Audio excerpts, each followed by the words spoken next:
You already know this is Punch Wrong Back, aka Mr. Shine himself. My peoples.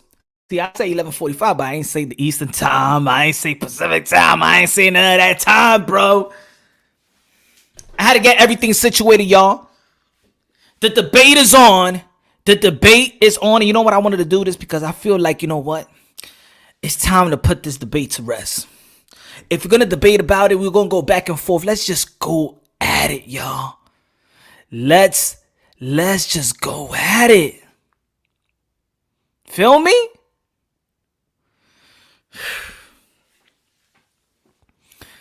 What up, Los? What up, Los? God bless. Franklin, what's good? Derek, what's good? What's good? We gotta have the Manny Pacquiao fans up. We gotta have the Floyd Mayweather fans up. And we about to debate. It could be all night. We gonna put all the things on the table because it's time for us to bring this debate to rest. It's time we put the debate to rest. And also, we could be talking about also, and I understand it's a boxing channel, of course, and some of the people don't like to mix the whatever's going on in the politics side in the world, but current event. But we got to cover current event right now because everybody is talking about what happened in Minneapolis. But we could do that later.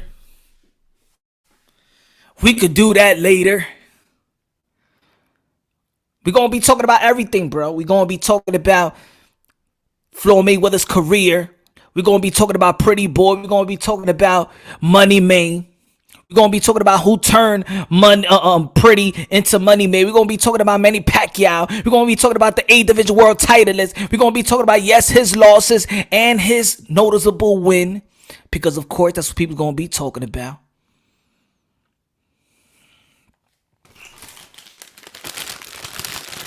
Get some chips. Boxing champ, I feel you. There's people mad. There's people emotional. But you know what? Ain't nobody really gonna do nothing about it anyway. So let's keep it real. Ain't nobody gonna do a revolution. So let's keep it real. No news here.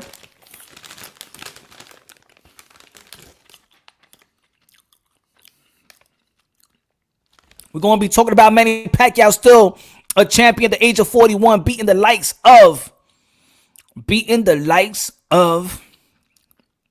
Keith Thurman.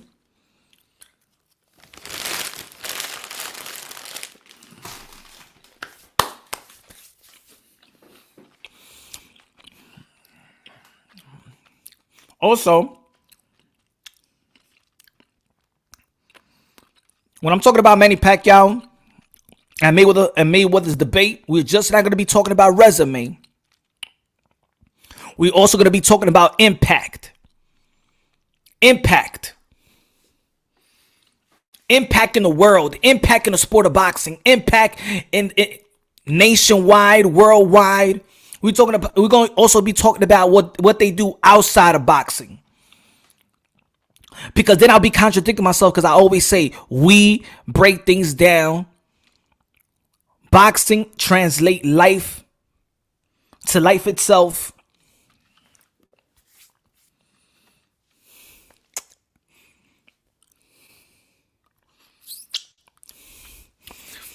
Let me see what y'all got. Do you see the cop trying to incite the looting and rioting? Man, we're going to be talking about that too, man. We're going to be talking about it, y'all. We're going to be chopping it up. I'm going to put the link up in a minute. Let me get this shit. Oh, excuse my language. Let me get this thing warmed up. Ladies and gentlemen. Let's get this thing warmed up. Manny Pacquiao still champion, the WBA super welterweight champion of the world, still at the age of 41, still a champion, still on top 4 decades, and still a champion. Floyd Mayweather, the richest dude in the sport of boxing. Well, he beat 23 different champions.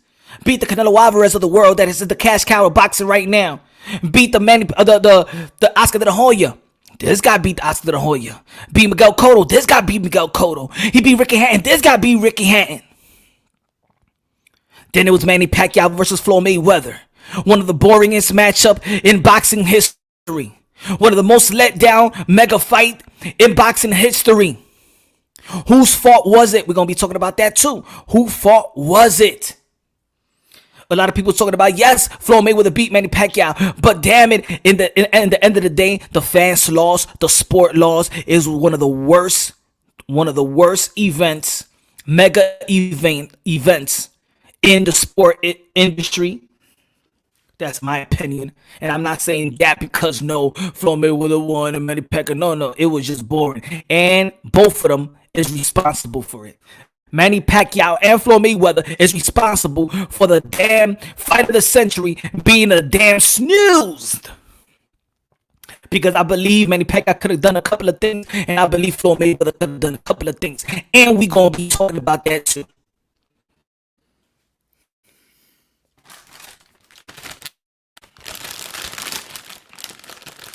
I really wasn't let down if because it's a hit and it's gonna get hit.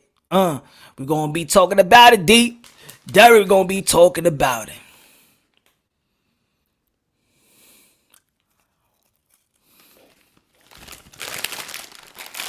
What's up? We gonna be talking about it, my brother.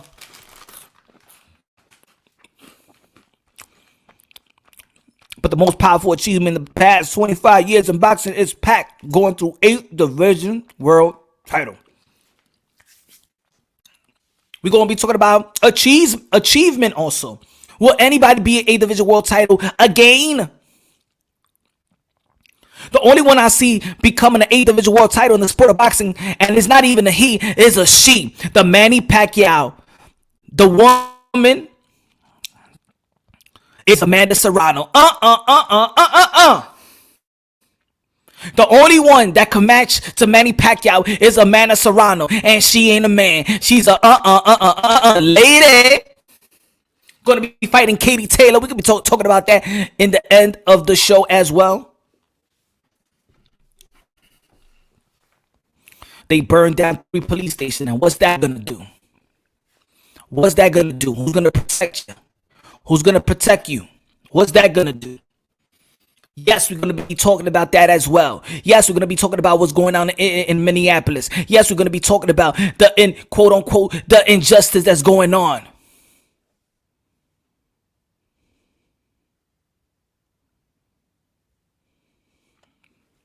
Lance says you're going to be from St. Paul, Minneapolis. If you know, they cut the gas lines. Why they cut the gas line? Why are they doing that to people? Is that your type of revolution? That's the way you're going to be? By beating yourselves up?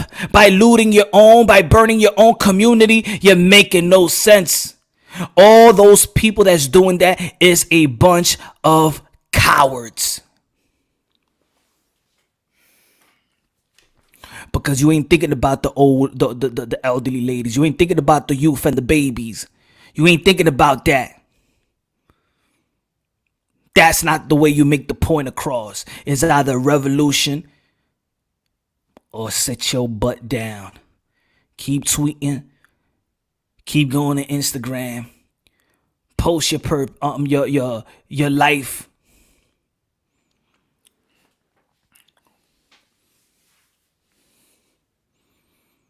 See the police officers out there protecting the animal that killed the dude. But riot, what is it gonna do, ladies and gentlemen? What does a riot do but only diminish your own community? What does it do, ladies and gentlemen? Looting another person. You know what hey, they got their business insured. They're gonna get all that money back. Do you think that they care? You're only messing up your own community.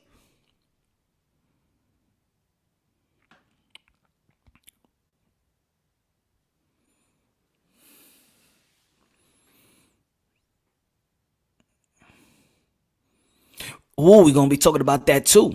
Trump or Biden. If y'all been following the channel, y'all already know who your boy got.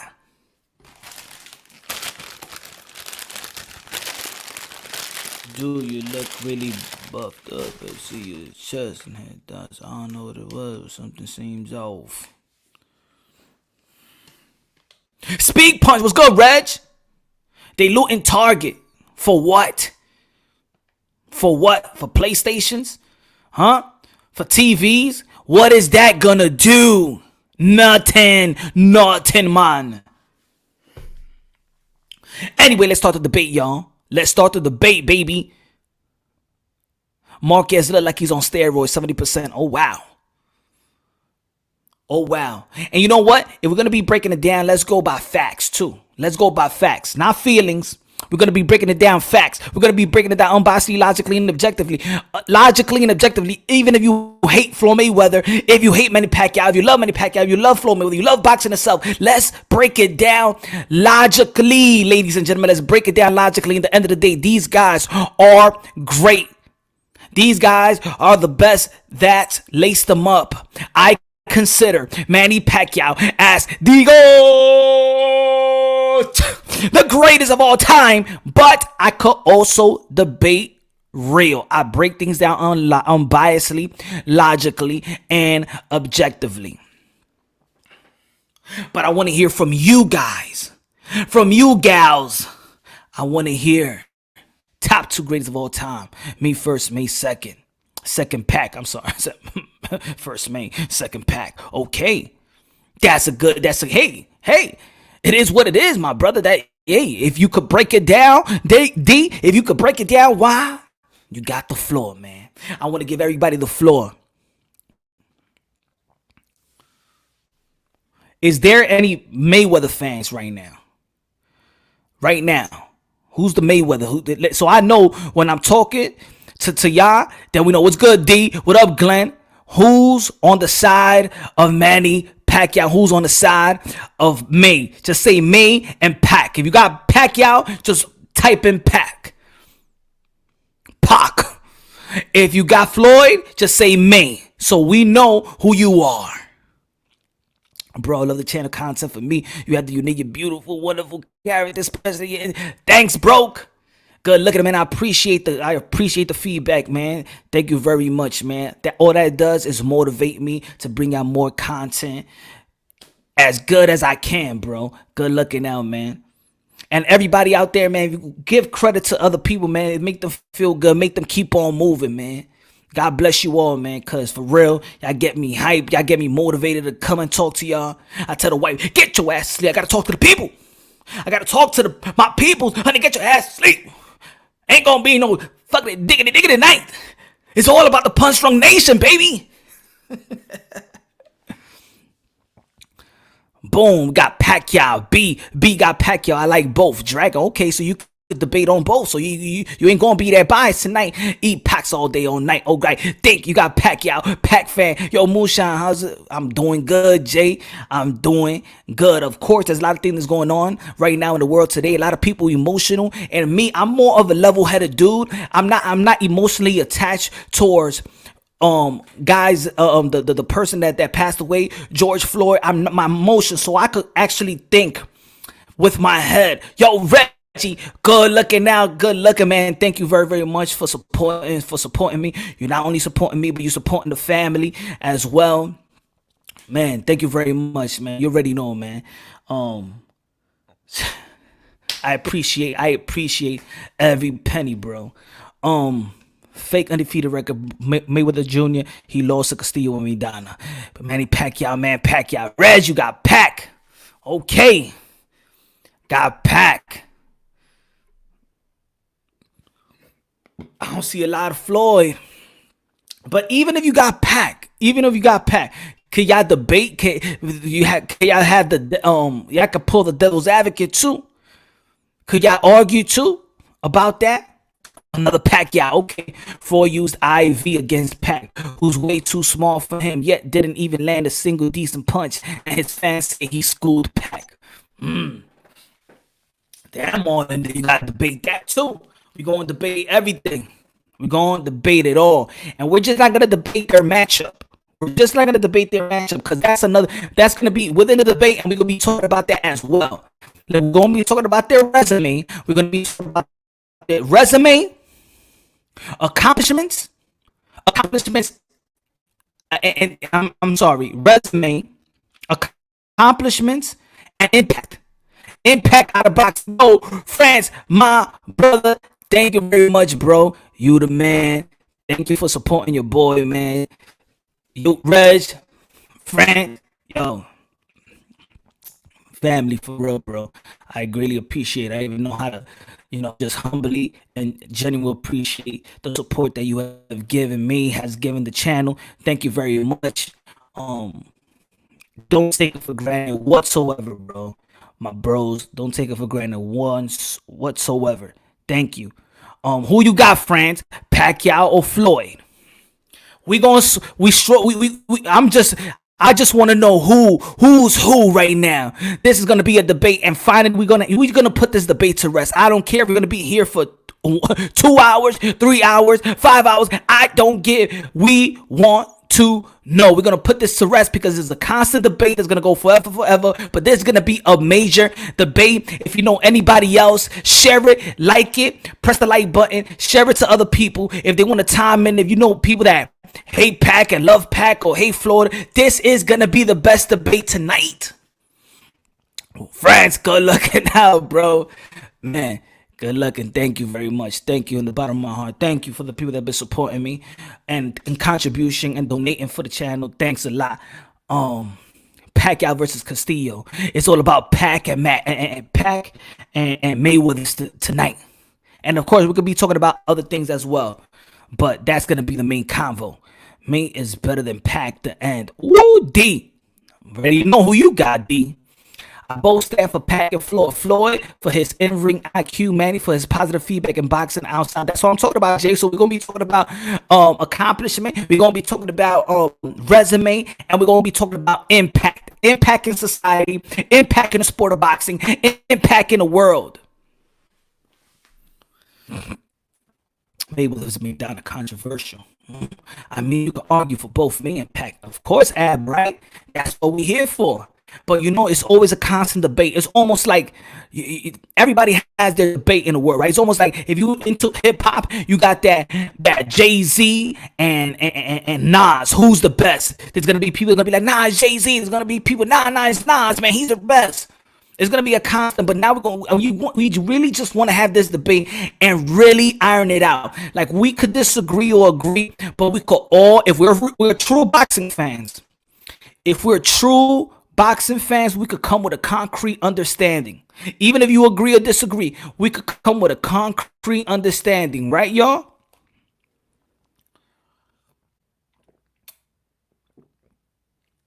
I need some water.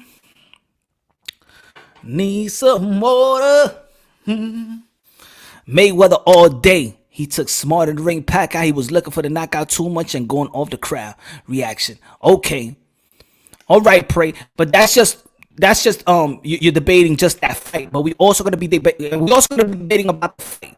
But we also gonna be debating each career. The career we're gonna be debating.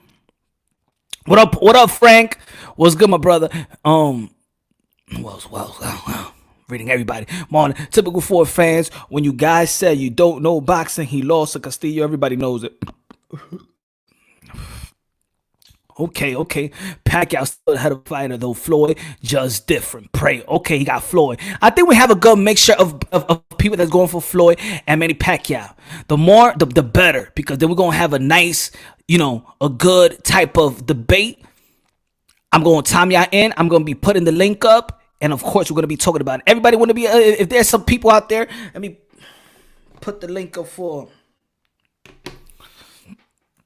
In 1 second, y'all. Give me 1 second.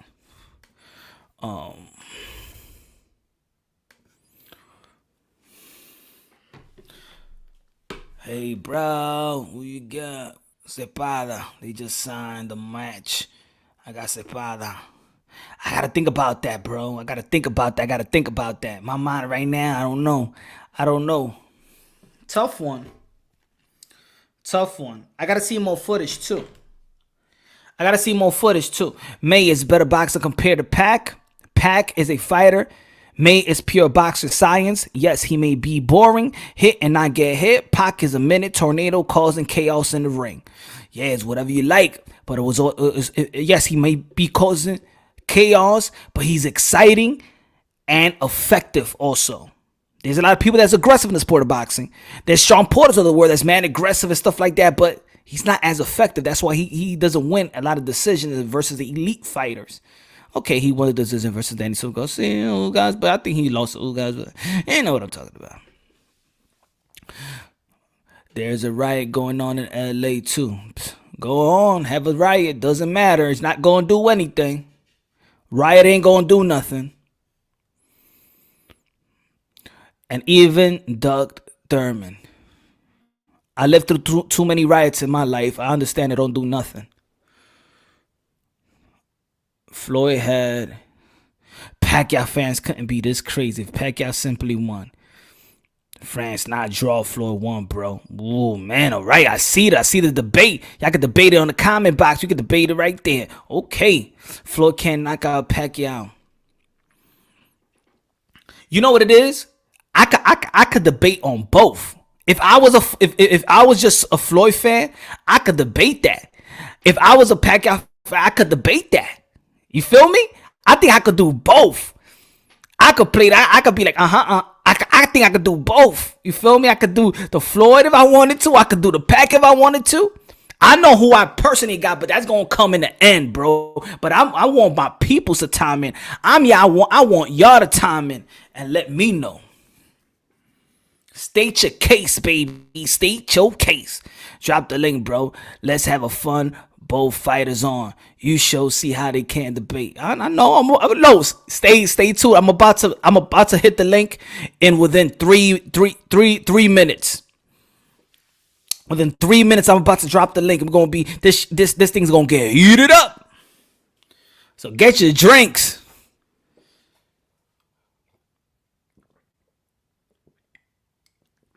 Yo, Pray, you needed this? You needed that? Man, it's gonna be a good one, man. Cause you know, man, this is a debate that's always gonna be going on and on. But you know what? Let's just have it all out there now. Let's just say what we need to say. That's it.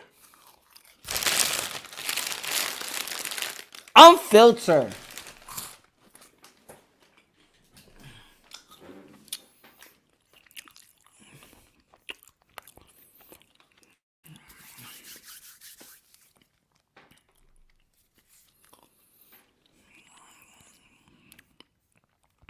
Let's see.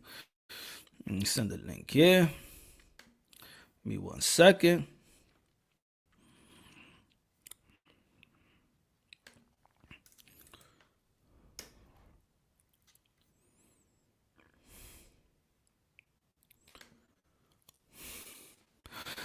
Yo. 5 years. The fight couldn't have been in a better time. I noticed Pac fans always wanted to push for the fight, while Mayweather fans were always content to never see the fight afterwards, never wanted a rematch either. Why was that? Who's gonna debate? Yo, Ham, we all gonna debate. I'm gonna put the link up. People gonna time in. And I'm gonna let everybody say their piece. You know? Feel me? I ain't gonna have it all cluttered, but you know, we could do the 1-on-1, we could do the 3, we could do the 4, we could do the 5. Anybody that got real solid, a real solid like debate, like they got Pacquiao, and y'all could. I'm talking about good debates. We're gonna have a real hardcore boxing debate on Manny Pacquiao and Floyd Mayweather. We're gonna we have to bring this into a you know, that's it. Like this debate, after this debate, we're gonna be put it out there. Nobody gonna be debating this no more. Because the hardcore boxing people have spoken and have broke this thing down the way it needed to be broken down.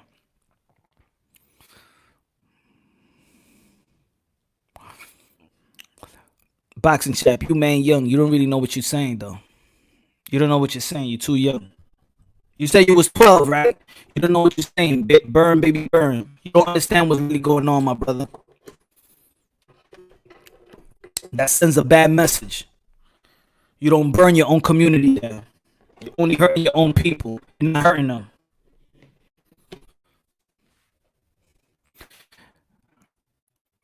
Donna did better. Do you think Donna did better than Pacquiao? I mean, I think he did better than Pacquiao. I think so. And granted a rematch, right? Maybe, right? But styles make fights. I didn't think Floyd did anything versus Manny Pacquiao. Nobody could remember no highlight from Floyd Mayweather, right? Let's be honest. What did Floyd Mayweather do in the first round? What did Floyd Mayweather do in the second round? What did Floyd Mayweather do in the third round? What did Floyd Mayweather do in the fourth round, the fifth round, the sixth round, the seventh round? You can't show me any highlight where you be like, you know what? He took control of that round and won. Clean, fair, great. It was a great performance. No. Got to throw some punches. Effective punches. No pity pat.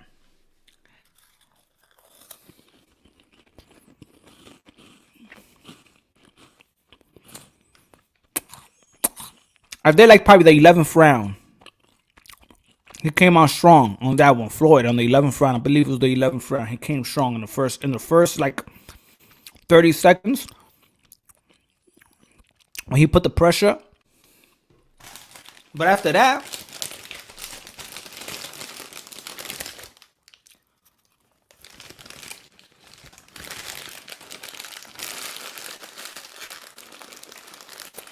yo, what's up, sub?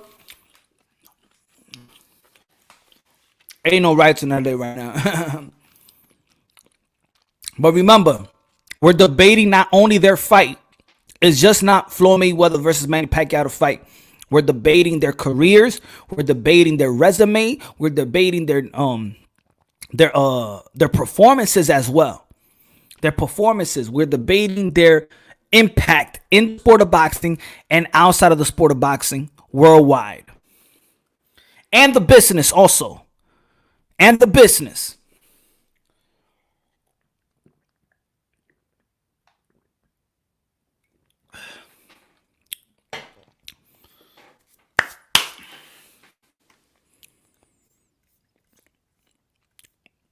We are going. Send the link. Oh man. Oh man, it's about to get crazy. It's about to get crazy right.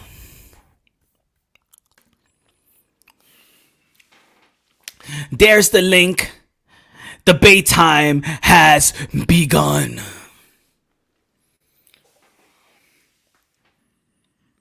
Has begun, I say. Wants to debate your boy.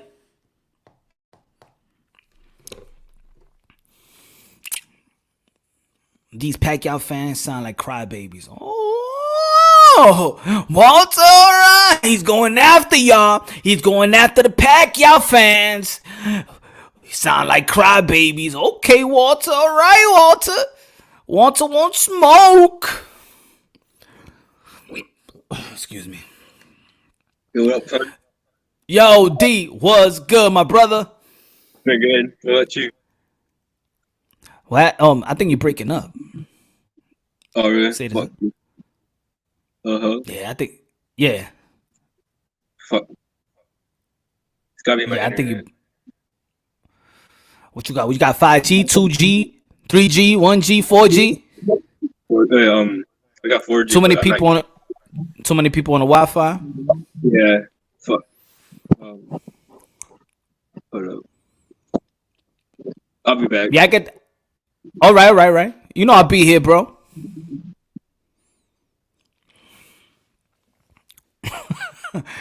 Let's go, D. We need you back. Sometimes you got to turn the Wi-Fi off, and probably sometimes it does work. I mean, it works for me. It'd be crazy. Like I'll turn the Wi-Fi off, and then it works better than when it's off. crazy. Floyd was crying for VADA testing. Man, a lot of people with the IV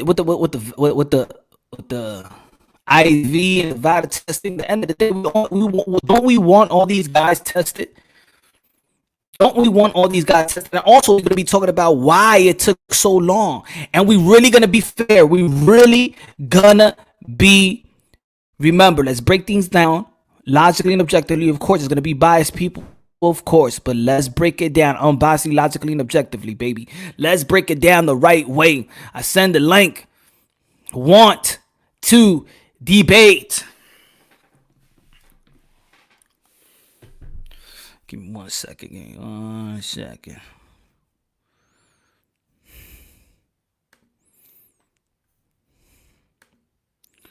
Give me 1 second.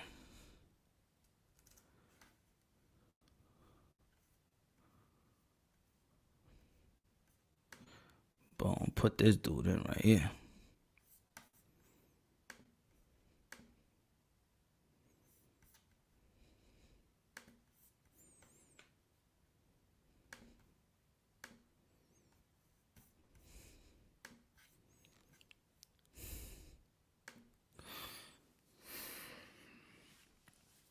Okay. All right. Carlo, What up, brother? what's good, man? Not much, man. You? I'm doing great. I'm kind of hyper today, bro.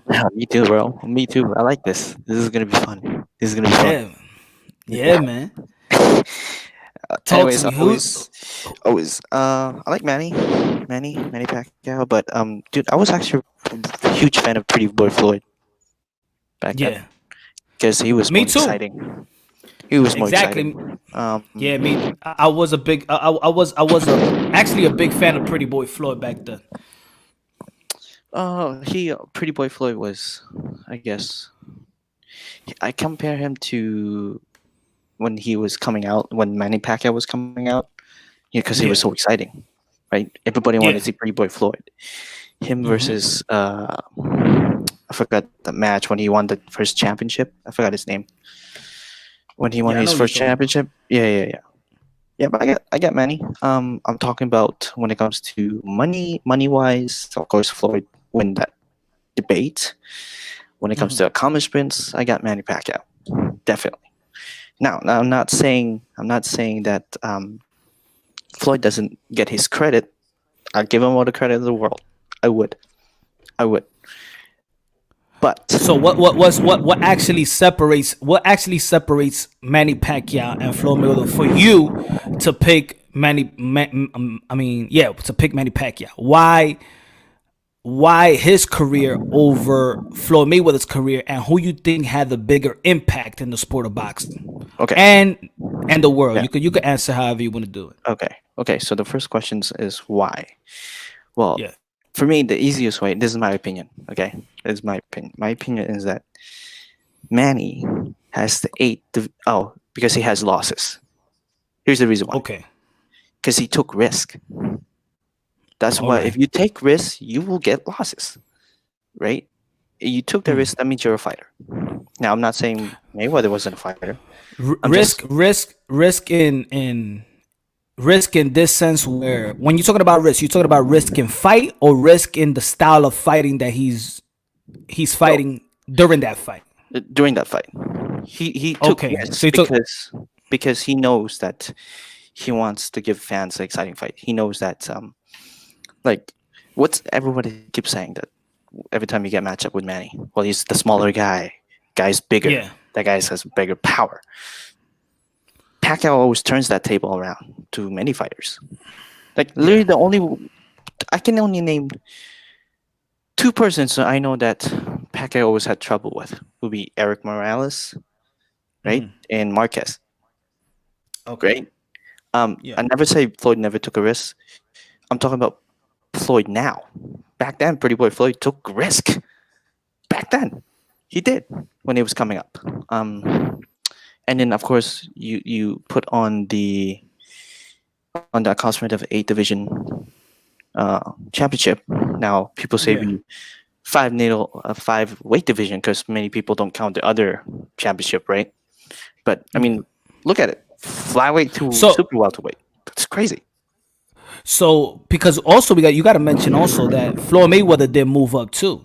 Yeah, Like he Floyd did Mayweather move up. was not always the big guy. So what is the what I was gonna ask?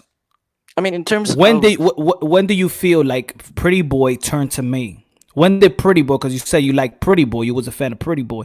So right, when did Pretty Boy turn into me? What fight for you was like, okay, now this is Money May. He's not the Pretty Boy Floyd that it, I was a fan of. it was Oscar. It was Oscar De La Hoya, Okay. right? It was Oscar when Mayweather just wanted money. Like he was exciting. Like Floyd Pretty Boy was exciting. He can talk. He can back up the fight. You know.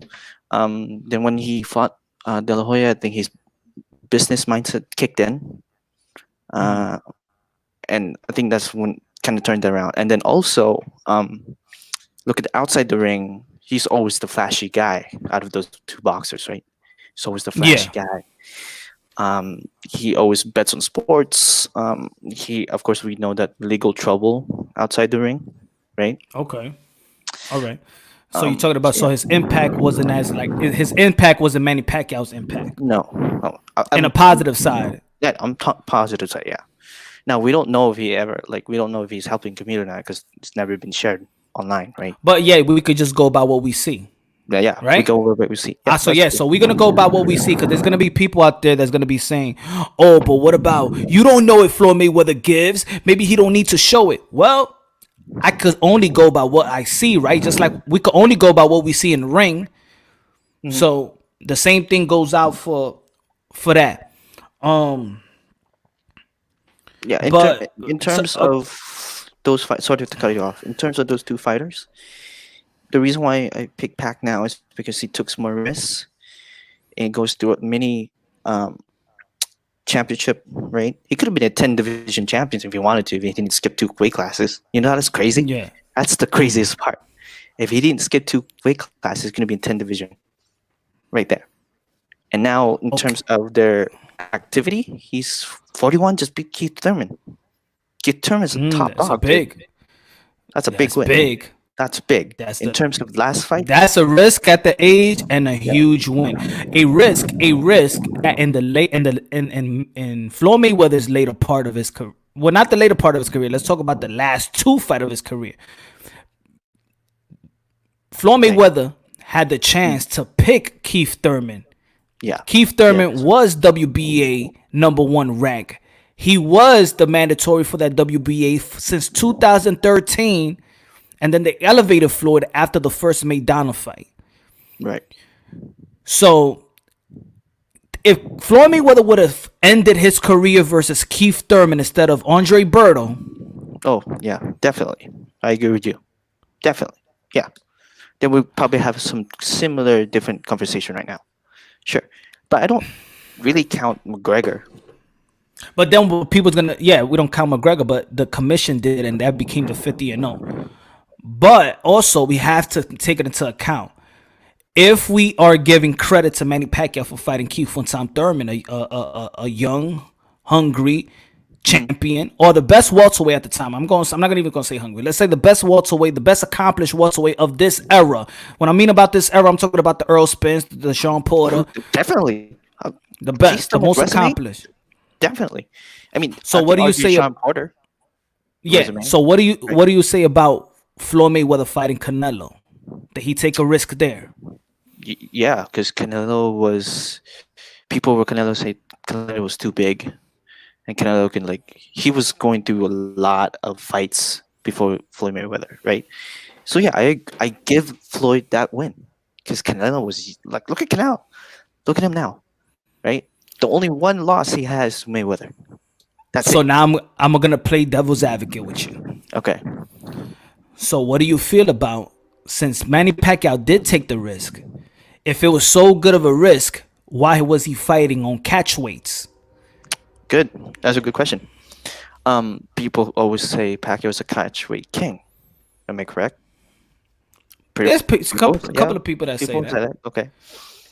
Here's So my his catch weights is Cotto. His catchweight is Margarito. Okay. What else is his catchweight? I believe his catcher was the. What was the other one? Not Shane Mosley. I don't think it was Shane. No, it's De La Hoya. It was. Yeah, no, it wasn't actually a catchweight. It was that Oscar De La Hoya was fighting at middleweight, and he decided to come back to welterweight. He hasn't fought in welterweight for 7 years. Okay. But it wasn't really a catchweight. It was that Oscar De La Hoya said, "I'm gonna fight him at welterweight." So at that point, because people like to debate that, but that was Oscar De La Hoya. He said he will want to beat him at welterweight, but they could have done a catchweight. Now I don't think Oscar that wasn't a catchweight. I'm just reading a comment by Franklin. It was Oscar De La Hoya came to welterweight. He actually it was 104. He was actually drained, but I don't know that Oscar De La Hoya said himself that he chose it. He wanted to go to welterweight. It wasn't a negotiation thing. Okay, well here's my rebuttal for that, if you don't mind. For the Cotto fight, people say that was a catch rate. People say Cotto was dehydrated, like he went down for the weight, right? Well, Yeah. correct me if I'm wrong. Didn't Cotto fought Claudia before Pacquiao fight, and that was at 146 before the Pacquiao fight, and he was really looking good for that weight. Pacquiao and Cotto fought on 145. I think it was 145. Yeah, 145, but the Claudia versus Cotto was 146. That was a catchweight. No, that's what they agreed upon. That fight for the Okay. Claudia. Yeah. So I mean, Okay, catchweight, it's like, catchweight. Yeah, it's like a 1 pound difference. But even Cotto was great. Yeah. Cotto was great at versus Claudia. But we right? got remember also not like again, 1 pound, 2 pounds is a lot in boxing. Yeah. Okay, I agree that. Okay, that's true. Yep. So let's talk. Now I got one question. I'm gonna time other people in. What do you think about? Okay, we understand that Manny Pacquiao is 8 division world title, so we're gonna have that, that 8 division world title. But what do you think that when he fought Margarito, the catch weight was in 150 pounds, actually closer to the 147-pound welterweight? Right. My opinion was that should have never been a 8 division world title. Like, you know what I'm saying? Like it should it should have been not the same close to welter, like the weight. yeah, because super welterweight is I give you that. 154. Yep. So I actually people, yes, he's an 8 division world title and they give him credit for it. But in my opinion, if you do the math, 150 is closer to welterweight. But they put that as a bout of super welterweight. That's why he became 8 division world title. But I disagree on that one. You feel? I Do you agree. agree? I do. I Okay. get what you're saying, because it was not even the closest to a super welterweight weight limit. Exactly. Okay. Yeah, I agree. There's a comment here. It's white color. You're Let me tell- Well, I'm trying. No. Yeah. Yo, Carlos, say I'm gonna time more people in. All right. All right, brother. All right, brother. What's good, guys? I think you're unmuted. Yo, can you hear me? We hopping on easy style. Can you hear me? Yeah, you're good. You good. Yeah, I'm good. Trump 2020. Hey, I like that hat, bro. Hey, yo, I'm a Republican, my boy. Yo, I like that hat, man. Yo, before we started off, yo, I'm gonna need you to ask me the same questions you asked my boy Carlo, just in case I forget, because we finna come up here and talk really spicy. You know what I mean? As a young fighter myself and all that. But you know what I mean? Just backing up Pac-Man, my boy. You know what I mean? He really need to be out here in the mix with these youngins, because he got too much testosterone raging in him. You know what I mean? So he really need to be out here with these young lions just to keep him young. You know what I mean? He feel older than Senate. You know what I mean? Everybody out there, they not training. They not, you know what I mean? Pac-Man raging with testosterone on some Goku shit. But you know what I mean? We finna chop it up. I'm gonna talk real spicy. So right now you was talking about who So has break it down. It's either who has a greater legacy or who had a greater career, because those are very two different questions. You know what I mean? Well, we debating everything. That's what I'm saying. We have all night. So yeah. So it's resume, accomplishment, let's start impact it off with, in and out the ring. let's start it off with the fighter of the decade debate, which has always been, in the mix. So you're telling me that everything Floyd did in 5 years overpowers and overshadows everything everybody else did in the 10 years.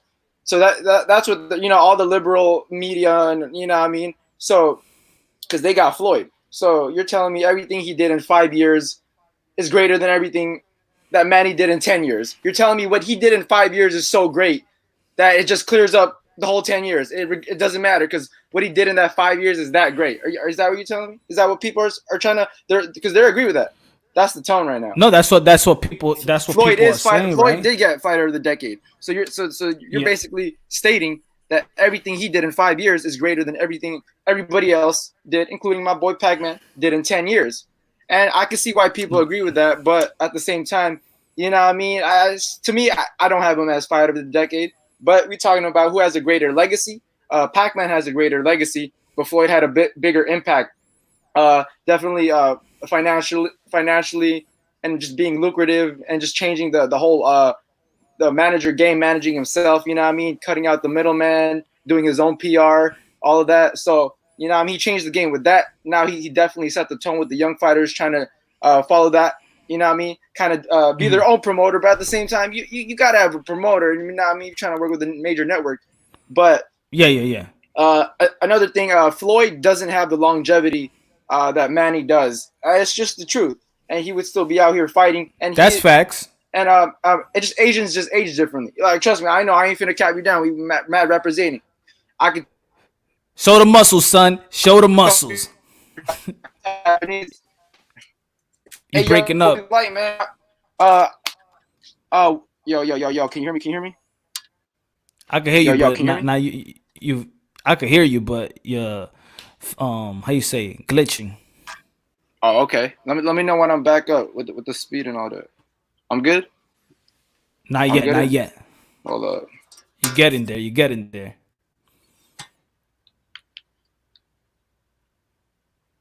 I think you're good now. All right, cool. Yeah. Just like Manny. You're a little delay. All right, just after the Maypac fight, the fight of the decade, Manny still had a fourth quarter after that in his career, and Floyd just ended it with, I don't want to say ducking Keith Thurman, but he did take the easier route, he did deserve to. You could say it's fair, but at the same time, if you really TBE, you would have took out Thurman and had that on your resume. It would have looked way harder than having Berto. But Berto ain't a bum, good B-level fighter. But Manny still had but he didn't have good momentum going to that Floyd fight. Who, Manny?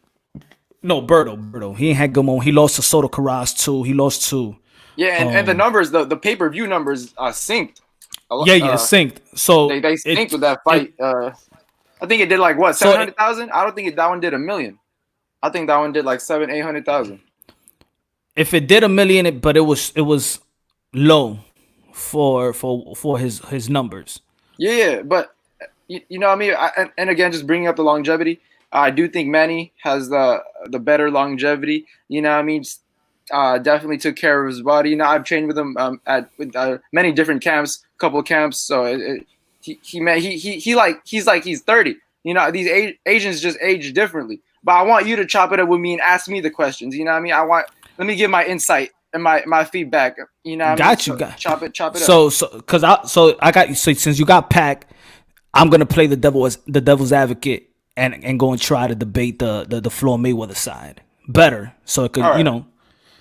Boom. So first we could also go with opposition. Did Floyd ever took a catchweight fight? Okay, nice. I like how you brought up the catch weights. Did Floyd ever take a catchweight fight? Did he? Let me see. Correct me if I'm wrong. If I don't have the extensive info, but I don't recall one. But bringing up Manny, you to an extent you can say it's only fair just to compensate for his smaller size, since he was going up there fighting dudes that were 5'11". I think Chris Algieri, Jesse Vargas, they're like 5'11", like 5'10 and a half, 5'11". But think about it. Even if you say the word compensate, so there was some compensation in fighting Manny Pacquiao. Somebody had to sacrifice to fight Manny Pacquiao, and you're a fighter, right? So Yeah. how much because you could tell the people because you're a fighter. How much is weight a real factor? If what you weigh? What's your weight on right now? Like what you fight? Like if you're about to be contracted to fight, what's your weight right now? Walking around, I stay at 140, but I can make 126 and go all the way up to 160. I've been at both weights. No, but I fluctuated. I could fluctuate my but weight, but no, but I'm weight- saying well, if that's say you're gonna start your career and this is where your promoter or you gonna be at. Like what's your weight right now? What's your fighting weight? Because you're not gonna go from 126 and 160 and they're just gonna fluctuate you up and down. What's right now? At 135, but I would want to go down and I'd want to fight at 126, get a belt there. You know what I mean? I could drain myself all the way down to 122. Shout out to everybody that's seen Conor McGregor's documentary on Netflix. You know what I mean? He was talking about weight and fluctuating and all that. But chop it up with a question again. My bad. So because Like different people types people compensated to fight Manny Pacquiao to the point where Margarito's 154 and he has to come in at 150 to fight Manny Pacquiao. Cotto has to have a catch weight. Oscar de la Hoya, which wasn't for me a catch weight, it was a deal that Oscar de la Hoya wanted to do, but he came 2 weight classes back down, and the only fighter that has come back 2 weight classes back down and won a fight in the history of the sport of boxing was Roy Jones Jr. So people did compensate, and good legendary fighters compensated for Manny Pacquiao, and in which for Floyd Mayweather, no fighter compensated for Floyd Mayweather. Well, the catch weights actually started happening when Manny was already fighting up to the ranks. You know, going up in the ranks. He was I think he just had moved up from 135, I think, to 140. And then, you know, just after beating David Diaz, which I was at that fight, crazy fight at Mandalay Bay, beating David Diaz the way he did, you know, that punch output that night was mad heavy. So, you know, I'm moving up and then knocking out Ricky Hatton the way he did. Damn, you know, that was we saw greatness, right? He had momentum right there. Those years he had momentum when the catch weights pre-catch weight Manny, you know, just coming out at 135. And then, you know, I mean, Oscar, he tail end, but you know, we just wanted it was just 2 active stars, and it was I think it was Larry Merchant who first brought it up, who first kind of threw it on the table as something to speculate about. And you know, Manny's team said that he could make a catch weight with Oscar if Oscar went down. Like what was it? 2 weight classes? Was it 2 weight classes? But yeah, I gotta go with my boy Rich said, and it's true. He's punch drunk that La Hoya came down 1 weight class, and Pacquiao came up 2 weight classes to make that fight happen. So I feel you on that one. I feel you. True. Almost forgot about that. Okay. Thanks for reminding me. So yeah, Manny Pacquiao did come 2 weight class. Yeah, but Manny Pacquiao did. When the catch weights did start, it was with Oscar. It was with Oscar, and I think it was with I think it was with Oscar, right? Because he just had moved up, and nobody thought that it would happen. Larry Merchant brought it up, but Pacquiao's team definitely had confidence, and they saw a way. Freddie Roach did train Oscar already before that fight. You know what I mean? Yeah. For the Mayweather fight, and he had a game plan to beat Oscar, and just Manny being the fighter he was then, you know, he had everything in the toolbox to beat him. Okay. That was greatness. And then we move forward to Cotto. Okay, Cotto, a solid welterweight, but much shorter, but a solid welterweight. Somebody having to cut weight to make welterweight. Manny having to move up. Okay, let's do the catch weight at 145. Okay, so Cotto, it's only 2 pounds under, and Manny can move up, and he already fought Oscar. Boom. He outboxes Cotto at the end, drops him twice, and just. What were you saying? Just people compensating, and then that's when the catch weights kind of started happening. I mean, I think it was a part of Freddie's idea as well. You know, I mean, just Manny being the A side. That's when Manny started to become the A side, kind of. Yeah. You know, when he was reaching like kind of like peak star power, because he cemented his legacy already beating Cotto. That was the first era of Pac-Man. That was fighter of the decade, Manny, right there. But also a lot of the noticeable wins that Floyd Mayweather fought and Manny Pacquiao, they fought almost the same fighters as well, especially in the later part of their careers. Yeah, Floyd Mayweather actually fought them first and beat them first.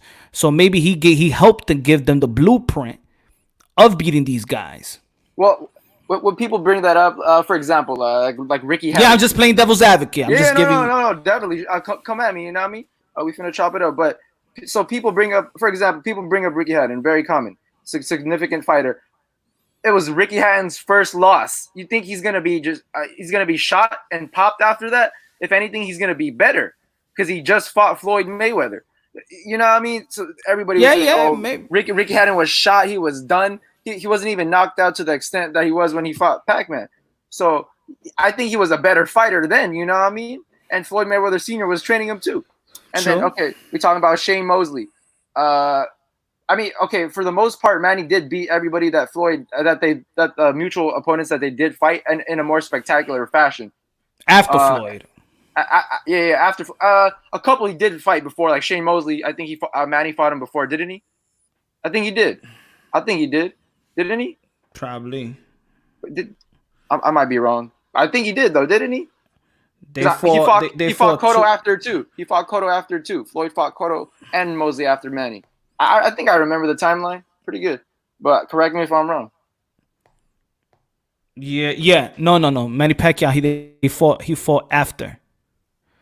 Shane Mosley fought after. Well, you using everybody's you hold on, I got a text. So we using the mutual opponents, right? We're using mutual opponents, and some of them. You could say Floyd gave Manny a blueprint to how to beat them, but at the same time, Manny's not really how to beat them because they already lost. So, but at the same time, Manny's style is so different. He's not gonna use the same technique and strategy as Floyd. You know what I mean? He's gonna use his own. He's not gonna come in there and try to not get hit. Manny's doing the opposite. He's coming in there for the kill. When if you want to break down Manny Pacquiao, he has about 3 different styles right now. His style is he's the boxing wizard Manny. This is boxing wizard Pac-Man at 40. It's a boxing wizard style. You know what I mean? Yeah. But he did kind of let out the eye of the tiger a little bit in that Thurman fight. But now he's a boxing wizard. That's the style. It's just facts. It's a boxing wizard style. You know what I mean? So now talk about their fight. Mayweather versus Manny Pacquiao. What happened there? That's one fight when I remember when they released the poster and everything. I was like, damn, okay, let's go. I was young when I was way younger when I remember it first got announced. And I was like, man, everybody was saying it was too good to be true. It was too good to be true. I remember it got canceled, and I was like, damn, like this shit's popped. You know what I mean? Because I was watching boxing in all of the 2000s, and Floyd was definitely the greatest defensive fighter in the past 20 years, and Manny was the greatest. Manny is definitely the greatest offensive fighter in the past 20 years. Okay. You know what I mean? You could debate that too. You know what I mean? But their fight over marinated, like you said. You know, shout out the Smelling Salt podcast, Punch Drunk. Yes, sir. Definitely over marinated. You know what I mean? I think the latest that fight should have happened, and we're talking about late already, is 2012, because after Manny did get knocked out after that 4th Marquez fight, which I mean, Manny did make bad business moves in like the beginning and kind of like the middle of his career with what's his name, Kongs. But you know, he figured it out. But at the same time, you know what I mean, he did make Bob Arum started kind of screwing him, and you know what I mean, he was just milking it. What if Manny never took that 4th Marquez fight?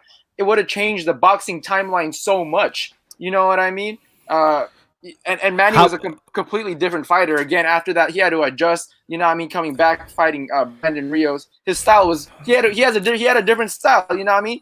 He wasn't gonna come in like that fighting Floyd after 2012. You know what I mean? So that was the latest it should have happened. And I think the fight would have been amazing in 2010, 2011. That would have been the most spectacular fight ever. I think Manny would have just let it all out, let all his testosterone out, raging.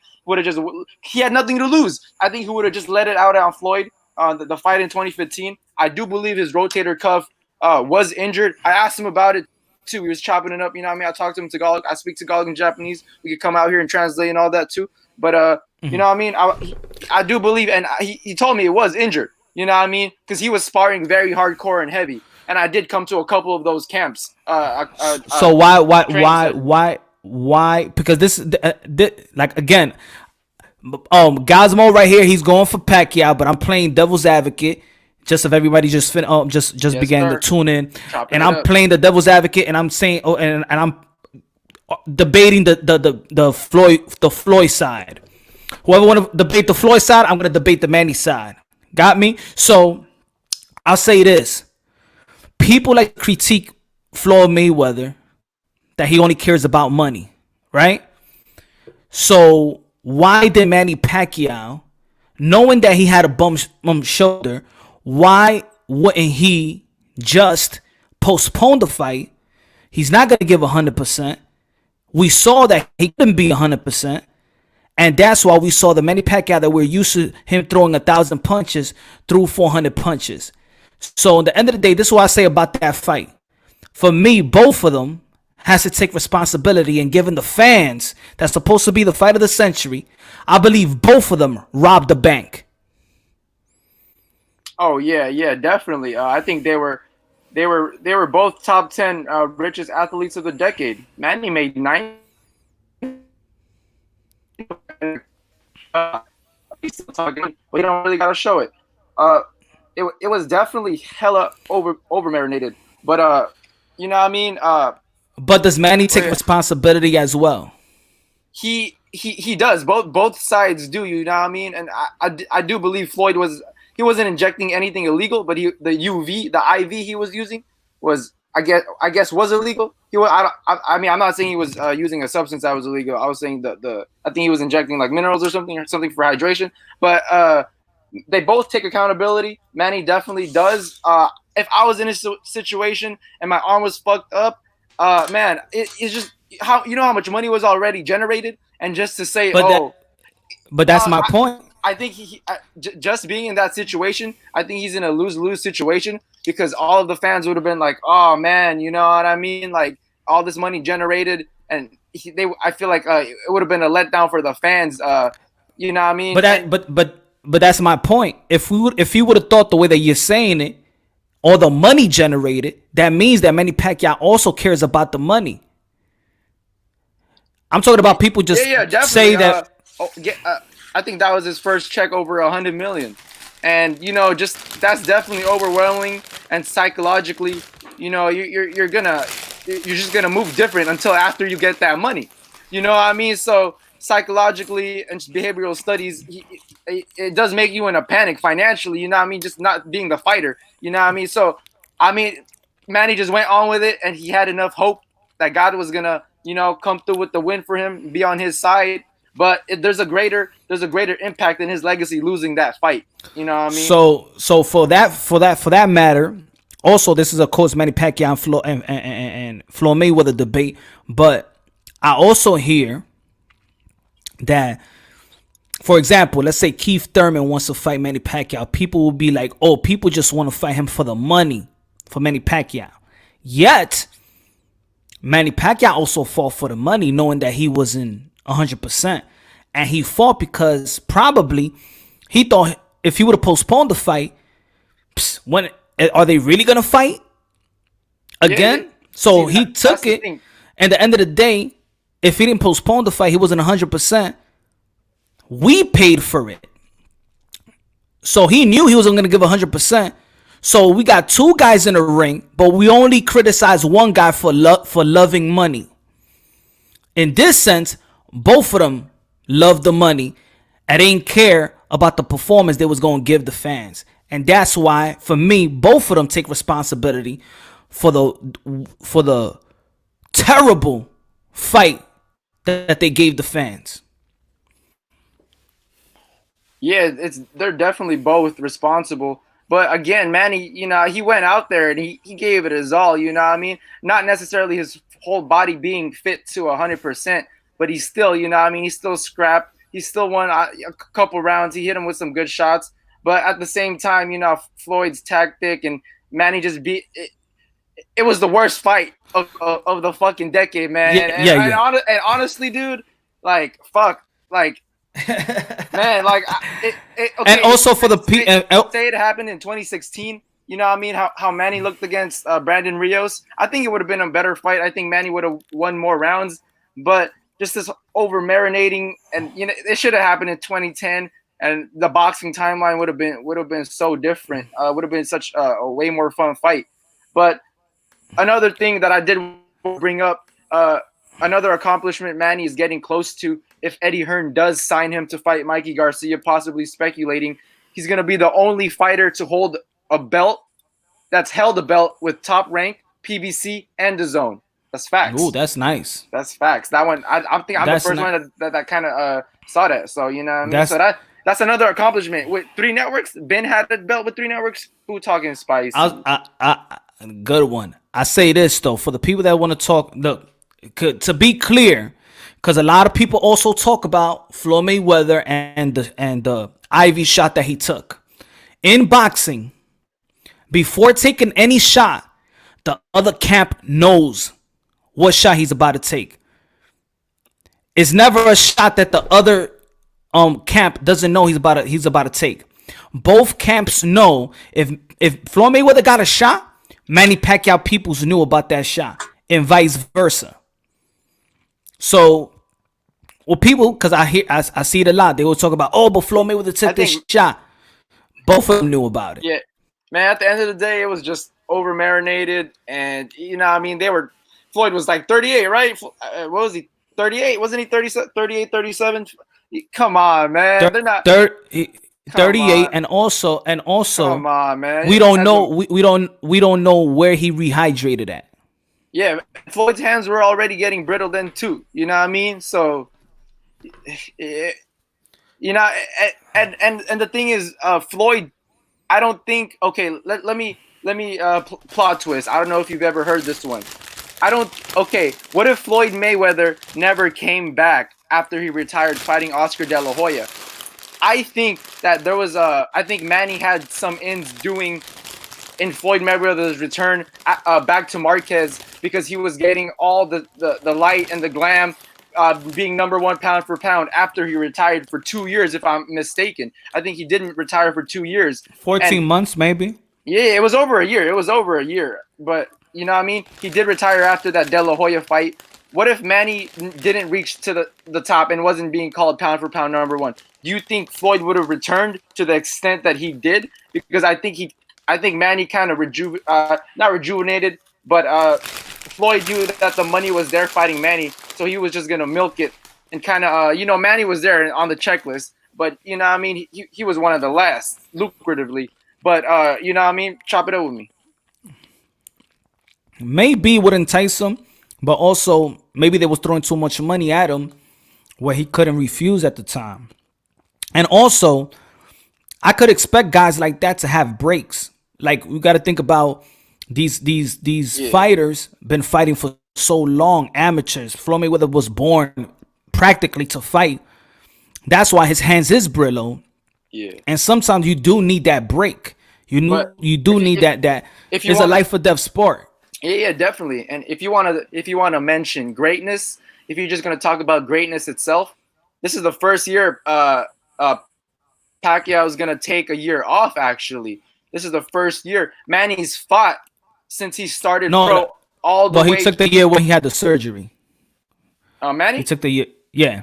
He still fought, though, late. You could look it up. I think he came back November to fight Brandon Rios. I'm not even capping you down. He fought every year all the way to 2019. This is the first year he's going to take a year off because of COVID, and he still would have fought. So Nah, he took the year off. he took the year off. Nah, I don't Yeah. think so. Nah, Yeah, I'm yeah. capping. I'm capping. Yeah, you capping on that one. What year did he take off? 17 to 18. Hold up, he did. Let me kind of check it out. Check it out. Definitely got to be factual.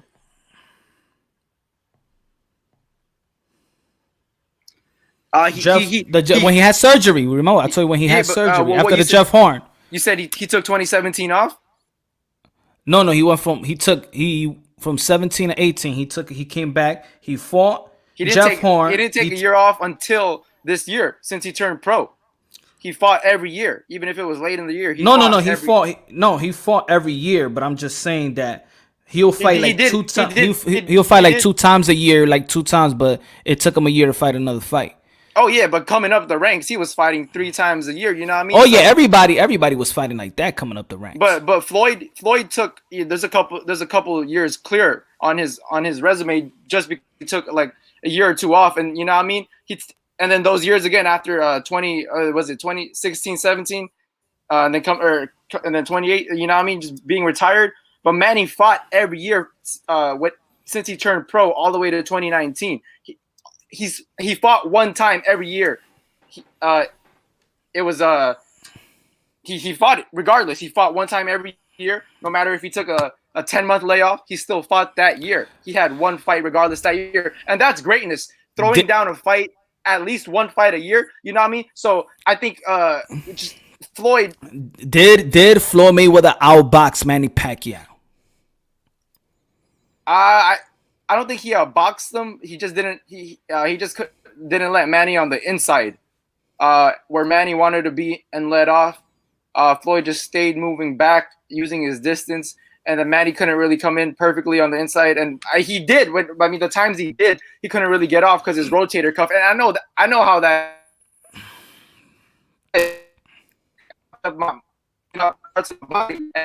When you did bring up weight is a big factor. You know what I mean? Because if you're cutting weight, man, you're gonna be mad lightheaded, and if you gaining mad weight, you're gonna be sluggish. So, you know what I mean? But let's remember. Let's not even talk about the shoulder. They both in the ring. They contracted a fight. No excuses. I don't care about Floyd Mayweather. I don't care about Manny Pacquiao. So let's not look at it with the shoulder, because we ain't know about it. We only knew about it aftermath, and we only knew about it because Manny Pacquiao says so. So let's just go about what we saw. Because then Mayweather could be like, yo, but I was hurt too. And I have Brillo hands. And we could talk about that Manny Pacquiao is fast too. So he should be cutting the ring off too. Who's faster, Manny Pacquiao or Floyd Mayweather? If you're talking about reflexes, footwork.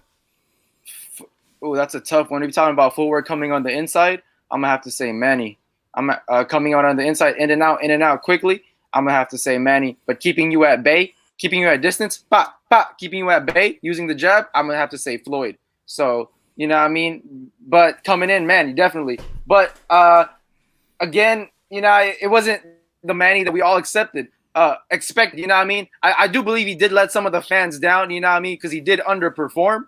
And his punch output wasn't too crazy. I mean, it was decent, but at the same time, he wasn't able to get to get off them combinations the way he did. I think he was a little I don't want to say nervous or under pressure, but I told him you should have let it. I was talking to him about it. I told him you should have let it all out that day. You had nothing to lose. I mean, if you felt like he could have knocked you out, you should have just still let it all out. You know what I mean? You should have just went wild that night. That was the fight of the decade. That fight will go down in the history books as, that's the fight of the decade.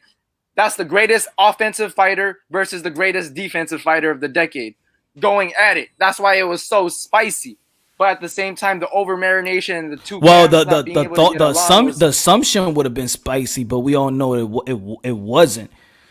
It wasn't. And hey, how about if I say that all that skill about Manny Pacquiao, that Floyd Mayweather is smart enough that he neutralized everything that Manny Pacquiao wanted to do.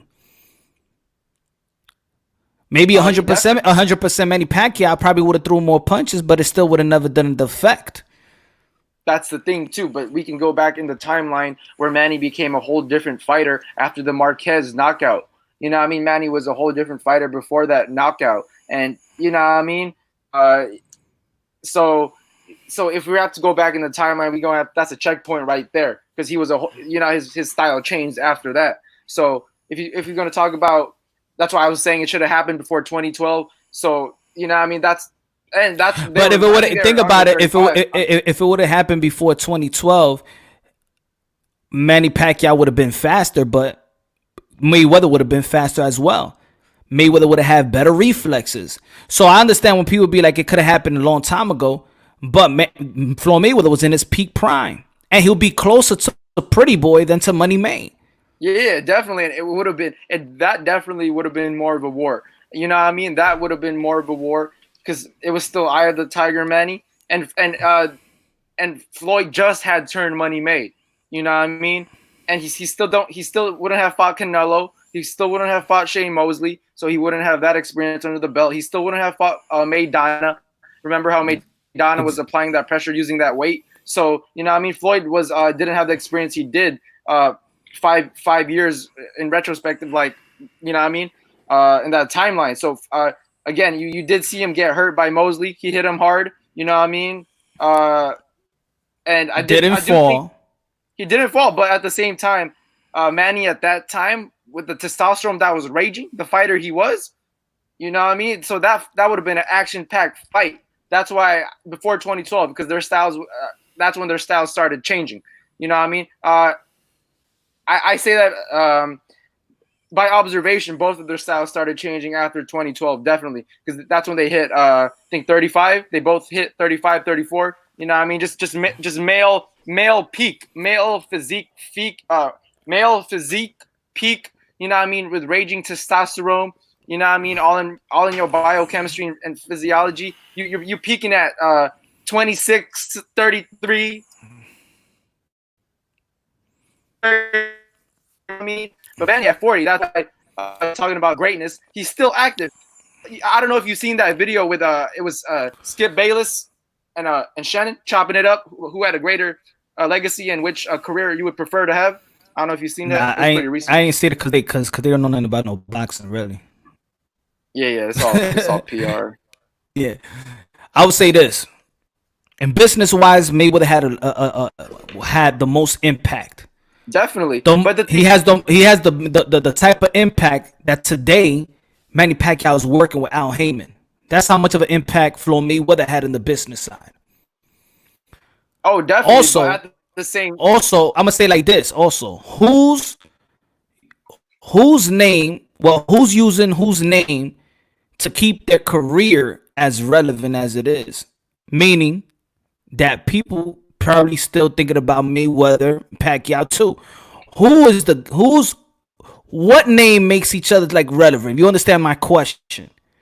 Is Manny Pacquiao using Mayweather's name, or Mayweather's using Manny Pacquiao's name? I mean, regardless, their names are going to be linked. But right now, current day, as of active modern time, Floyd's using Manny's name, man. He hate that Manny's still active. He don't know how this man still got the longevity to this day. They're still bringing up Manny Pacquiao. They're still bringing up Manny Pacquiao to this day. Manny Pacquiao. Manny Pacquiao. That's just greatness, my boy. To this day, Manny Pacquiao. But is he using Al Heyman knew. Al Heyman knows because he was working with Floyd, and Floyd knows as well. Money makes money, and outside of Canelo, who's the cash cow?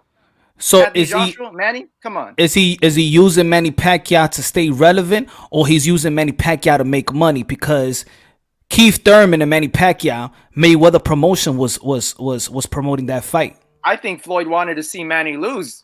I think him being there in person, front row, I think he thought that would apply pressure to Manny. I doubt it. You know why? Manny did that performance in front of Floyd. People forget.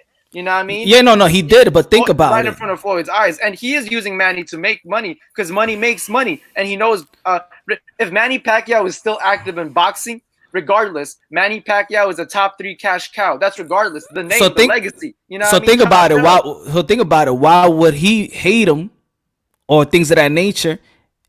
Because remember, Al Al Heyman is Floyd Mayweather's right hand man, like Floyd Mayweather says, right? Yeah. So he's making money.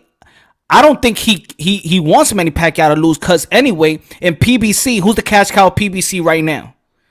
Hey, yo, if we talking stats of PBC, I ain't finna cap anybody down right now. Go on PBC's YouTube. Go on Top Rank's YouTube. Look at the most viewed videos. It's Manny Pacquiao's name bringing in the most views. Which videos on PBC YouTube got the most views? It's Manny Pacquiao's No, name. but that's what I'm saying. Go on Top Rank. Go on Top Rank. So Which think video got the most views? It's Manny so Pacquiao. so think about it. Cotto. Manny Pacquiao Cotto. He still got the highest views on these platforms. So- and now DAZN buying their copyrights just to Yeah. air it. Yeah, you know what I mean? So think about it. Then Floyd Mayweather wants Manny Pacquiao to win, because the more he wins, the more he gets money off of Manny Pacquiao. At the same time, Could Floyd Mayweather make money off Floyd Mayweather? Can Manny Pacquiao make money off Floyd Mayweather? see, you don't really for Manny Pacquiao to bring up Floyd Mayweather's name, Floyd Mayweather got to bring it up first. You know what I mean? The only time Manny Pacquiao actually bring up Floyd Mayweather's name is if it's in association with a boxing fight. Floyd Mayweather always. Floyd Mayweather got a bigger impact business wise than Manny Pacquiao. Yeah, of course. That's everybody knows that. But if you're talking about legacy and greatness, Manny's legacy is greater, but Floyd had a bigger impact on the sport. And you know, and the preparation and all that, and just the whole entertainment side of it. You know what I mean? But if you want to chop it up with you was asking me about the money. People forget that Manny Pacquiao was in the Forbes top 10 richest athletes of the decade. He made number 9. You know how many athletes there are in America, around the world? No, he did. He made number 9. That's top 10. That's the richest athletes of the decade. Manny Pacquiao's name is in there. Come on, like he did, but now he's working for Floyd. Now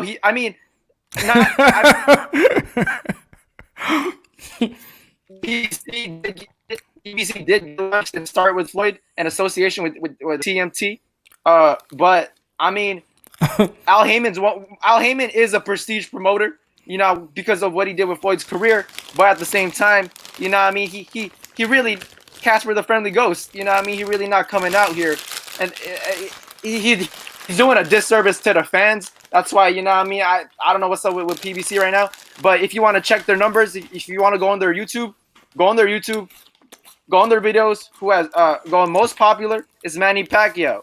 Go on Top Rank, go on most popular videos is Manny Pacquiao Cotto, doing the most numbers still. And I think Floyd is, I don't want to say he's envious or he's jealous. I don't think it's that. But think about it. If he's envious or jealous, he wouldn't be working with Manny Pacquiao. Yeah, he is making money off Manny Pacquiao, so why would he be? Because if I'm envious or jealousy of somebody, I don't want nobody to be making more money. Yeah, but at the same time, he knows that there's a chance Manny Pacquiao could lose. He knows there's a chance Manny Pacquiao could get knocked out. That boner fighter was gonna make money regardless. Fuck it, let's do it. Let's sign Manny. Let's work with him. You know what I mean? That Keith Thurman fight. All right, let's see if Manny Pacquiao could really beat Thurman. And just after that Thurman fight sunk in. After a couple of months, after it sunk in, I think Floyd, after it transpired, I think Floyd wasn't envious, but he was just like, man, how is this Asian guy still doing it? How the fuck is this motherfucker still fighting? My hand's brittle as hell, man. I don't think Floyd Mayweather could beat Keith Thurman. You know, I don't think Floyd Mayweather could beat Thurman. I think Thurman was straight hurt Floyd to the point where he might stop him. I think if they came back right now, you know what I mean? And I don't want to see a rematch, but if it does happen, I don't want to see a rematch. I don't want to see a rematch, man, but fuck it. Yo, Gosmo, good luck, and I'm going to time other people in. All right, bro? Yeah, chop it up. But, hey, yo, just this how it is. Who got a greater legacy? It's Manny Pacquiao. He has a more inspirational legacy, you know what I mean? And he uses platform to change the world. He has a more inspirational legacy, not giving a fuck about having the real, because I'm half Japanese, so we take the L. You know what I mean? That's part of our morals and ethics. We'll take the L because we rise back. We ninjas. We samurais. We finna fight. You know what I mean? Okay. Because I do taekwondo and aikido too, outside of doing all this combat training. But yeah, Floyd definitely did have the more lucrative financial career. But you know too, what keeps him relevant right now. The biggest thing that keeps him relevant right now is his O.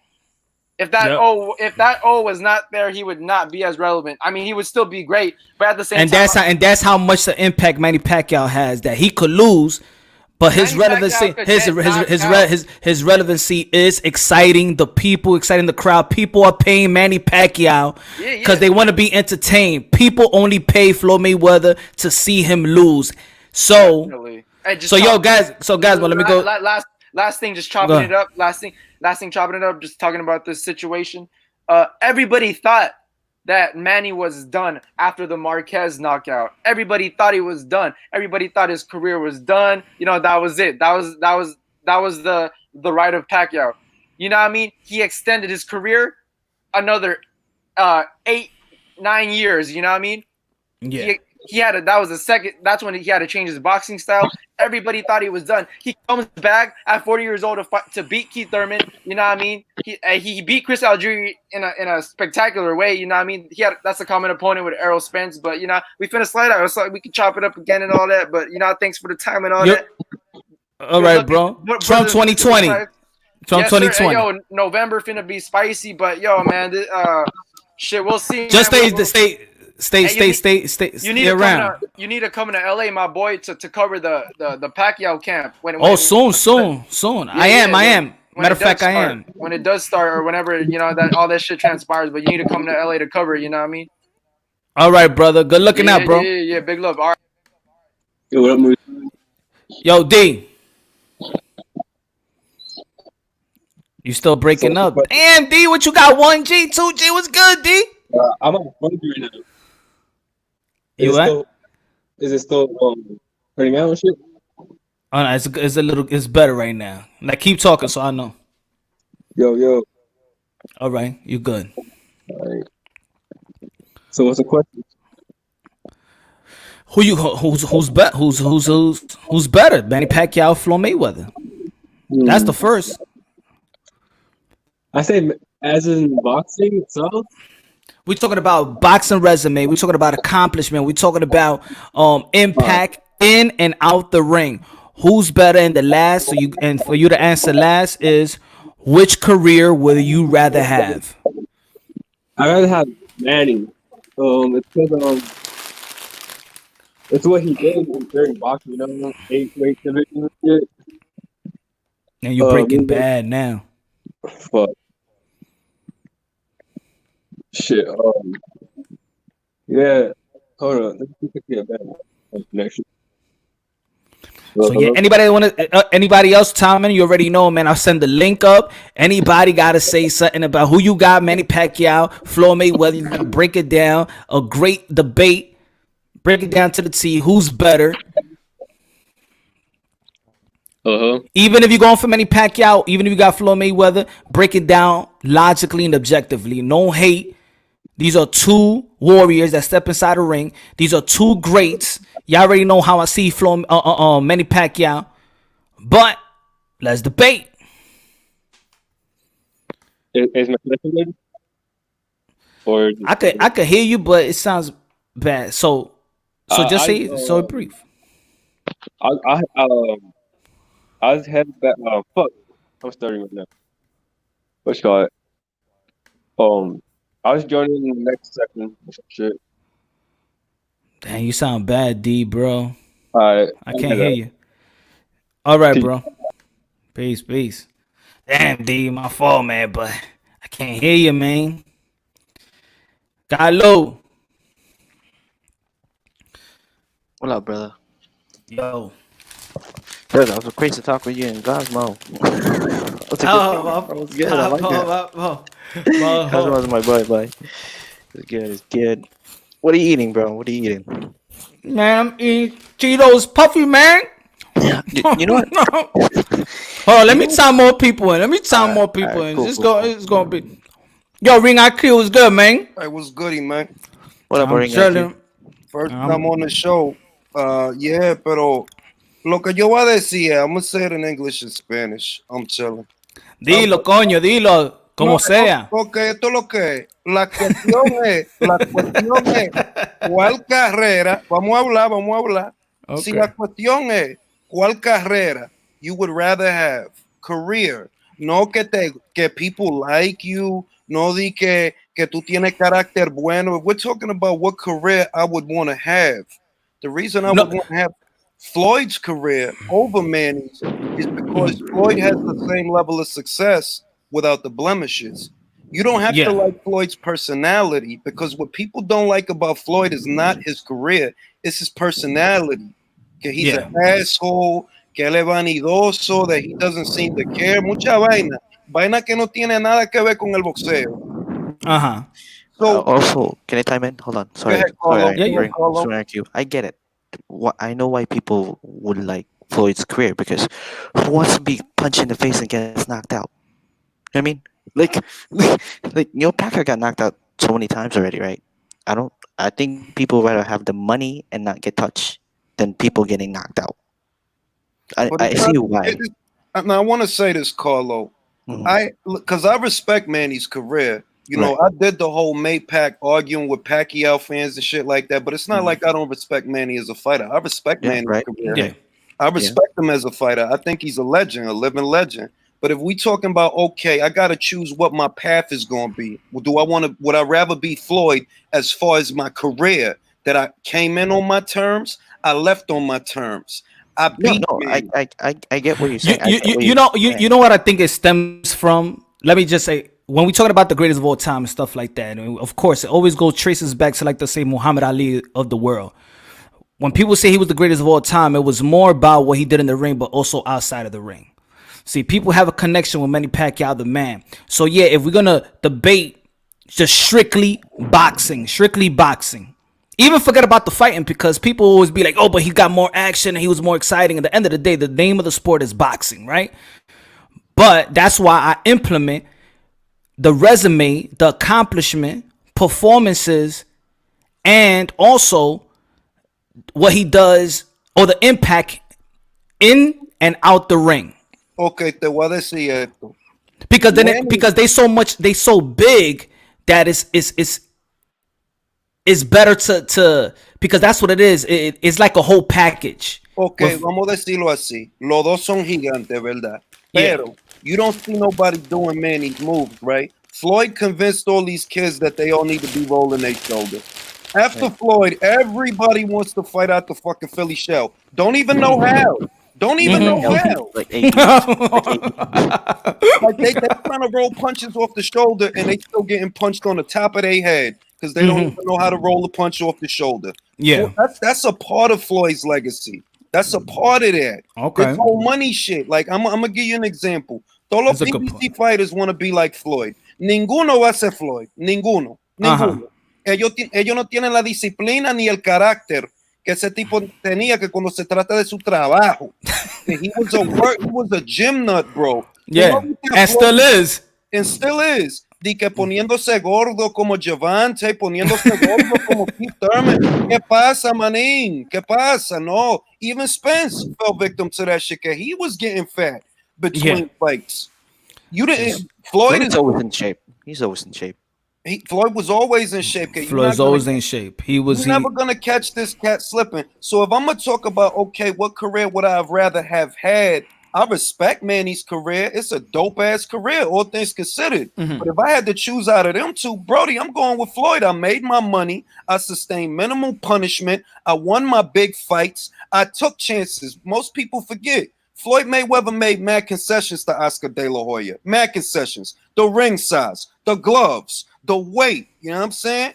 That's what I was talking about earlier. That with Floyd Mayweather, really, there was no type of catch weight where I'm giving you something, like giving a chance for you to beat me. Let's say Manny Pacquiao, he gave it to Margarito, and I also debate that. I say to 8th division world champion, but that was not super welterweight for me is not. It's 150. I qualify it, ¿verdad? Pero What do you think about that? Let me ask you that question. Es una ilusión, manín, es una ilusión. Si yo te digo a ti, mira, yo voy a pelear con Yermel Charlo, ¿verdad? Pero yo le dije a Yermel, tú me tienes que pelearme a mí en el 48. Si no, no hay pelea.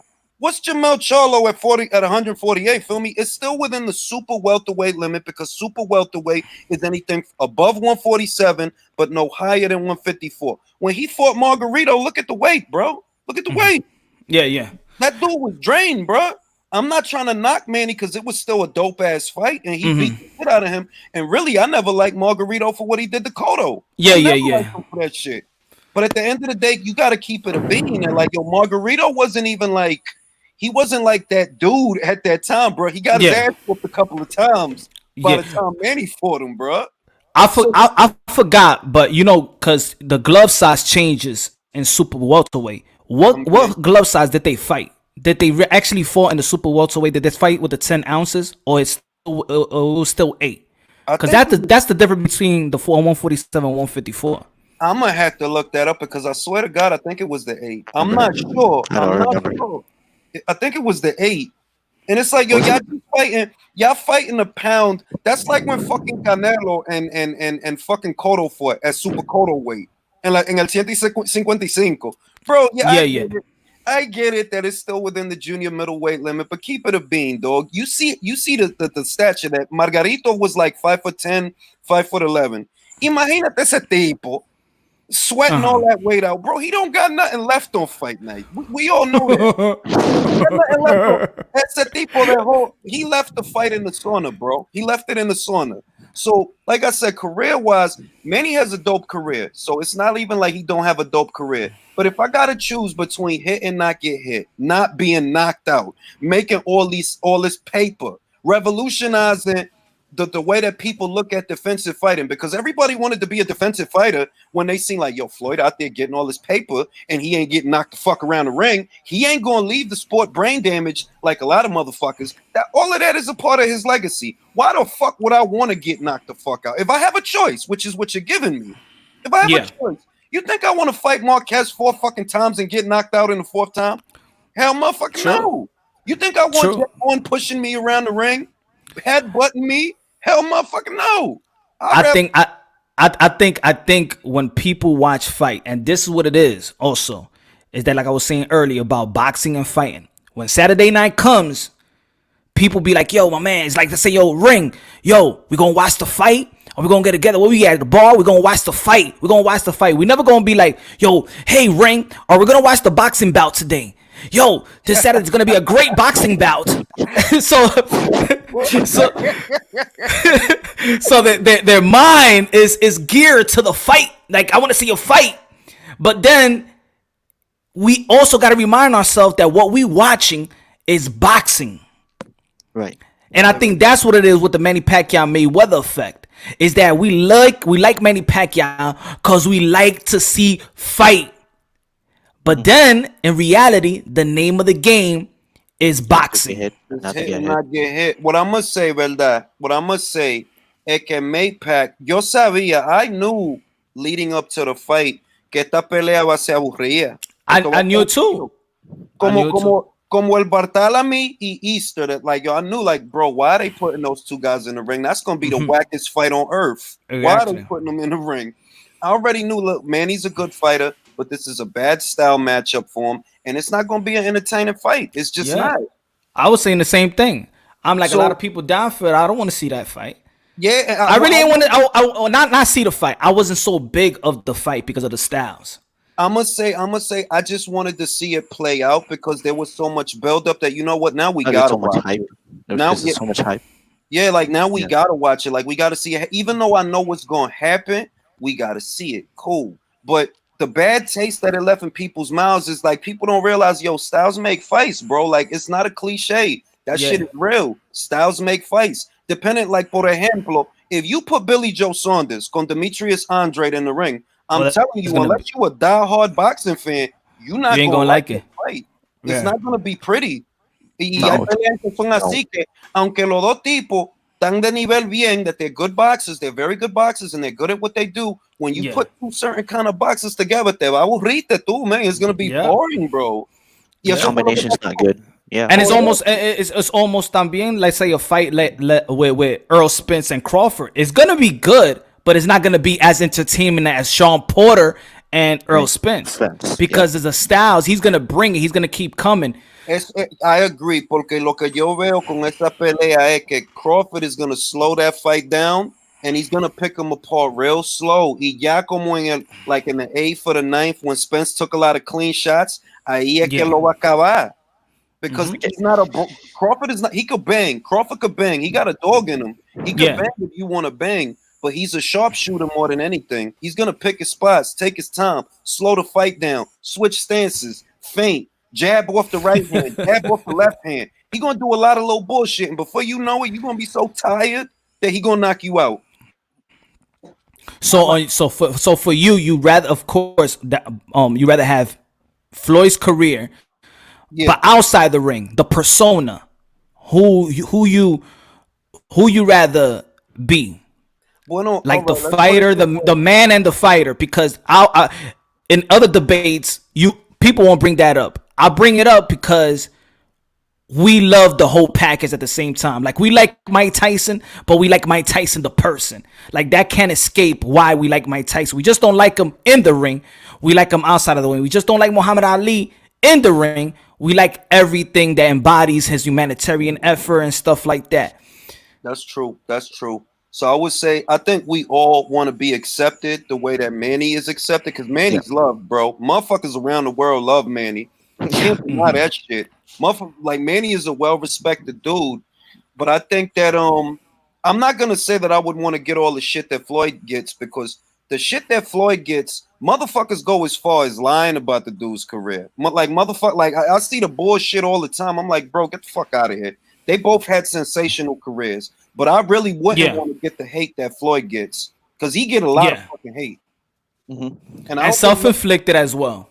Some of it, like for his kids. Like, because if you a boxing fan, tú vas a ver que ese tipo lo que estaba haciendo fue vendiendo pelea. So you gotta be the heel, yo. You being a bad guy. Porque nadie quiere ver, ay, que él es bueno. He's a nice guy. I know he's a good fighter, but I'm gonna fight him. No, you gotta sell a fight, bro. Sometimes you gotta be the asshole. That's what you gotta do. Well, that's how Mayweather makes money. Yeah, that's how boxing makes money, bro. That's how boxing makes money. Like look at Dillian White in the UK. That dude sell fights over there, bro. Why? Because he not on no nice shit. It's fuck Chisora, fuck AJ, fuck Wilder, fuck he don't like nobody, dog. But they fuck Forget with the WBC. Yeah, he don't like nobody, dog. Pero por eso they fuck with him. Like, yeah, man, fuck all these motherfuckers, man. Dillian White, man. So I dig it. He's selling fights. But people read too much into that shit. It's like, bro, that's what he doing to get you to buy the fight. He know you don't like him. You think he don't know you don't like him? And you gonna buy that fight, and you gonna watch that fight, and you help make him rich. That's why motherfuckers is mad. Like, yo, you help make him rich. People want to see him lose. That's they pay Mayweather to see him lose, right? And that's another thing, is that with Floyd is people will pay him. People will pay to see him lose. It's not because it excites them. That's the difference between, for me, Pacquiao and Floyd as well. You know, that I bring into the equation, because we pay to see Oscar De La Hoya fight. We pay to see because it excites us. We pay to see Manny Pacquiao excite us. We pay to see Floyd, Mike Tyson. We really don't pay Floyd. We just want to witness. We just want to be the guy to witness on real time if he lose. That's why people pay. I would say es diferente, porque uno que no entiende boxeo no quiere ver boxeo, ¿me entiende? Yeah. Uno que no entiende el boxeo, lo que es la técnica del boxeo, you're not gonna want to watch boxing. Por ejemplo, a lot of people don't like watching Andre fight, but I do. A lot of people don't like watching Saunders fight, but I do. Because uno entiende lo que el tipo está haciendo y uno aprecia lo que el tipo está haciendo. Pero if all you want to see is rock'em sock'em, bro, watch bare knuckle boxing entonces. That's for you. Watch bare knuckle boxing. If all you want to see es dos gente que se van a matarse a puño. Porque el boxeo is not that. El boxeo is hit and not get hit. It always has been. Hit and not get hit. It's never been different. So if I watch a Mayweather fight, yo sabía que esa pelea con Cotto iba a ser tremenda. Yo sabía eso. La pelea con Canelo. I knew that shit was gonna be a dope fight. They acting like Mayweather never had no dope fights. What about the Corrales fight? That was a dope fucking fight. The Gotti Madonna fight. won. Yeah, but That was a Gotti dope was fight. washed. Like I knew Gotti was washed by the time they. No, I think the thing with Gotti fight, where I go to the Gotti fight, I think that was the fight that really deteriorated his hands. Like he went all in on that one. Yeah, because he beat the shit out of Gotti. Like he really Yeah. did. He beat That's the- what I think. I think that fight right there is the one that he'd be like, I'm going all out. And that's when he started putting extra. After that, that's when he started putting the extra pads on his gloves. Because they hurt his hands. Yo right? veo a este tipo diciendo di que yo soy racista. ¿De dónde salió ese cuento? Oh, Esta yo, gente, dime, ¿qué está pasando con esta vaina? yo no Dime, sé lo que ¿qué es lo que está pasando? Yo creo que ellos están diciendo di que yo soy racista, pero ¿cómo yo voy a ser racista if I'm a fan of Floyd Mayweather, bro?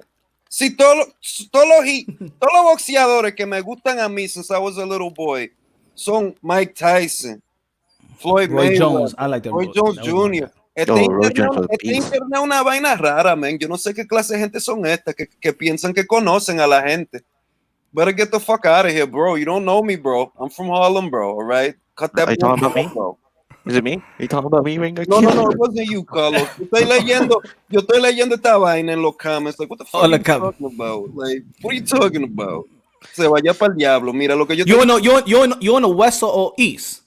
Now, right now, I'm from Harlem, but I moved away from New York about 6 years ago. I'm still in the Okay. East, though. Still on the East, though, but I'm not in Harlem no more. Got you. I do want to go west, though. That's where I'm looking at, like California, y si no California, Texas. Yeah, because I left Harlem 2 years ago. Really? Nada más 2 años. Yeah, I've been I copped a place 2 years ago, 2.5 years ago. I dig it. Damn. Sí, Nueva York se está zarando, man. Nueva York se está zarando. Yeah, I don't know a lot of boxing channels that dudes from New York, right? I haven't met really too much. Me from neither. dudes in But New New York has a I good, haven't the good talked thing to about anybody that's in New York right now, you know, once boxing starts up, is that you got good access because Gleason's is over there, the Barclays yes. is over there, Madison Square Garden. It's a lot of, and it's a couple of boxing gyms over there. So anybody based out of New York that's in New York that's a boxing channel, ain't no reason you shouldn't be getting them interviews because they out there. All them fighters is out there. York. But- Yeah. I think the last fight, the last press conference that I went was the Steve Rose and Triple G. That's the last fight I covered. And then I had my daughter, so I took like a step back. Like I was gonna get on my grind, and then I took a step back. That was the last fight I did. I dig it. I want to move to a fight town. That's why I'm looking at Texas, but I'm also looking at the West because there's a lot of fights in the West. Like it's a lot of smaller cards in the West too. It's not even just the big cards. It's the smaller cards too that you want to get down with and shit like that. Okay, Yeah, question for you guys. But they What is man, the biggest- yes, sir. What is the biggest fight town in the United States? Honestly, I would say Vegas, man. Vegas. Meaning like to put events or the best fight. Put event. or- I think it's always gonna be Vegas. Yeah, it's gonna be Vegas, bro. It's gonna be You, Vegas.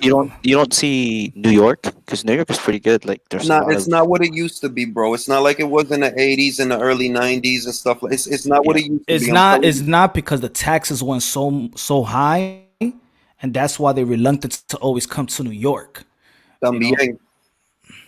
Like New York used to be a better fight town than what it is now. Like it's not. It's still obviously it's still fights happening there, but not the way it was before. Like you don't see, por ejemplo, you're not gonna see like those mega matches at Madison Square Garden. Like Lomachenko versus Teofimo is a good fight. It's a big fight. Oh, I love But that it's- fight. I'm gonna stick to that fight for a long time, man. And it's a Until great it- fucking fight. No, like, but it's not big on the scale of Oscar de la Hoya versus like a Felix Trinidad or something. No, Something no. on that scale. It's not big like that. Like oh my god. But it's a great fucking fight though, man. You know why it's not that big, in my opinion, is because the guys like Teofimo Lopez. If you listen to the Bob Arams, you listen to ESPN and the analysts, they don't have as much. They didn't have as much confidence in Teofimo Lopez. It's like everybody wanted him to, like take his time. Oh, let him get more fights. He's not ready for the Lomachenko fight. So right there, they wasn't promoting him the way they probably should at this point. He had to beat the Richard Comeys of the world the way that he did.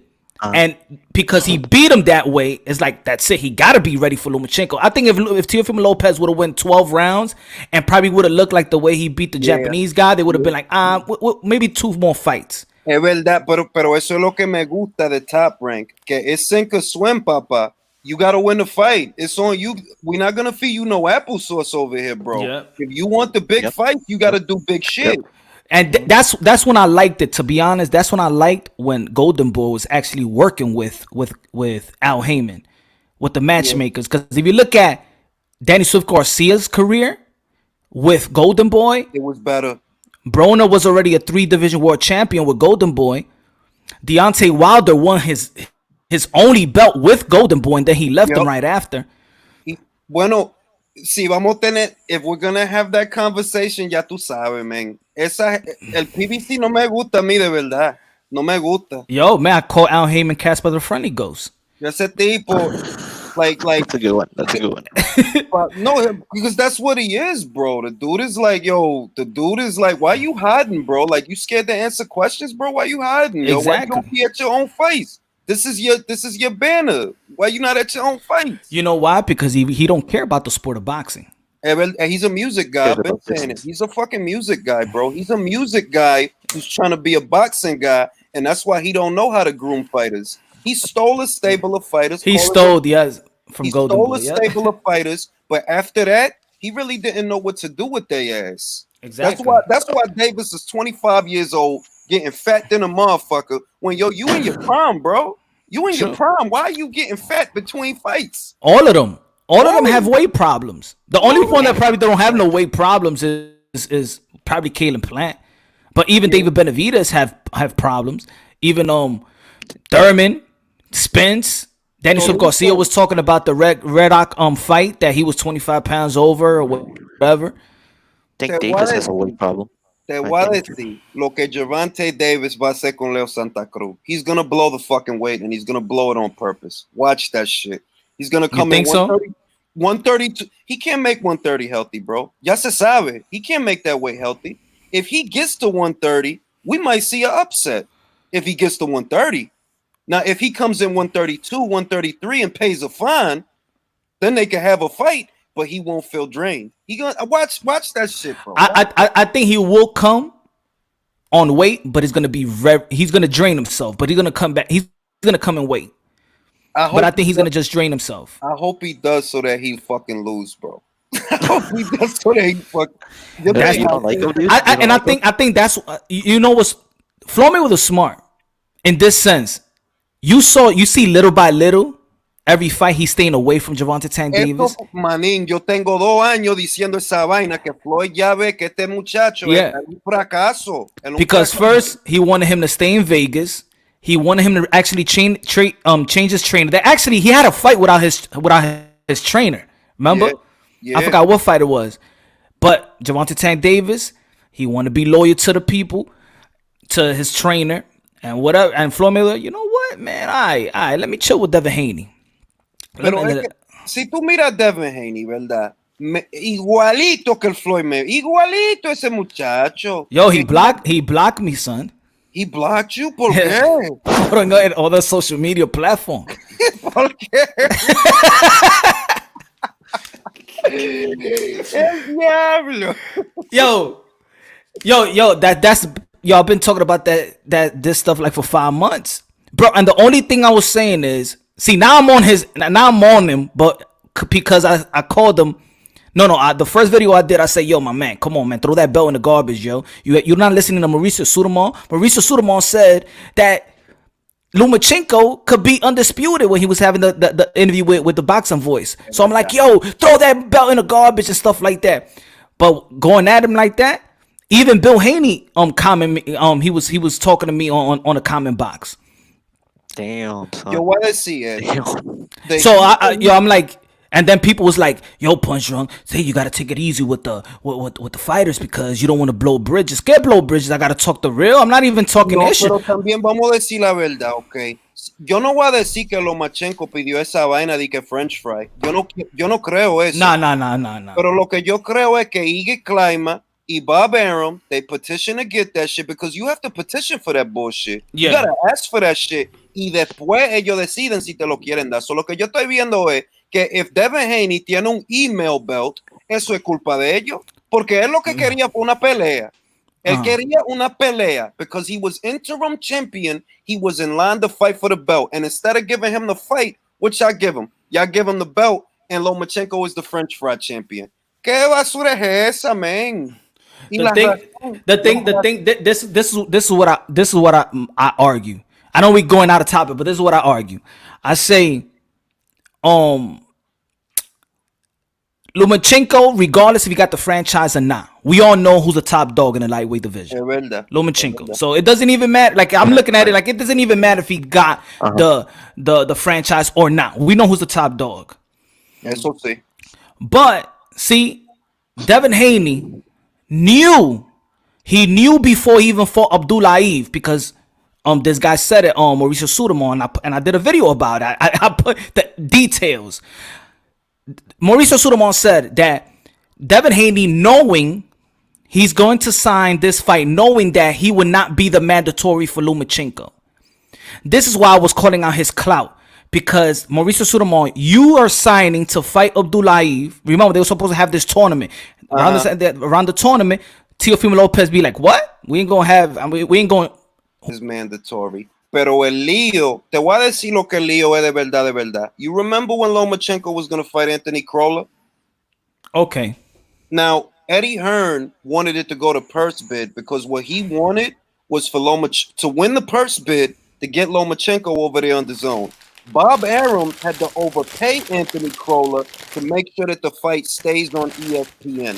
Y el lío es que él sabe que con Devin Haney, Eddie Hearn is going to try that same shit again. He's going to try to put in a bid and outbid Top Rank to get Lomachenko over to the zone. That's the real reason Bob don't want them to fight. No es porque que él tiene miedo del muchacho. Ese muchacho no hizo nada todavía that anybody should be scared of him. He hasn't beat anybody yet. Santiago y quién más? Santiago and who else, bro?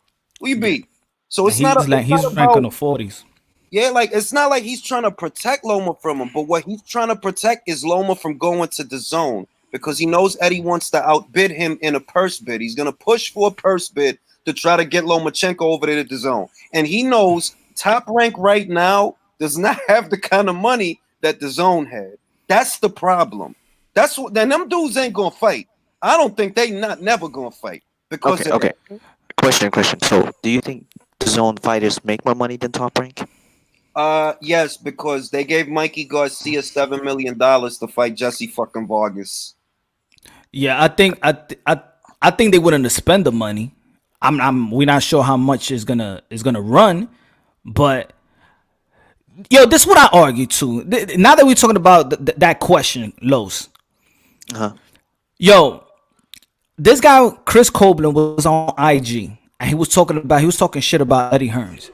He's saying that he's racist and he was praising Al Heyman. He called Al Heyman a god. I said, oh my God, yo no sé lo que Al Heyman le está haciendo a esta gente that they want to call him, yo, it went from Daddy Heyman to Uncle Heyman to God Heyman. Boy, I don't know. So this guy's saying, that, oh, Eddie Hearns, he's stupid. They don't know what they're doing. Yo, Al Heyman gives money to his fighters. Look at me on all that. Eddie Hearns is stupid. Look at him overpaying his fighters. And I'm writing. I'm like, yo, let me get into this live because it doesn't make sense. You are dissing Eddie Hearns for overpaying fighters and praising Al Heyman for overpaying fighters. I'm like, what? You're supposed to be praising Eddie Hearns for it then. What's the argument? Like, déjame decirte una vaina. Tú sabes lo que, you know what they guaranteed Sean Porter for fighting Errol Spence, bro? You know what the guaranteed purse was? What is $3 it? million? $2 million fucking dollars, dog.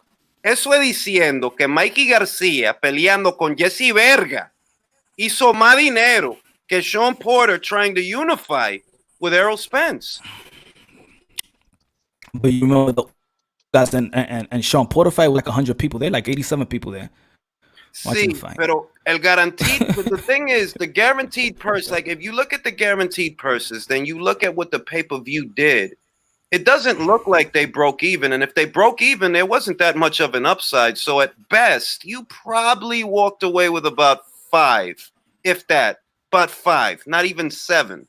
This kid got a flat 7 million for a regular ass fight that belongs on free television. He gave him $7 million for that fucking shit, dog. I don't know, babe. Even Eddie Hearn said that he's not gonna be signing nobody. Ahora this no. year. Pero la cuestión es, do you think that Al Heyman le dio a Adrian Broner $7 million to fight Jesse Vargas? Because remember, they fought. I don't think Broner got no motherfucking $7 million. Otherwise, he wouldn't be sitting here today asking for 10. AB's He's not begging worth for $10 million, and if he don't get his $10 million, he's gonna go rob and steal. Mira qué pendejo. Mira la cosa que la gente está. So, question. Imagínate What's up, Lo? que tú estás caminando en la 125 y ahí está Adrian Broner. It's a stick up. I won't even. I won't be surprised. Yeah, really. Okay. Question. So, AB is asking for 10 million. I don't even think he's worth 5 million for a fight. AB want the 10 million because he wants to rob the bank. Right. That's it. It's taking his. He's run out of people believing in him because he knows that he's gonna promote the fight. He's gonna talk his stuff, but he ain't gonna really show up on the fight night and then rob the bank. The jig is up con él, man. Que él no ha ganado una pelea since 2017, bro. He has not won a fight since 2017, and you want $10 million, bro. You crazy? Like you bugging out. He should stick to rapping, maybe. He gonna fuck around, make more off that mixtape than he do off boxing, cause he done, bro. He's done. Okay, speaking of AV, who do you think he should come back fight with? I think nobody. I don't want him to come back. I want him to retire. I want him to fuck out of here, yo. You done with him, RT? To be honest, I wouldn't. I wouldn't want him to retire like this. Now, let me put Frank on, man. I wouldn't want him to retire like this. Well, it was good, Frank. I wouldn't want him to retire like this. Cause in the end, I've been trying to, like, you know what I'm saying, yo, AB for the division world title. I know it's not about when he win it with names and stuff like that, but he's asking for 10 million. He ain't gonna get that. Cause I think AB can make fights. Like a Keith Thurman AB, people's gonna watch that fight. They'll watch. That's the fight. That's the fight I'm talking about, bro. That shit. But if I was Keith Thurman, I wouldn't go that route. Bro, that would be a black fucking fight, bro. AB versus, like, yo, look. Mikey Garcia manhandled AB, right? And he was on the come up. He came up from 35 and handled him. I'm not saying Keith still got it. It's more like it's the battle of the two dudes that don't really even want to win. They just want to show up for a check. That's gonna be a whack ass fight, B. You think at this point that Keith Thurman, just for that one loss, you really think he just want to show up for the check? It wasn't that one loss. I've thought that for like 2.5 years now, because when they ask him questions, he act like he don't want it. Whenever they would bring up Spence, his eyes are glazed over and he start talking some dumb shit. Whenever they'll bring up Spence to Keith, nah, it's not the right time to get back. Like, bro, you've been saying that shit since before 2017. You've been saying that shit. As soon as Danny Garcia got to the division, you was on his ass. Spence been here the whole time. You never showed that energy for him, and you never showed that energy for Kell Brook either.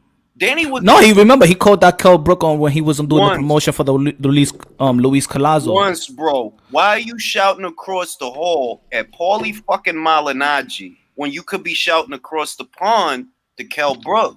Why you going after Danny hard? Like you going hard on Danny? Danny just got to the division. Kell Brook has been a champion for 3 years. You've been there with him.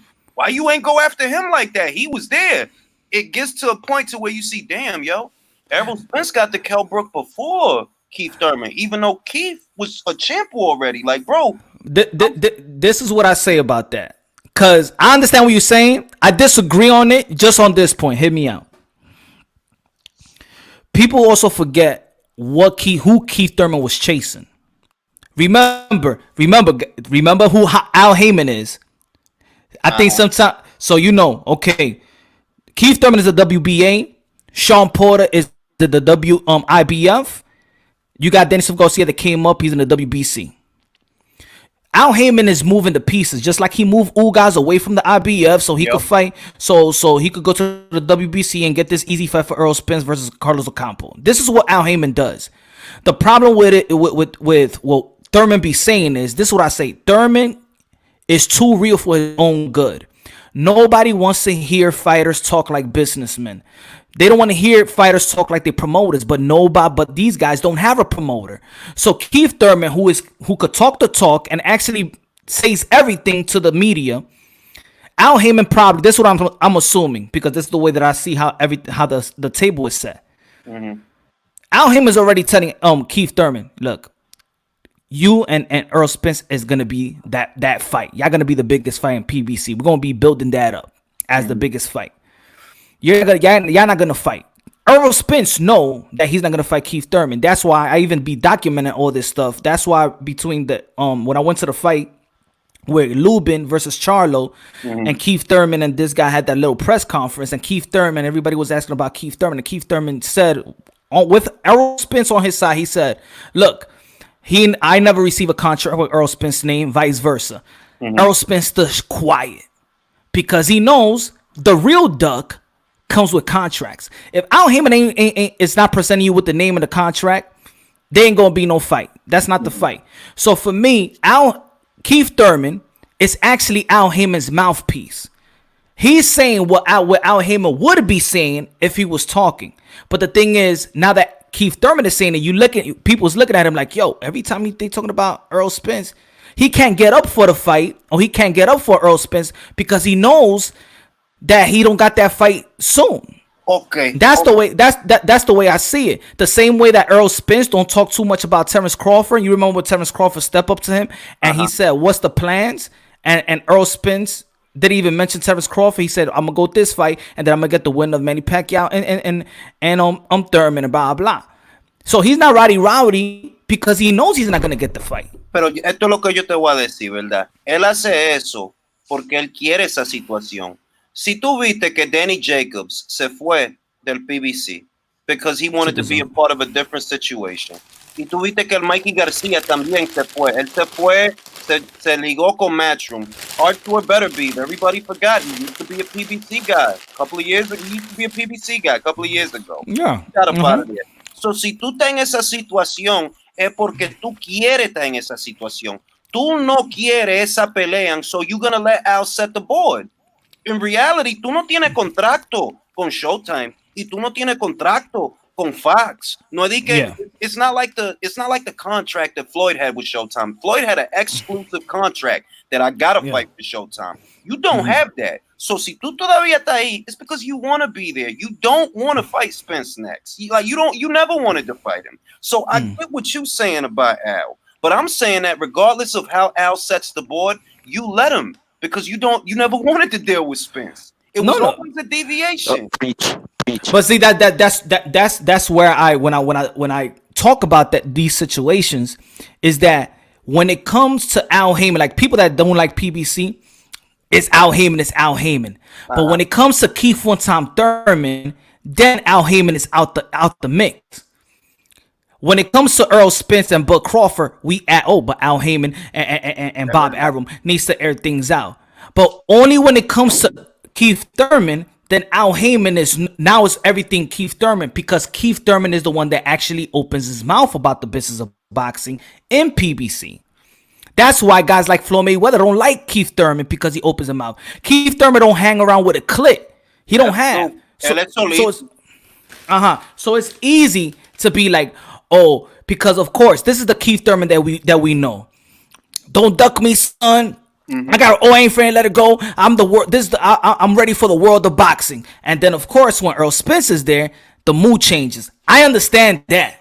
Trust me, even me, that I'm like, yo, but come on, Keith, what the hell you turning on like that? Like, for real, turn it up. Like, but then I'm looking at it. Then I put my thinking cap on, my business cap, and see the PBC is almost like Ugas the other day. What he said, Ugas said, I've been calling for the fight for 2 years with Earl Spence. And I'm like, no, you haven't. Be real, because you was the mandatory to the IBF. Just tell the people the truth that Al Heyman told you to go to the WBC. He's going to promise you a fight with the winner of Danny Silva Garcia and Sean Porter. Hey, Keith Thurman, drop your belt to the WBC. For me, the PBC now banner is all about business. It's not about legacy. It's none about that. So I don't look at...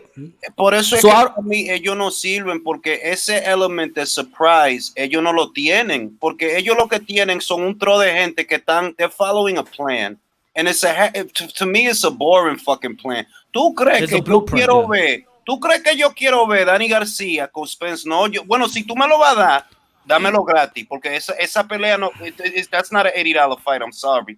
Danny Garcia with Spence, $80. No, that's not an $80 fight, bro. You bugging out. I just watched Danny go 12 rounds with Ivan Redkach, and I gotta pay $80. Motherfucker, you bugging I get that. out. I get that. I'm Yeah, good. yeah. I'm good. But with them, it's whoever get the investors, and the investors put the money in the pot. That's what Al Heyman does. He gets the investors. That's what he Okay, does. so in PBC banner, so you got Manny Pacquiao, right? Who else is the worth the money? Would it be Spence? Earl Spence. I think it's whoever who's worth the money in, Yeah. in PBC is still the guys like Keith Thurman, Earl Spence. Danny Silva Garcia could get a fight. He could get his money. I think with Danny Silva Garcia, he got the Wayne Wade effect, meaning that But Al Heyman owes him a pay-per-view fight. But who's the real cash cow, though? Huh? Who's the real cash cow in PBC at the moment? The All real right. cash cow? I'll Aside say from Manny Pacquiao. Aside Spence. from Manny Pacquiao. Aside Spence. from him. It'd be Spence, dude. That's it. I don't know, because who got more? Who? I mean, depending on, I don't know. In the numbers, more views is. More It than was one. Adrian Broner, Keith Thurman, Deontay Wilder, and Wow. Earl Spence. If we go In off numbers, pay-per-view and views. I'm talking about If views. we go off pay-per-view buys, right? Okay, Wilder has put up the biggest pay-per-view buys for the PBC. The problem is he fucking got his ass beat. So if he don't win that third fight, which a lot of people don't think that he will, then we can't say that he's the cash cow. If he wins the third fight, then we can say, all right, well, you put up 325,000 the first time, 800,000 the second time. We don't know what the next fight gonna do, but 800,000 is more than the 500,000 that Manny Pacquiao put up with Keith Thurman. How much Keith Thurman and Manny Pacquiao made? That made about 500,000 buys. And Fury and Wilder was 700. It was like it was between 750,000 to 800,000. But also that was on ESPN. Oh, we're gonna get so because that was on Fox. Yeah, it's true. You got to count that it was a dual promotion. Y también que ESPN was helping them promote that shit. So yeah, Exactly. Like if you would put Manny Pacquiao and Keith Thurman and both powerhouses is actually both networks is promoting that fight, you get a big fight, yeah. a bigger fight. Well, here's a question, guys, for you. Also, Super Bowl was promoting Exactly. that Yeah, fight. they paid 4.5 million for 2 ads during the Super Bowl. So yeah. So with all that shit, with all the investment they made, right?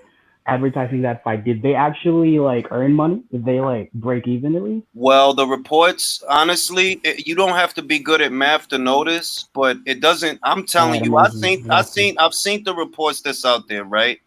If Tyson Fury got 30 million, which is the report, he got a guaranteed 30 million. That's not even counting the upside, assuming there was one. But if he got 30 million and Wilder got 30 million, I think it was 28, but 30 UK. I think it was 28. because what I saw was 30 based on the reports. And if you saying that there was $60 million guaranteed purses to the fighters, you got to hit at least $1 million to break even before you start making money. Now they did good at the gate. The gate numbers was real good as far as those in attendance. But How much is the gate numbers? off the pay-per-views, it looks like they lost a lot of money. The only way they could have got that money back is abroad to whatever networks in foreign countries probably paid a flat fee to show the fight. The way like say Sky Sport. Sky Sports showed the fight. Exactly. Like if Sky Sports paid, let's say, $1 million for the rights to show the fight in the UK, that's the only way I could see them making money, because it does look like they lost a lot of money. It looks that way, like because they probably spend a lot of money to get to promote the fight too.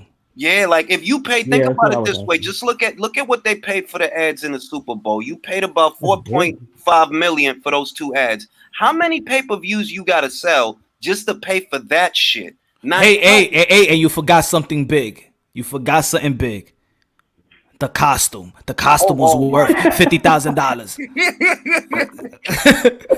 The costume was $50,000, ladies and gentlemen. Let's not talk about. Let's not open that. Let's not open that door, dog. That's and the battery was like 1.2. So hey, we gotta add. Yo, I'm not even gonna. You know what? It's fucking late. I'm gonna go to sleep. It was good talking to you. Motherfucker, I don't even want to talk about that shit. All right, my brother. Yo, take care, man. Yo. You want to talk about the tampered gloves and all that shit? Nah? Say it again? You didn't want to talk about the tampered gloves and all that shit?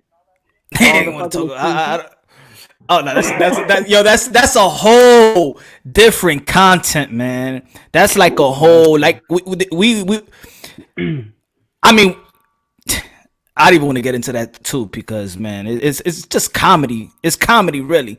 Yeah, I agree. It's comedy, really. Going back to that pay-per-view, right? They made 64 to 68 million out of the pay-per-view alone. So, not sure they actually made money off that. I mean, put it this way: they probably didn't make the money, and probably the handlers and the power plays didn't make as much money. But the fighters made their money, right? The fighters made their money.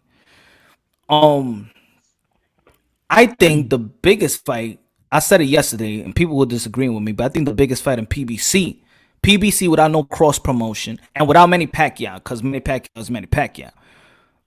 For me, it's Keith Thurman and Errol Spence. Yeah, I agree. Yeah, because if you really think about it, all the people that Manny fought, they gained a shit ton of fans out of it, right? Yeah. Win or lose, right? Yep. Keith gained a lot of respect. Like I didn't fucking know about that dude until he fought Manny, and then I started watching all his fights. So, you could tell, go to any videos and put, let's say, like a Keith Thurman content versus anybody else content. He would have he be the one that's outside of the limelight more, but people, because he know how to talk, people are geared to when he's talking. You know. I think the second biggest fight in PBC is David Benavidez and Caleb Plant. Without cross promotions. That's just in-house fights. Okay. I was debating with, I forgot who I was debating with. He said that Daniel Garcia and Errol Spence is bigger than Keith Thurman and Errol Spence. I said, no, he's not. I don't know about that. Because, speaking as a casual boxing fan, right? Yeah. You don't really hear about Danny Garcia. You don't. You really don't. I mean, it's like I'm saying, for real. The only reason I feel like we're gonna see Errol Spence and Danny Garcia is because Al Heyman feel like he owes Danny Garcia a pay-per-view fight, because he was one of his cash cows as well. Adrian Broner got a pay-per-view fight. Errol Spence got a pay-per-view fight. Deontay Wilder got a pay-per-view fight. Errol Spence got a pay-per-view fight. Sean Porter got a pay-per-view fight with Errol Spence. And in reality, Danny Garcia was supposed to have a pay-per-view fight before even Errol Spence got a pay-per-view fight. Michael Garcia got a pay-per-view fight. And I think that's the only reason we're going to see Errol Spence and Danny Garcia, because that's the way Al Heyman runs his career. He just puts the pieces around. It's not about legacy with PBC. It's all business. It's all business. But let me ask you this though, right? Do you think this was an impact that Floyd had because of how smart he was as a businessman? Now, I thought, because the thing is, he did pave the way for people to get more money, kind of like how the NBA, right, with the player movement and all that shit, they're getting more money now, right? But in boxing, it's not like that. It's not like that. Fuck. Hold on. No, that's why I said in Impact, Floyd Mayweather have a way more bigger impact than even what people think. For sure. But also, 100%. where I implement the fight with Manny Pacquiao and Floyd Mayweather, because that fight told everybody that you could over marinate a fight and people would still pay. Now, if that fight would have been a bust and the money would have never made the type of money it made, then I feel like people will be seeing more of these fights that we wanted to see quicker. But now there's a blueprint. And that if that's the biggest fight, lucrative wise, people are they're gonna go by that blueprint. And that's what's messing everything. Yeah, it's only logical, but it's also detrimental to the sport. But now you're dealing with a person that don't give a damn about the sport. And now his fighters has implemented that mindset, like, hey, you fought for free in the amateurs, you fought 200 and 100 fights. This is about business. I think that's the way Al Heyman talks to his guys. Like, yo, forget about what the people care. Forget about the sport. This is your life. It's all about making money. You could, like, there's merit to that, right? Like, fucking, like, if you're really trying to make money, it's smart, right? But if you're chasing legacy, that, like, forget about it. Like Get Manny, out of there. like Manny Pacquiao. Yeah, I mean, you can't deny it. The dude fought everybody, right? But he made a lot of bad decisions wrong. No, Manny. Oh, okay. Yeah, he fought everybody, but at the same time, like, he wasn't smart about, like, some of the fights that he took, right? Like the Horn fight, he was saying, like, he was gassed, right? He didn't have, like, a good training camp or whatever bullshit. He was a yes man to Bob Arum. So if Bob Arum would tell him, like, yo, this is a good idea, he would say yes. See, I don't think that Manny Pacquiao didn't know the power that he have. Nah, well, that's the thing with Manny, because, like, he's always a good person, you know. So he'd always say, like, oh, talk to my promoter, right? He never said, like, all right, come and fight me then. I'll make it happen. He never said that. That's his flaw. His biggest flaw is, like, him being a human. No, sometimes the biggest flaw in people is when they can manipulate you and thinking you're not worth what you think you're worth. They can manipulate your mind like, hey, I got this for you, and make you believe that if it wasn't for them, you would have never had this. Yeah. So now he's trust Bob Arum, right? He got me these type of money. I come from where I come from, you know, and he's making good decisions for me. Me knowing that Manny Pacquiao did not know that he has that type of power. It's because who the hell, if you're Manny Pacquiao with the power, you're gonna go all the way to Australia to Jeff Horn's backyard to get robbed. I'm going all the way to Australia to fight Jeff Horn. That's true. Like, I'm not even fighting in the Philippines, and I'm Manny Pacquiao. But at the same time, he never fought in the Philippines, though. So I guess but what I'm saying is, like, early in his career, he has fought. Yeah, he has. But I'm saying now that he has power, if Manny Pacquiao is the guy that this is me, if everybody's calling me out, why am I fighting in their hometown? That's true. I'm gonna fight. Y'all gotta come to me. I'm the champ. I'm the legend. Yeah. But I can, you know what I'm saying? Yeah. Judging from, because I followed his career through and through, right? That's just how he is, I guess. Like, he doesn't give a shit. As long as the fight happens, the fight happens. Yeah. Well, he has a poker face, and not giving a ish. But you could tell when he fired Roach for the first time, and then he left Bob. Then he left Bob Arum. It's because he felt somebody was screwing with him. He just wouldn't leave Top Rank and then fire Roach. He was mad. You could tell that he was mad, but it didn't come out in interviews and stuff like that. He kept it inside himself. Because he knows that was a way to rob him, and it wasn't the judges. It was his own promoter.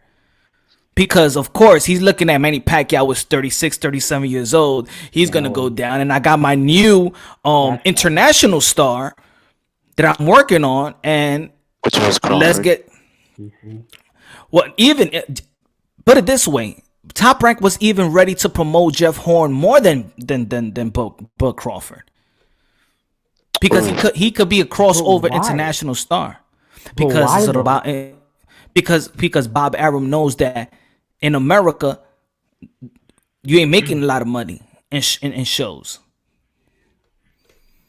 But Jeff Horn. He can't says it box. himself. He says it himself. That was like one fight. That's it, and he was gone. Yeah, but That is you a could shit investment. No, Right? because think about what promoters gonna do. The next fight that Jeff Horn was gonna get after Manny Pacquiao wasn't gonna be a big fight. They was gonna milk it. They was gonna have another easy fight so he could look good and build him up. You feel me? He wasn't gonna go from Manny Pacquiao to Bud Crawford. Okay. It wasn't gonna happen. Speaking of the robbery, which was more the biggest robbery? Was it Pacquiao versus Jeff Horn or Pacquiao versus Bradley 1? Bradley. See, to me, yeah, in the naked eye, it looks like that. But for me, I felt it was Jeff Horn because I feel that was in-house as well. It wasn't the commission when it came with Timothy Bradley. My fault. For me, it was the commission or the judges that robbed him. But in the Jeff Horn one, it was in-house. Everybody was on deck. I mean, like even Teddy Atlas was fucking mad at that shit. And he don't give a lot of credit to Manny Pacquiao either. So if Teddy Atlas is mad, whoo, it's a robbery. He does now. He gives Pacquiao credit now. A little. Yeah. I don't think the thing with Teddy is like he's really good when he's not biased. He's really good. Of course, he's gonna talk good about Manny Pacquiao because if he don't, he'll get sued if he comes out with the type of steroid talk. Well, no, That's why people can't talk the shit that they really want to. No. But he does that. But like, I guess you could say in a PG way, right? Like after the Thurman fight, he was like analyzing the fight. Oh, you're talking about Pacquiao's like, juice. No. He said something like, "Oh, I don't know, whatever supplement Pacquiao's on, I want that shit." Yeah. So like, that's a slight jab. That's a jab, but he's not saying it directly, right? It's almost the same jab he be throwing Mike Tyson when he says that Mike Tyson is 0-6. Yeah, he be hating on all the best fighters he hates. Okay, Frank. I got a question for you. Since we're here, which career would you rather have, Manny or Floyd? If I'm not passionate about boxing, like if I'm just trying to make money and actually live my life, Floyd's career, no doubt. Yeah. 15-0, 15 like record wise. Right. Just like look at it, right? He fought a lot of champions, right? I can even fucking pull it up. Let me see his notable fights, right? Let me fucking see. Fuck it. He had Corrales, Judah, right? Those are good fights. Yeah. He was just smart about like who he fought and when he fought them, right? And he was good at marketing it. So really good at probably this is gonna be the question that maybe this is the real debate, or this is the real reason why people might not like Floyd Mayweather. Do people just hate the person to the point where they don't want to give credit to Floyd Mayweather? Nah, because I used to be like that. Right? Because his style is boring, right? His style is boring. Who wants to see him fight? Like actually fight? I don't. And I was a big Pretty Boy Floyd fan. Yeah, me and Punch, Pretty Boy Floyd. Because if him and like Adrian Broner had a fight, who the fuck will watch that shit? You feel me? That would just sell because of the promotion that they would do. But not actually the fight. That would be one of the boringest fight. Hell no, I don't want to see no Floyd Mayweather Broner. And they probably. But maybe that's what it is for that shit. They still have to do a lot of promotion. Are they? I think that's. Even? Yeah. I don't know. Depending who's promoting the fight, depending how much money in the pot. They gotta advertise that shit like crazy if they want to make money. Oh, Yeah, and advertising costs too, though. Yeah, exactly. So, I mean, look at Mayweather versus McGregor. Look at how much advertising they made, right? That's what I'm saying. I think with when it comes to Floyd and when it comes to Manny, is basically the person. Is the person that people like Manny person more, and people are in tune to the fight game. And when we watching boxing, we are accustomed to not think about that we're watching a boxing bout. yeah, they can That's die. that. Yeah, but it's the essence of boxing. The name of the sport is boxing. But you see how we was talking earlier. Oh, the weight fight, yeah, and the fight and fight. So our mind is geared to fight, fight, fight. So we're looking at the best fighter. We're looking at Manny Pacquiao. We're looking at the best boxer. We're looking at Floyd Mayweather. That's true. Like I would never deny it. Like pound for pound, well, not pound for pound, but Floyd is a better boxer. But I'd say Pacquiao was a better fighter. Yeah, Yeah, no doubt. you know. Okay, so question: who do you think they will remember more, Oh, Pacquiao Pacquiao easy. or Pacquiao Mayweather? easy. He had better highlights. He had like better notable fights, better highlights. To be honest, that's a hard one to call because they always gonna be attached to each other forever. That's it. Yeah, That's almost like if you're having a hip hop conversation. As soon as you say Biggie, the next word is Tupac. Tupac. If you say Tupac, is Biggie. But let me hit you with this though, Punch. So this is dumb, but what do you call this? When it comes to like the social media, right? Yeah, Pacquiao actually gained more social media following than Mayweather, even when he loses. Like during that Pac Mayweather fight, Pacquiao actually had what was that 800,000 people like retweeted, like, and and mentioned on Facebook, Twitter, Instagram, yeah. and Mayweather, I can't even see it.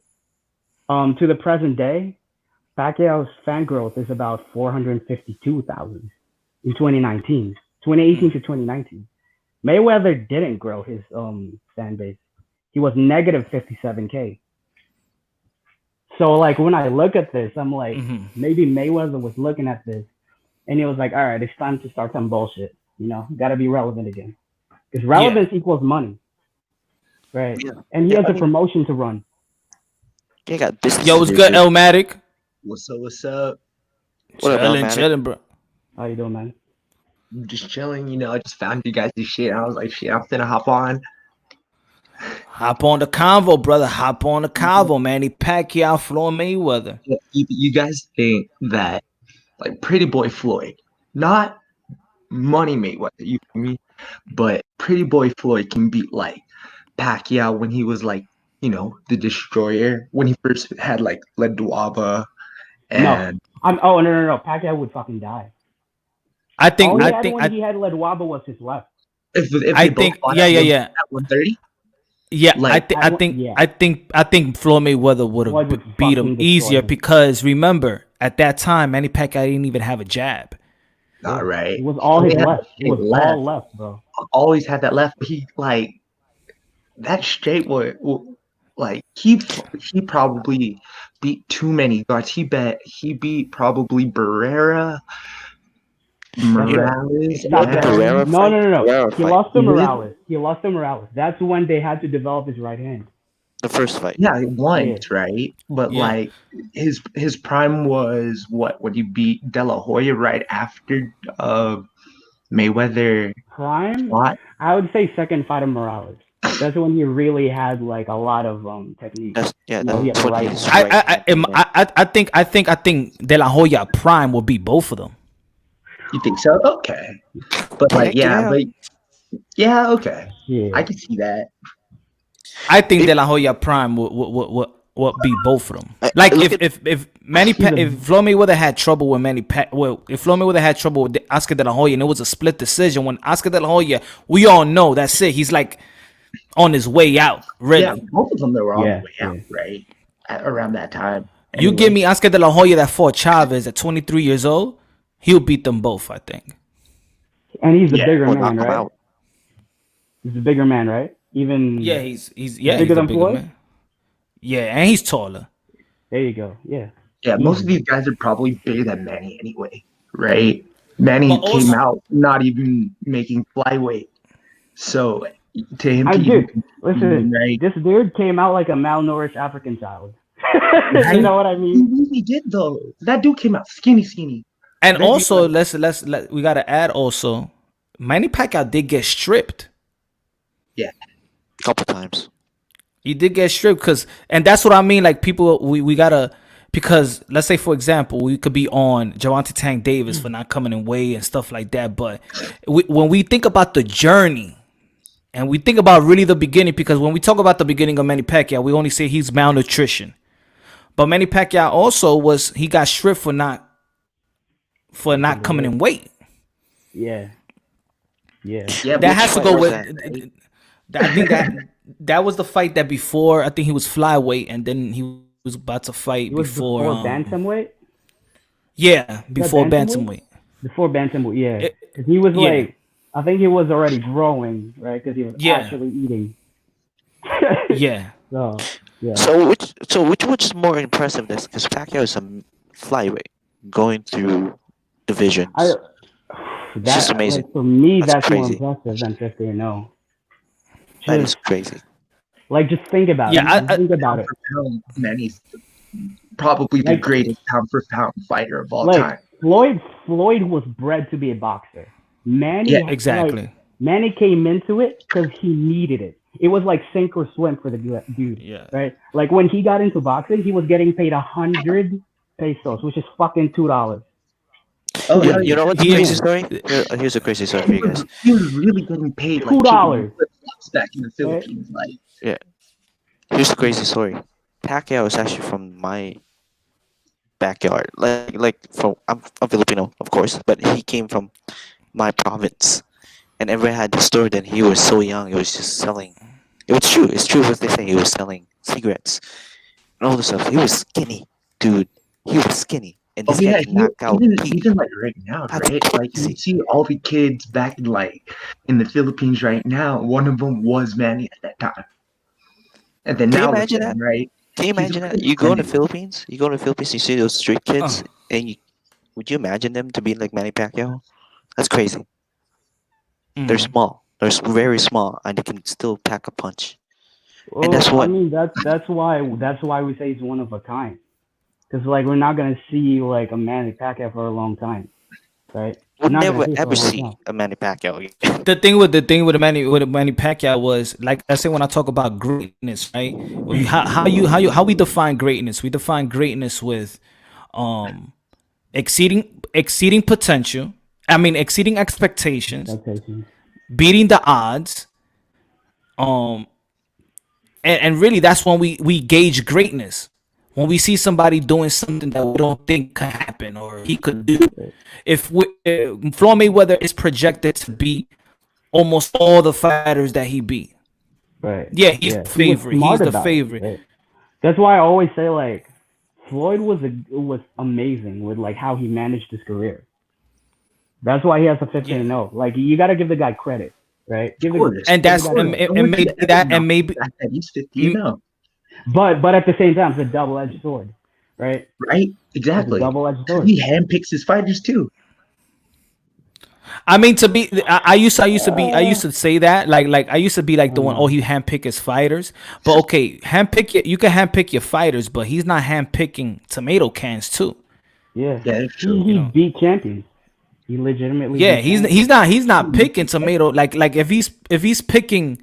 Now, of course, the Birdo, I ain't like the pick with the Birdo, and I like that Conor McGregor. That's why it's hard for me to say 50-0. Or that Like, the you Japanese never- fighter after. Yeah. Like you can scratch But- the McGregor fight out the window at this point, right? Like Mhm.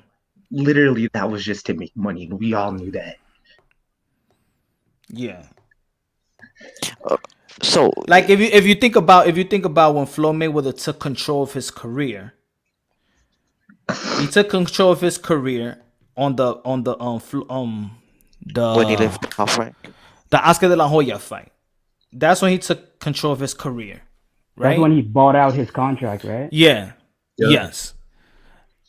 Oscar De La Hoya, Ricky Hatton, Marquez, Shane Mosley, Victor Ortiz, Miguel Cotto, Robert Guerrero, Saul Alvarez, Marcos Maidana, Manny Pacquiao. That's not a guy that you could look at it. Yeah, he's picking, but he's not cherry picking either. Like he's no Deontay Wilder. All right, let's just get it. Like, don't get it fucked up. Yeah, but also, who would Deontay Wilder pick? I had this debate also about Deontay Wilder where people be like, "Oh man, if he was fighting, who is he picking?" But right now, if we look at the top 10 heavyweights, Okay. I mean, let's go Right, top like- 15. Where is he gonna get his respect? Deontay Top Wilder five. is only gonna get respect if he beats The top Tyson five Fury fighters. or Anthony Right? Joshua. That can Yeah, beat, those like, are really the only beat two Tyson sensible Fury. fights he has. Yeah. If you look at his other fights, like who the fuck did he fight? Bermane Stiverne? Like, come on. Yeah. Luis Ortiz, fucking 40-year-old. But then Right? look at And the he other. still got outboxed. But then look at the other fighters. Like he could have fought Povetkin, but he tested positive. He fought King Conor Ortiz when people was like he's the boogeyman of the heavyweight division.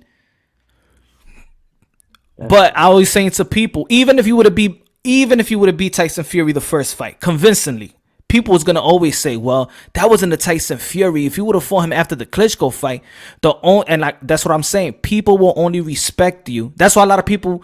There's people that yes, they respect Floyd Mayweather, but they not like overly really impressed with him. Like he's not the guy that you want to pay and see fight because the fight that he fought, he was the favorite. You get credit when you now let's say if Deontay Wilder beats Tyson Fury and knocks him out, then he's gonna get credit because everybody thinks that he's gonna get beaten. Yeah. But that just weighs so much on the knockout, right? Like when was Mayweather's last like actual knockout? And we're not talking about Ricky Hatton. Ricky Hatton. Was it Ricky Hatton in the 12th round, right? 11. Yeah. 11 to 12. TKO? That was 11th, right? I believe it was 11th? 11th. Yeah. Okay. Yeah. That was how many? That was ages ago, right? Yep. Yeah, that was 07. 2000. Yeah, there you go. God damn. Early Time 2000. flies, dude. That was 07. But also he was in his 30s too. Yeah. Do you guys count Ortiz knockout? No, we don't. We're not counting that. We ain't counting that. Well, then again, Floyd Mayweather was great, and the thing about Floyd Mayweather, he adjusted like a guy like let's say what Michael Jordan did. When Michael Jordan couldn't fly anymore after he retired and came back. He needed to adjust. He went to the mid-range game, the post-up game, and patented that up. Yeah. Floyd Mayweather, he knew his hands wasn't that's it. It was practically almost finished. Yeah. But he became a strictly defensive fighter because he took a lot of risk.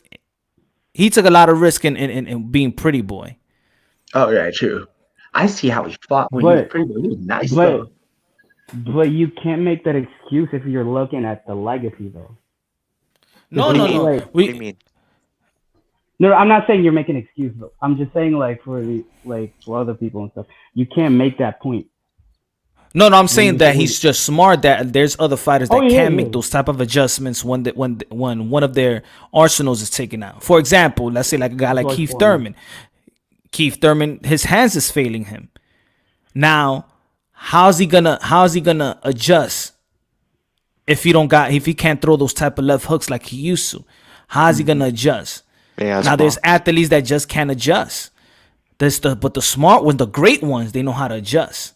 Yeah, I was about to say that. Yeah, I agree with that. 100%. Like Manny Pacquiao can't be reckless anymore. We know what can happen if he goes reckless. It's almost even during the Floyd Mayweather fight. In the 4th round, he caught him. He's going in and out. And what Manny Pacquiao did, he stepped back like, I'm not going to blow myself off here. And then you see later, Manny Pacquiao has become he's a smarter fighter now than he was before. Oh yeah. You can even if just watch the highlights. Just watch his highlights. You can see his style evolve. right?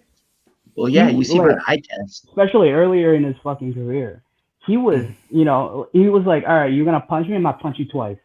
It was that, Yeah. right? Now he's actually thinking in the ring. Yeah, Like even the Broner fight was kind of boring. Manny Pacquiao yeah, I didn't press agree. that fight. He could have pressed. He'd be like, you know what? Let me just win by decision because this guy really don't want to fight. I'm not even gonna break a sweat here. Let me Right? just Like beat the him dude off doesn't points. really want to. Well, This He I dude said didn't doesn't want to want to fight engage. like that, right? it was like those are the I hated that fight. That and the Floyd fight. By round 5, Yeah, TV's off. Yeah, yeah. it's That's boring. why we Boring. like the Thurman fight because Thurman threw enough so there could be He some let type his of hands go. engagement. There could That's the be thing. He let his hands go. yeah. He'd always let his hands go too. Because at the end of the Like day, ever like since he did. you could say boxing is about, you get a hit, but you shouldn't get hit, right? But at the same time, you gotta throw punches to score points. If you don't Yeah, throw in it's an no old punches, and yeah, that was it's a like, and that's why even people they disagree with me when I say yo I want to see a rematch Yeah, I want to because see I a always rematch.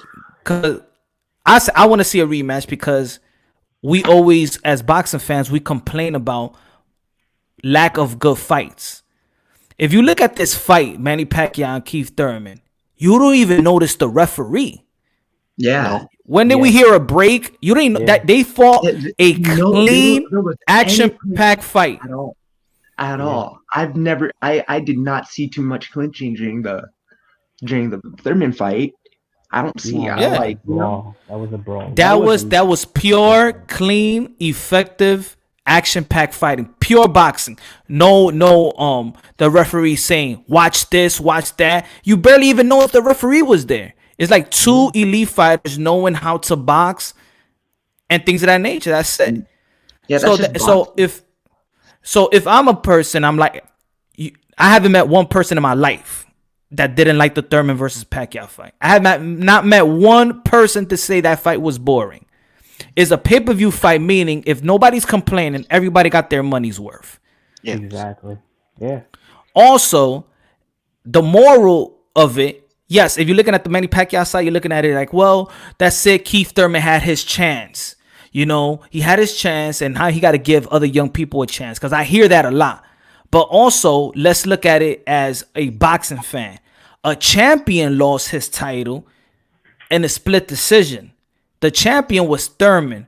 Morality tells me that he should get a champion, should get a Yeah, rematch. second That's chance true. right there. That's true. Like He fought like he wanted that anyway. it's Right? like when Yeah, Pacquiao lost to Morales. Remember? exactly. Yeah. Yeah. Like They even had a like rematch. I love. Yes, we talk about the 10th round. We love that how Manny Pacquiao hurt him in the body shot, but people don't like to talk about the 11th round. The 11th round that Keith Thurman won that round, meaning Yeah. that the dude has so much grit that he could come the next round and win that round. But he could. It was a He great could. fight.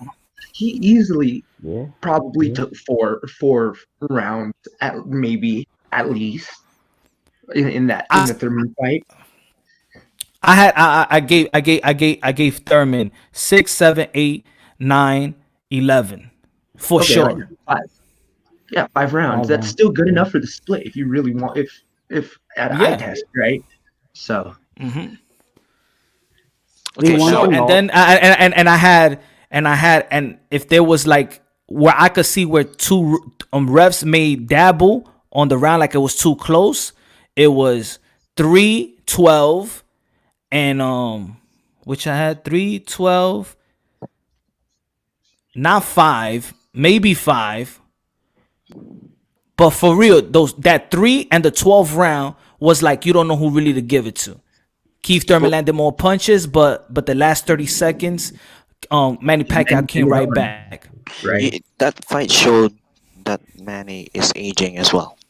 Because later rounds Oh he gassed, I mean, right? that's no, the but thing. look, but he gassed, but it was smart enough. He gassed, but we could see that he's also maybe could be not pacing because you can't he couldn't pace that fight.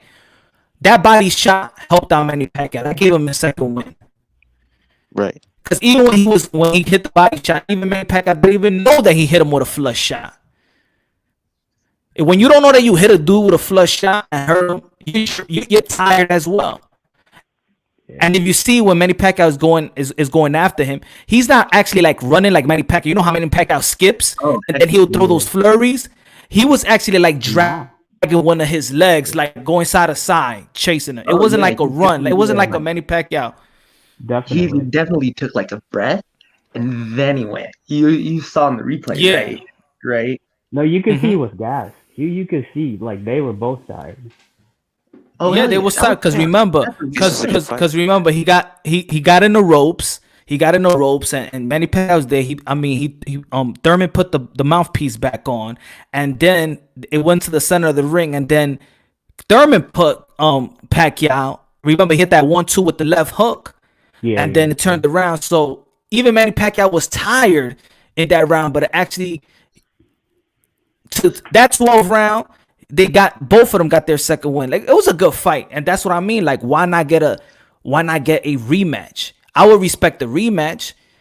Like Oh yeah, like, That you that know, would be great if Floyd was a little active, if he had like a fight, maybe a tune-up, just to see if he's still Floyd. You know what I mean? yeah, Well, Floyd's always in shape though. He's always in shape. Like he's not one of those guys who like eat up of their body weight. But yeah, but you know, punching like a I punching bag is different. You know, 'cause, I like just punching wish bags don't hit back. I wish that fight would have you know I Happened wish 5 years ago. I think if nah, that nah, happened, like I just wish they would have never. I wish it would have failed. I wish it would have never made all that money because that's the blueprint now. That's why PBC is running their operation the way they are. That's the way. That's the way. That's why we haven't seen no AJ and Wilder because they trying to milk it. They trying to do the same thing they did with Manny Pacquiao and Floyd, because for them the business side of it worked. But that right there is why we're not watching. Look at all the mega fights that's been slipping. It was supposed to be Hurd and Charlo. It was supposed to be Spence and Dirt. It was supposed to be AJ and like, that's it. The mega fights already got ruined already. The undefeated mega fights, it got ruined because they over marinate fights. Yeah. But can you trace that back to Floyd though? Because remember, y'all always we credit him for the business side of boxing, right? Yeah, I trace. What do you say Is the like the is the negative and the positive? Yeah. For okay. me, for boxing itself as a fan is bad. But the business side, the part that we don't care about, is a good. That's what I'm saying. Like for the business side of it, for the boxers, yeah, they're getting more money. That's what they care about. But for the fans, for the sport, it's not good. It's like the Terence Crawford versus Spence. That's getting rated. Yeah. Yeah, they're going. It's over marinating. Like Crawford is 33. He's gonna be 33 years old. That fight is not gonna happen this year, especially if he takes a tune-up. If Earl Spence takes a tune-up, then he's gonna have to fight a mandatory either WBC or IBF because the IBF been a mandatory for a whole year. That fight needs to happen, or he will get stripped by the IBF. Speaking of that fight, guys. Speaking of that fight, a tune-up? If they put it this way, if he gets a tune-up, we're not gonna see Crawford and Spence to 2022. Yeah. But do you think he needs it though? Do you think we're babying him a little bit? I mean, dude, after that accident, I mean, but come that's on. your choice. as You did that to as yourself. a fan, I want him to fight the fight. As if I was his trainer and manager, remember he's still not clear to fight. He's not even clear to spar. So I don't even know. Remember, he still have to get his new teeth. But why did like? mouthpiece, baby. That's true. That's true. So speaking of that fight, guys, here's my question: who is the A side or the B side? Is it Crawford or is it Spence? If they actually fight each other. Errol Spence, probably. I think Earl Spence because Well, Earl Spence makes I think more. to be honest, I think they have the same following. But the thing is, I feel like Earl Spence got the upper hand in negotiations when he got 2 pay-per-view bouts. Well, Okay. there's- And he got 2 belts. Yeah. And he got other fights that he don't even need to take the book Crawford because he got big fights. I could fight Thurman, I could fight Pacquiao, and I could fight Daniel Garcia. So So fight who do me you think the now. most guys? Who do you think is the most logical fight after that though? After Spence and Crawford, if that happens. Whoever wins. Yeah. Like you mean, let's say if Crawford wins, who should be that next fight? Yeah, exactly. Man, I Manny kind of want. Pacquiao. Yeah, Yeah, exactly. probably Manny. But I if kind of we're, want. sa- if Yeah. we're if we're Because saying that you gotta this will- get that WBA. Without that WBA, nobody's gonna be a real undisputed or even that WBA is the for me as that's the most prestige title in boxing and the oldest title in boxing. I mean, after the email champ stint, yeah, I agree. Just think about it. Okay, let's say he unified. He'll be the WBO, which is the late belt. Is not respected as much by PBC. That's PBC because I don't know Al Haymon and WBO got some problem. I don't know why. For me, what made the WBO a real legit belt is the guy like Manny Pacquiao who held it before, and the guys like Miguel Cotto that gave the WBO that is a real prestige belt because it has a prestige champion holding them. I think it's better if Spence and Crawford fight each other, and then the winner gets Pacquiao. It has to happen soon though. Pacquiao's not gonna get any younger. He, Like we I know. said, that's gonna be over marinated. Like Yeah, but logically, There's- would that be a perfect make sense though if both fighters I fight mean, each it other does now? make sense. It does make then sense. But guess- the thing is, like, Pacquiao. even like just look at his last fight. He was hit more than any other fight. Talking about Pacquiao? Yeah, of course. Yeah. Like you can see That's there's why sign of that- aging. That's People what always that- say like, and- "Oh, the old Manny Pacquiao's back." No, he's not. There's a different Also, Manny Pacquiao. But so think about it. Manny Pacquiao, let's say he might not fight this year, but we already know the next fight of the next fight will probably be Earl Spence and Daniel Garcia. Mm-hmm. We Yes. know that. Sean Porter ain't gonna be no Sean Porter versus Manny Pacquiao. That'd be a hell of a fight though. That'd be a good fight though. I think it would, but I don't think it's gonna happen because I just feel like that's it. Like So Sean if it's Porter not Sean has. Porter, so who would it be? I'm saying it could happen. A rematch could happen. I was saying Mikey Garcia, but he's with the zone. Now I could understand if Manny Pacquiao's contract is either 3 fights in a row with PBC, or he could go to the zone and come and still owe PBC a fight. See, I don't know. Like people say Mikey Garcia, but Mikey Garcia is already with the zone. If Manny Pacquiao got 1 fight in his contract, is it gonna be Sean Porter? He's not even ranked in the WBA. The only logical sense is whoever wins between Spence and Crawford. If that happens. To be honest, man, I don't even know how Pacquiao's gonna last. I'll say, man, I think he'll get a lot of money even if he fights.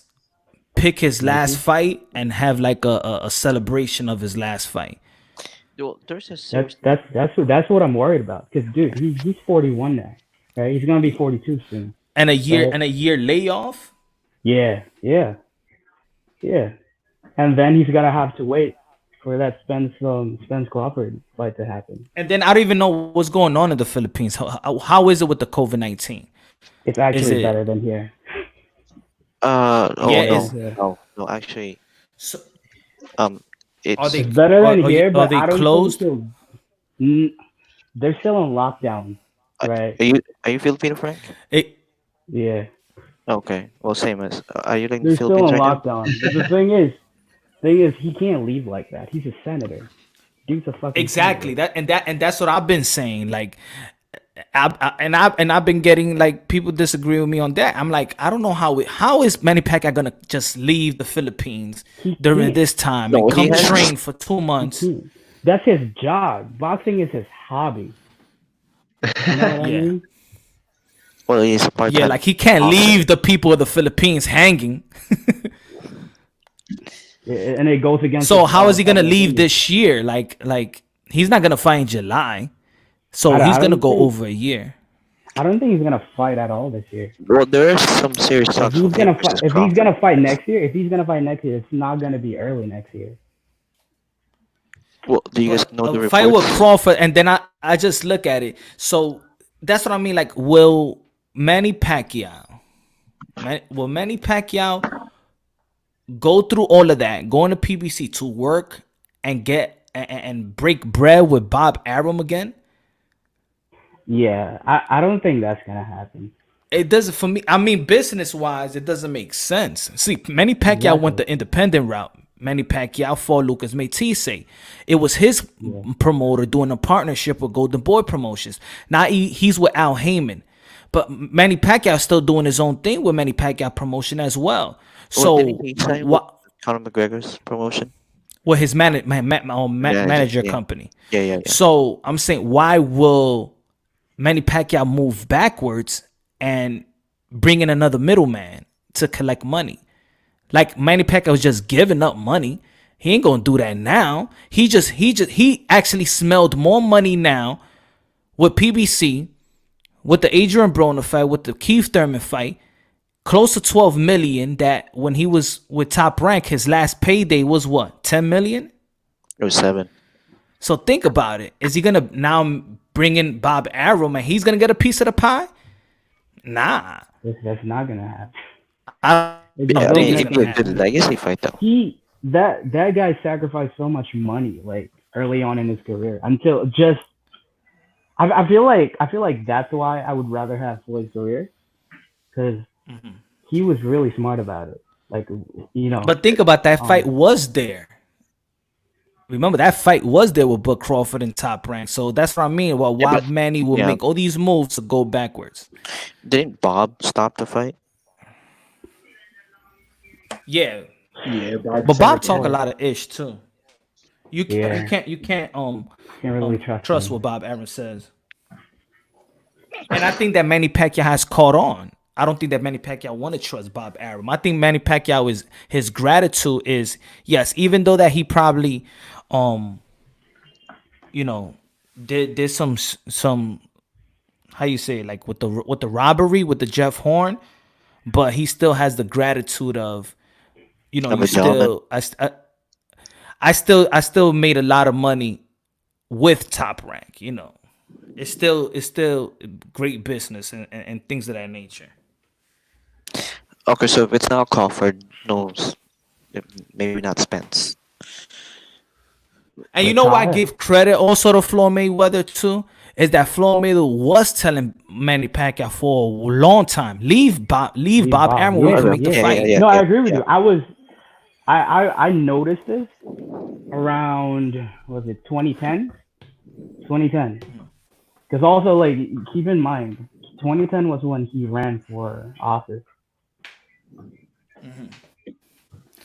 Can you imagine how much money, how much more Manny Pacquiao would have made if you would have left Bob Arum? Because if you Way remember, more. Bob Arum wasn't promoting the fight, Manny Pacquiao and Floyd Mayweather. He didn't. He wasn't really didn't want promoting that. That fight was already that fight was promoted already. That was the deal. The thing, he's already contracted to Bob Arum. He's gonna get a cut. Bob Arum, that was the easiest promotion he had to do.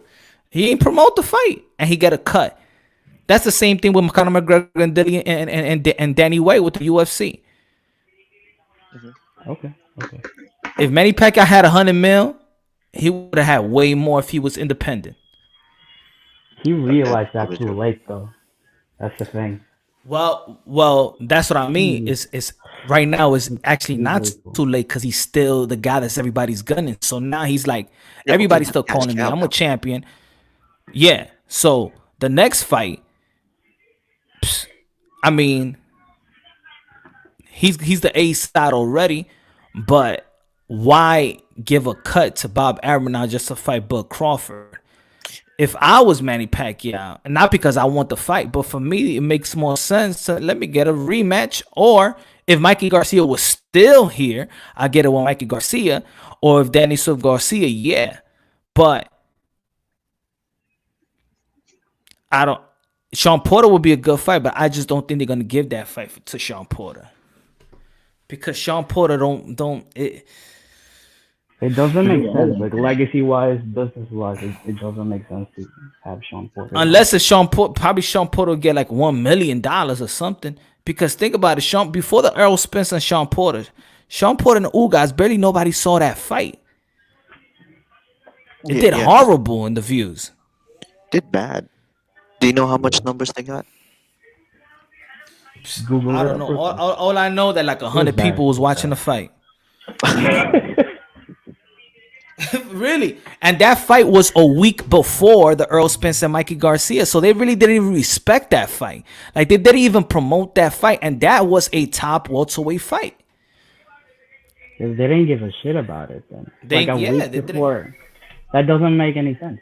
Like if they actually wanted that fight to make money, they would have had to postpone it or like should have done it earlier, right? Yep. Maybe let's say like 2-3 months before. Mm-hmm. Aside from that, but I think the most logical thing for Manny to do is if he can't get that Crawford or Spence fight, just retire. Yep. But Pacquiao is. He loves fighting, and I don't think he will retire until he gets one more fight in him. You know what Manny Pacquiao gonna do? He's gonna see Mike Tyson, and Mike Tyson's gonna have a charity bout. And he's gonna say Mike Tyson is getting what, 20 million just for charity? I think I could retire and do some charity work. You can fight McGregor. Think about it.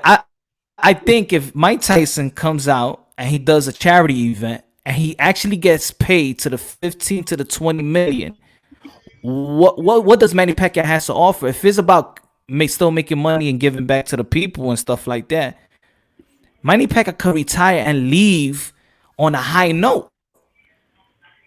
Unless if he really wants to become undisputed, but that undisputed is not gonna come right away. It's gonna be 2022. That's what he's gunning for. Like you could just feel it, right? That's what he's gunning for. But I doubt it. Because think about it. He's if Errol Spence is given a voluntary bout, okay, he's gonna pick whatever fighter, right? After that fight, let's say his fight is in September or November. Okay. So we're gonna head to 2021. He's gonna have to fight the IBF mandatory. No matter how anybody else gonna fit it, they're gonna have to fight the mandatory because this guy's not even a PBC guy. I forgot how to pronounce his name. He's with Frank Warren. Frank Warren is not gonna let this fight pass by. Unless he gets step aside money. So, boom, he's going to have to fight his mandatory or get stripped. He's going to get stripped? Hell no. He's going to fight another mandatory. So then you'll probably see a Bud Crawford Spence late 2021. Yeah. So then if you see a Manny Pacquiao or else it's going to be 2022. 43 Manny Pacquiao? That's what I'm saying. Every Manny Pacquiao we have to be fighting. Yeah, so I think for me as a fan, if it's me, I don't want Earl Spence to fight a voluntary bout or whatever. I just want him to fight Danny Garcia, after that Bud Crawford, and then probably get the Manny Pacquiao fight later on in 2021. But if I'll say this, I'll tell the IBF, I'll fight my mandatory now, because you could do that. You could be like, I'll fight my mandatory. Yeah. Because remember, in boxing, you become a mandatory, and so they give you 12 months to fight your mandatory. He could fight his mandatory, but everybody, the both federation, WBC and IBF know that he's injured. So okay, you could pick your voluntary bout because we understand that you came from surgery, injury, but his voluntary bout is going to be a Danny Swift Garcia or a tune-up. Is it going to be a tune-up, Danny Swift Garcia, mandatory, Bud Crawford, or we don't know. I mean, if you look at the IBF ranking, I can't pronounce his name. That's what I'm saying. It's him. It starts with an A. Abdullah Floyd or whatever. He's from the Russian dude, I don't right? think I think Ukraine. Russian or Yeah, Ukraine, one of them. that's a hurricane. That's a hurricane flag. Could, yeah, whatever. I'm not even gonna He's try to with say his Frank name. Warren. Remember, and if you don't fight his mandatory, then he's gonna fight another eliminator just to stay busy with Lipignet. Lipignet is with PBC, so they'll want Lipignet to beat that guy, and then they can actually move Lipignet like the way they moved Ugas. Mm. That's why when all this COVID shit happened, I didn't think Manny was gonna get another shot at Spencer Crawford. Because at that point he's gonna be too old. He's a Yeah, the smaller Molotov dude. already. He's I a mean, he's old smaller enough dude. right now. He's gonna get older. Yeah, but and it obviously showed. And it Spence is showed. His last willing fight, it to showed. pull the It fight, showed. right? If COVID-19 did not happen, we were guaranteed Pacquiao would fight this year. Guaranteed. Yeah. Of course, he would have happened. He would have fought this year. And I don't think Pacquiao would ever. No, he's not gonna fight this year, but he might fight next year, or if not, But it right? doesn't matter It's though. already a So, year. like right? whatever fight he's getting from 2021, it's not gonna be Spencer Crawford unless they actually agree to it. Yeah, I know, but I'm talking about like just even a fight, get into a fight. It's gonna be next year at the Yeah, most. yeah. And by that time, We he'll be don't- 42. And this is boxing, and you never know what happens in between. Yeah. I could see no lie when it comes to like PBC fighters, I could see upset. I could see upsets because um I could see Danny Swift Garcia could beat Earl Spence on the upset. Well, I don't even see the upset, but a lot of people will see it as an upset. But I don't see like an easy fight for Earl He has a Spence. chance. Yeah, definitely. That dude can punch. You know? Right? Yeah. No, for me, no welterweight has actually really separated themselves aside from Manny Pacquiao 'Cause at nobody welterweight. wants to fight me. Oh, so beside Pacquiao in PPC, who's the best resume? We talked about this already. You said it is Keith Spence. Thurman, right? Johnson Thurman. For me, it's for Yeah. me Keith Thurman, and you could say Keith Thurman and Earl Spence, but I just feel like Keith Thurman fought more Oh, you're talking about accomplished welterweight. Okay. If you're talking about that, yeah. Yeah, because you put Carlos. If you say Carlos Ocampo, not Carlos Ocampo. I'm sorry. If you say Carlos Quintana that beat Paul Williams, you got Soto Carras that beat Andre Berto. You got Ghost Guerrero. You had Danny Swift Garcia, Sean Porter, Julio Diaz that had a draw with Sean Porter. So he has the best resume, in my opinion, at welterweight from this generation. Crawford just beat Jeff Horn. And And for Amir Keith- Khan. And Amir Khan. Yeah, Amir Khan. So Keith Thurman has the best resume, which I do agree. So that means he's still a top dog. Keith Thurman is still a top dog. And Sean Porter has a great resume too, but he just lost. He lost to Carl Brook, lost to Keith Thurman, lost to Earl Spence, but beat Devin Alexander, beat Danny Swift Garcia, beat Ugas. So you could also put Sean Porter, but the thing he has the losses He has too. nothing to offer though. at this what point. about Danny Garcia? Yeah, he has nothing. Danny Garcia just beat Ghost Guerrero and Paulie Malignaggi No. at Okay. welterweight. No title though. And Zab Judah. doesn't I don't think. Yeah. But then people could say the same thing about Thurman now. Like, what did he got to offer Manny Pacquiao? But he just lost his belt though. Right? Exactly. So that's why I called it is just morality for him. And people be like, no, but then we all know if Manny he deserves Pacquiao a would have shot, lost a right? split decision to Thurman, and he would have lost his belt on a split decision, we all be calling for a rematch. Right. Yes. Yeah. That's true. So if you do the rematch, do you see the fight differently? If they have a rematch? I do. If Thurman is saying the truth that his hand is 100%, yeah, I'll see a different. I'll see a different fight.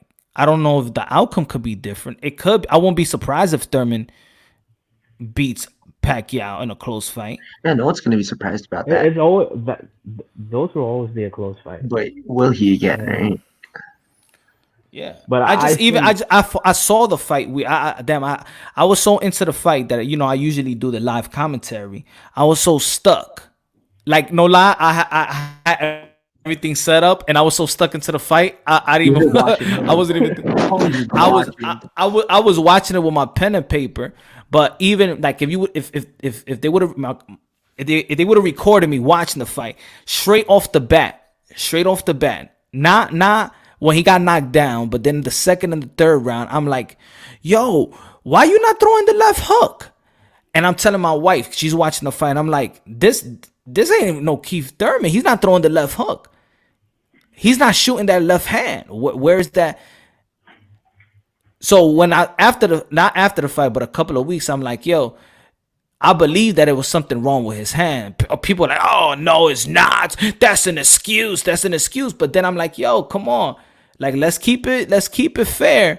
Because when Manny Pacquiao spoke about the shoulder. Yeah, exactly. I So you gotta give it the same respect, right? I wouldn't give Pacquiao that excuse though, because like you actually made a really good point about that shit, right? Mhm. Like if you had a hurt shoulder, you should have postponed the fight. Yes. Because that fight was goddamn awful. Yeah, Like, it was that all was a robbery. like it You know was what I mean? it was awful. But it was a big fight. But then that's why I'm like, that's why. And in my videos, I give all the props to Manny Pacquiao for the person that he is and stuff. But one thing that I'm not gonna let people tell me is that, oh, Manny Pacquiao don't care about the money. Manny Pacquiao cares about the money because he would have postponed that fight. But he took that fight and he took it in the condition he was in because he probably felt like, yo, I gotta take this money now because if I postpone it, he might not want to fight. He might come with a different excuse not to fight me, now and I people are lose gonna all that. People are gonna say that Pac ducked May, right? Yeah, So Because think about it, if he would have pulled out from that fight, he would have had to have surgery that would have kept him off for a year. Or even more. Yeah, because he was out for a year, right? Yeah. Yeah. Yeah. But the thing is like he could have literally just gotten a painkiller shot. Same thing as Floyd with his hand. But that was Just top ranks for asking for a painkiller at 6:30. That's it. They fucked that up, right? They fucked that up. They messed it up. Yeah, It was time. It was his people, and that's what I mean. That for me, it's like when we was talking about business decisions, but it's also Manny Pacquiao also lack the boss type of do this now. Yeah. You know, he was just letting people run his career. That's his big. I think that's his biggest flaw. That's why, like he has extra losses that should not have happened. You know. Yeah, he should have never had it. Like that horn fight should have been in Vegas or some shit. Yeah, that If it was gonna happen. it would have been. But and this is what it is. Also, that we wasn't talking about the debate when I had the other guy, the other gentlemen as well, talking about the debate. I forgot to also mention. Remember when we were talking about Manny Pacquiao and Floyd Mayweather? Floyd Mayweather only fought in Vegas. Oh no! He only fought in his hometown. And look how much we give somebody credit. Look what Earl Spence won. He went to the UK. Oh, he went across the pond to win the title. That's hard to do. Well, Manny Pacquiao crosses the pond every goddamn time. He had to. He's not winning in his hometown. He's coming here. Time differential. Everybody's time after time. That's the thing, right? 12 hours. Right. Mm-hmm. He goes to China, and then he goes to Australia, and then he goes to Las Vegas. Yeah. All for fights. And that's what people that right there, people always also miss when it's coming, because we're thinking about difficulties as well. It's not easy to come. Look, you know how it's so hard, because that's how people that and they never give Manny Pacquiao that credit. People actually forget he lives in the Philippines. He don't live here. Right. Yeah, he got a house in California, but he don't live here like that. Look how Like difficult it is to win abroad. When did if Anthony people Josh? actually, When did Anthony Joshua lose? yeah, As soon as he came Dubai, abroad and he wasn't in a comfortable Right. situation. it's true. Um, like if people actually want to see like the difference in atmosphere, right? Look at the first Pacquiao Barrera fight in Texas. That's No what one was made Pacquiao pulling for star, Manny. though. No one was pulling for Manny in that fight. Like you could feel the crowd. That That was fight Barrera's made crowd. Pacquiao a star, by the way. That fight. The Mexican fan base, which is a loyal fan base in the Northeast, is also what helped Manny Pacquiao become that cross. Because I think the Mexicans adopted Manny Pacquiao as well as one of their own. Oh, Oh heck yeah, yeah. yeah, yeah, yeah. That's true. Definitely. That's true. Pacquiao fights like a Mexican fighter, Yeah, right? yeah. That's why they love Yeah, Manny yeah, Pacquiao. yeah. What does Like, G always say? Triple G always say? Mexican style. That was Mexican Pacquiao. True. style. Yeah, right. So I'm mad at Triple G right now. That's why I didn't even mention. why? You don't like Triple G? Not a down. Like I just feel like like I don't know, like he winked the zone. I like the zone. He signed with the zone. They gave him a lot of money, but the type of money, but they also gave him power to pick his opponents. So he picked Steve Rose. He picked Sergey Derevchenko rather than fighting Andrade, and now he's about to fight somebody who's gonna fight now, some mandatory, somebody that we don't know. I think he's Russian. Like, That's about come it. on, like 3 fights. No wonder these people are complaining about giving money to fighters, and they're not trying to sign nobody because you just gonna come on. do you think the rules should be changed then, so we can see like bigger fights? I Because don't you see know. a lot of dudes are ducking each other nowadays, right? Because the money's not right or whatever. I don't know how the rules is gonna change. It's just so many belt federations that there is no rules in boxing. Yeah, That's the it's point. mostly just like independent, business to business contract work, right? There's no Yeah. Yeah, governing yeah, body yeah, yeah. in Like think boxing. about it. Is even the commission, like is the commission in New York, Like the there's no commission in league. California, the commission in Texas. Like if you don't like what's going on in Las Vegas, I'm going to California. Right? It's different. It's not like the UK where they have the BCC overriding the UK. But in America, Yeah, it's all every independent. state has its own commission. Every state has its own rules. So it's like it's hard to like even to make a fighter fight.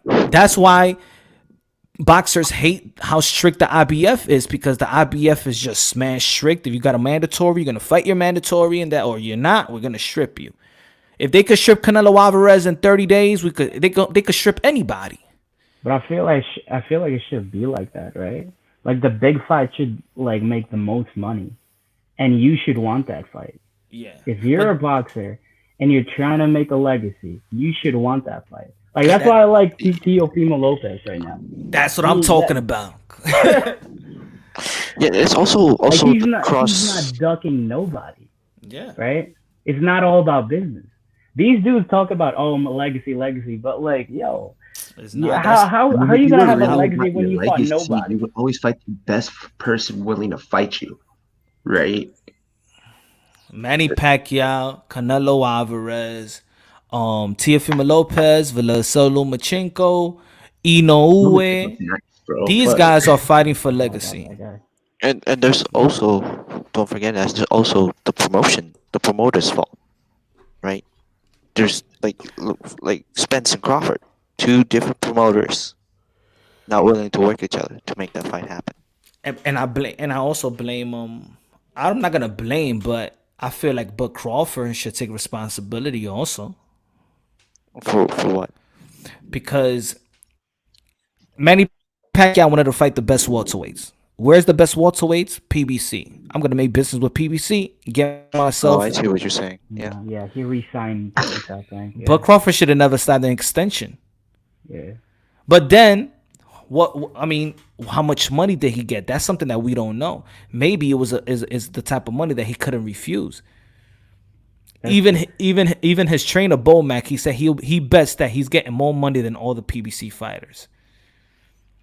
Oh yeah. But at the Yeah, same so- time, they can't talk shit though. If you're all about the money, you can't talk shit. When somebody shits on you for your legacy, you can't talk shit. That's what you did. Yeah. You chose that shit. You know. Exactly. That's why a lot of people like Manny because he never backed down. Even though it fucked him up a little bit, right? He talks a few losses, but at the end of the day, he still he has more fought the fans. best person willing to fight him all the time. He always fought the all-comer, right? Like, that's probably the only reason why he's probably the best fighter out that we're talking It'll be about right now. crazy. It'd be crazy if Pacquiao beats Spence or Pacquiao beats Crawford. You know how crazy would that be? It would be crazy, and that would be when Manny Pacquiao's beat Earl Spence, the PBC empire comes down. Yeah, That's because it. everyone's done. The ship will sink. Yeah, Because AV Wilder lost. lost. Yeah, here you go. Wilder, the only fight will be the biggest fight will be Kalen Plant and David Benavidez. And I'm just saying big fight as a hardcore boxing fan, but I don't even think casuals don't even know who David Benavidez and Kalen Plant is. No. Exactly. I had to look it up. I had to look it up. They were talking Now let's say if David Benavidez fights a Canelo Alvarez in Mexico, because that would be a good fight. That would be a big fight. Oh, yeah. That'd be a big fight. Then Or Charlo. Just saying, Charlo. I mean, I think us boxing fans know, but I'd be talking to other boxing people, and they'd be like, "Which is the one Jamal and Jamal? Which one is it? The 160? Which one? If you don't know, then you you know what I'm saying? Who you got that fight anyway? Charlo versus Canelo. I got Canelo over everybody. Right. Canelo's a beast right now. Yeah, Canelo's probably at his top of his game right now. Now, is he one of the greatest Mexican fighters came out of Mexico? Where would you rank him? There's so many.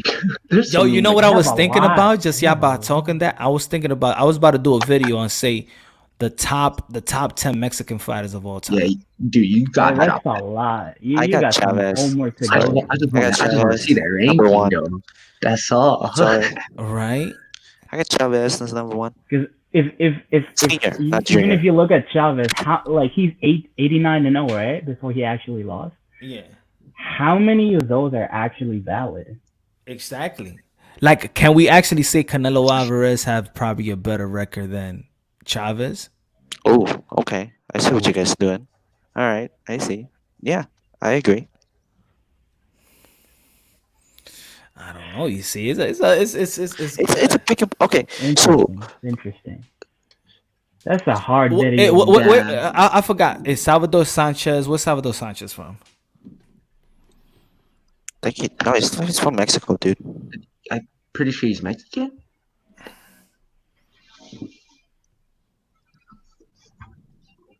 He's from Mexico. Yeah. See, that's another thing. See, Yeah. I mean, he died young, but Salvador Sanchez is a beast. They have a lot. Marquez has a great career too. Dude, like Mexican I was fighters thinking have about Barrera. that. They have a Barrera roster is a Hall of just, Famer like, too. And really Morales. well. I mean, And come on. Morales. Every generation, Well, every generation wasn't really Barrera fighting. like a god before Pacquiao beat him? Like Barrera was like the top. And that was Pound for Morales pound. and Barrera.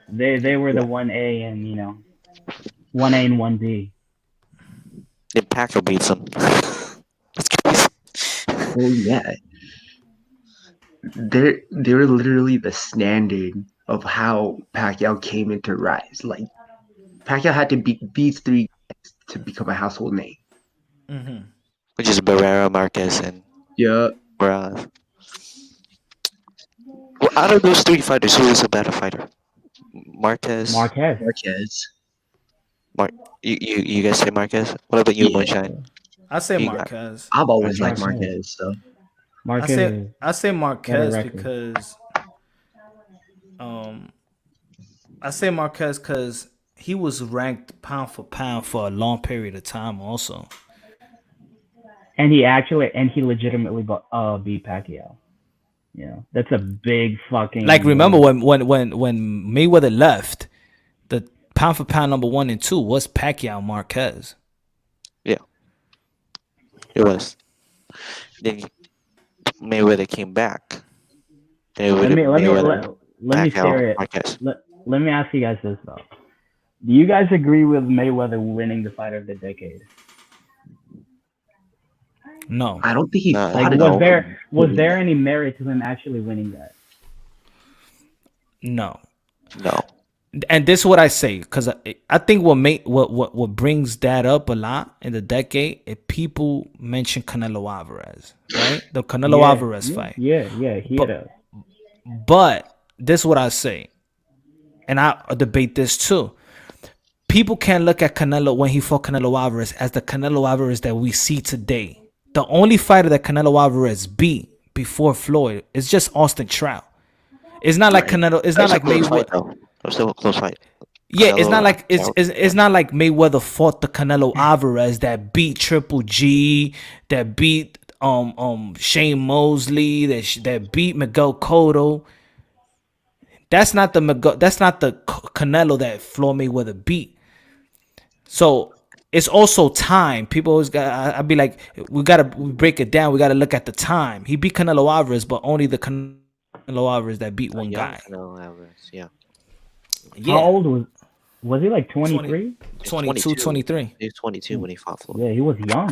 Yeah, he was 22 when he fought Floyd. So I think that's why they put. But nah, I don't. Nah, and for me that the Conor McGregor fight kills it. Yeah, Can you imagine? I mean, it's almost like we put anybody in the top in the fight of the decade, and they fought a guy that we don't know. That's like an MMA fighter. Like, you fought a guy that never boxed in his life. You're not getting the decade. Sorry. Do you watch MMA, Moonshine? Huh? Do you watch UFC, MMA? Do you watch it? I'm more of a casual when it comes to UFC. To be honest, okay. I'm more of a casual. Okay. Because most boxers Like, do I not know remember- Conor McGregor. Oh no, I know the Conor McGregors of the world. I just don't. I just get turned off when it comes to grappling and they stay on the floor too long. Then it throws me off. Let's say like UFC fans. Sometimes they see as boxing that is boring.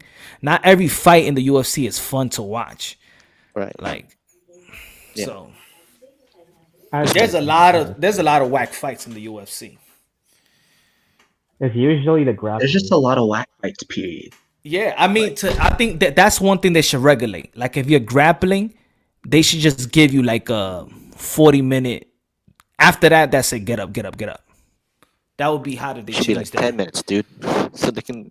Like, really, they be grappling like for 2-3 minutes on the floor. I'm like, oh, just change the Right. channel. Then they get up, they're all fucking tired. Yeah. So do you see UFC getting bigger than boxing? Never. Yeah, nah, there are too many Really? boxers. I don't think there are way too many boxers out there. I mean, the interest is the thing with boxing. Boxing has a 100+ history. year sport. It's a history. Yeah. It's like even people that don't watch. I know a lot of people that don't watch baseball, but the history of baseball is, Yeah, true. Big. it's just is. But given like how everything's going today, right? Like we're not getting the fights we want to see, right? In UFC, they're actually fucking. Yeah, because they're all in one banner. My bad. They're all one Yeah. banner. They're all one promotion, right? And it makes it easier. But here's the thing: boxers makes more money. Way than more money. UFC Yeah, fighters. you should see the contracts, bro. There's a So- lot. Well, it's funny with the women, and I wish, man, I even contact Amanda Serrano to see if she could do an interview or whatever. I wish I could get her soon, because I want to ask her this question too. Because boxers get way more money, but then Male The boxers. women will has to go to the UFC to get money. It's weird. The women boxer has to go to the UFC to really get more money. Oh, that's The interesting. women boxers like Heather That's Hardy and interesting. Amanda Yeah, Serrano yeah, yeah. and Harley what's her Holm. name, Harley Holm was a boxer. Holmes that Yeah, beat Ronda Rousey. Mhm. Yeah, yeah. they have to leave boxing to make more money. I mean, who? I mean, look at UFC right now. Who's their cash cow? It's Conor McGregor. Yeah, but Even John there's Jones ain't even getting paid like that right now. John Jones. John Jones' last pay was 700,000. Yeah, and before that it was like 500,000. Yeah. I Conor think the McGregor's biggest last fight. fight.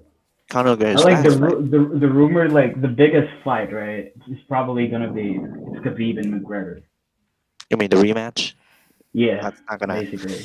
I don't even If think that happens. UFC. I think the UFC can't even afford him. Yeah. That's why he's not really fighting. Because he saw how once you smell that boxing money, you know now what you're worth. yeah. Like I think he's worth more than the UFC itself. Probably Okay. that's why. There's a perspective. He did a interview with Conor McGregor. He made more like 10 times of a UFC fighter with the Mayweather fight. Oh heck yeah.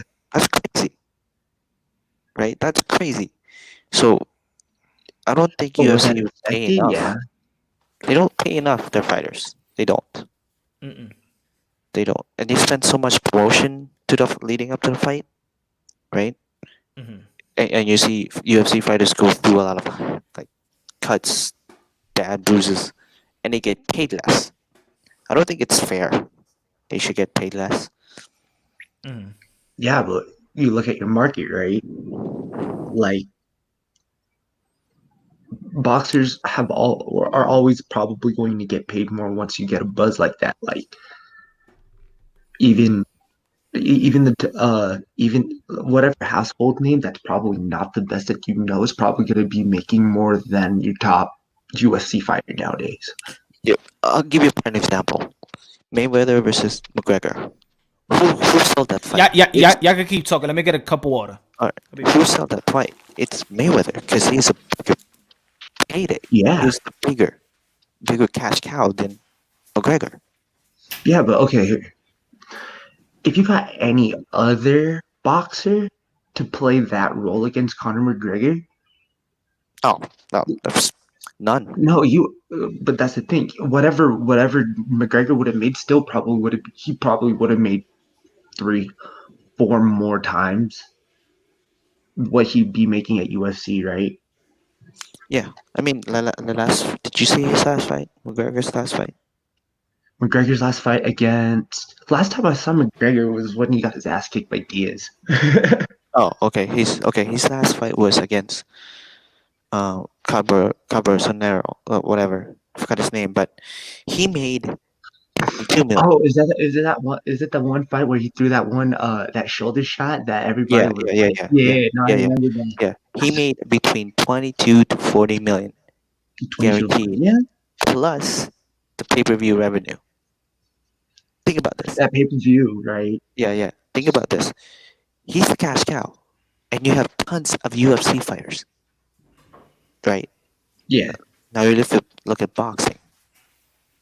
You have a lot of cash cows, dude. You got Canelo, you got Manny Pacquiao, right? You got Spence. Here's the thing, though. Here's the thing, right? If people in boxing keep dodging each other, Oh, it's gonna die. no one Yeah, I know. I get is it. gonna it's die. gonna happen where they're gonna have to just fight whoever If this wants if to this fight, right? if That's the this thing, though. if this keeps happening, remember, if this keeps happening, people will not watch. Yeah, Boxing will never die. Watch. no, it doesn't die. That's the hope, though. It's That's just the gonna hope. hurt boxing a little bit more, though. Yeah, Yeah, but then you're gonna get one of those fights that brings everybody back. It's almost like the Wilder and Tyson Fury. that is true. That's true. That's what the boxing has that effect. You know. No, that's what I was trying to tell is that even though UFC fighters are fighting each other because one banner, you put one of the best fights in boxing people will watch that over UFC. Oh, for sure. You That, will that's have more that, views than UFC.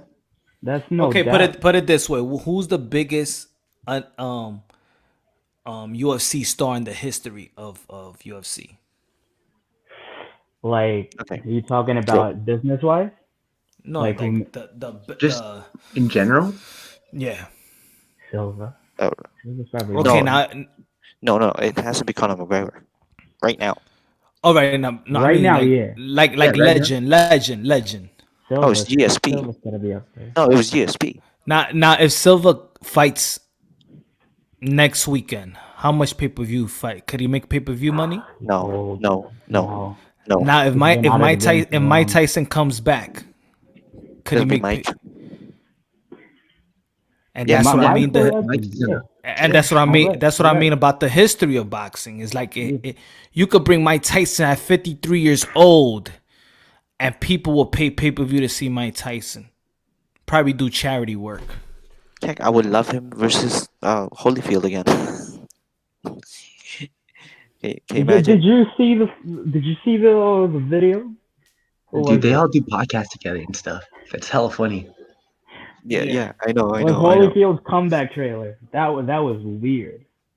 That Well, Mike Tyson will always be like the fan favorite. He will always be the fan favorite. If he comes back, yeah, he's gonna make money, tons of money, right? Now you compare that to a UFC legend, they won't. Exactly. They won't. but you also gotta keep in mind UFC's young. Yeah, True. they got founded in 1993. UFC's young. Ken Shamrock.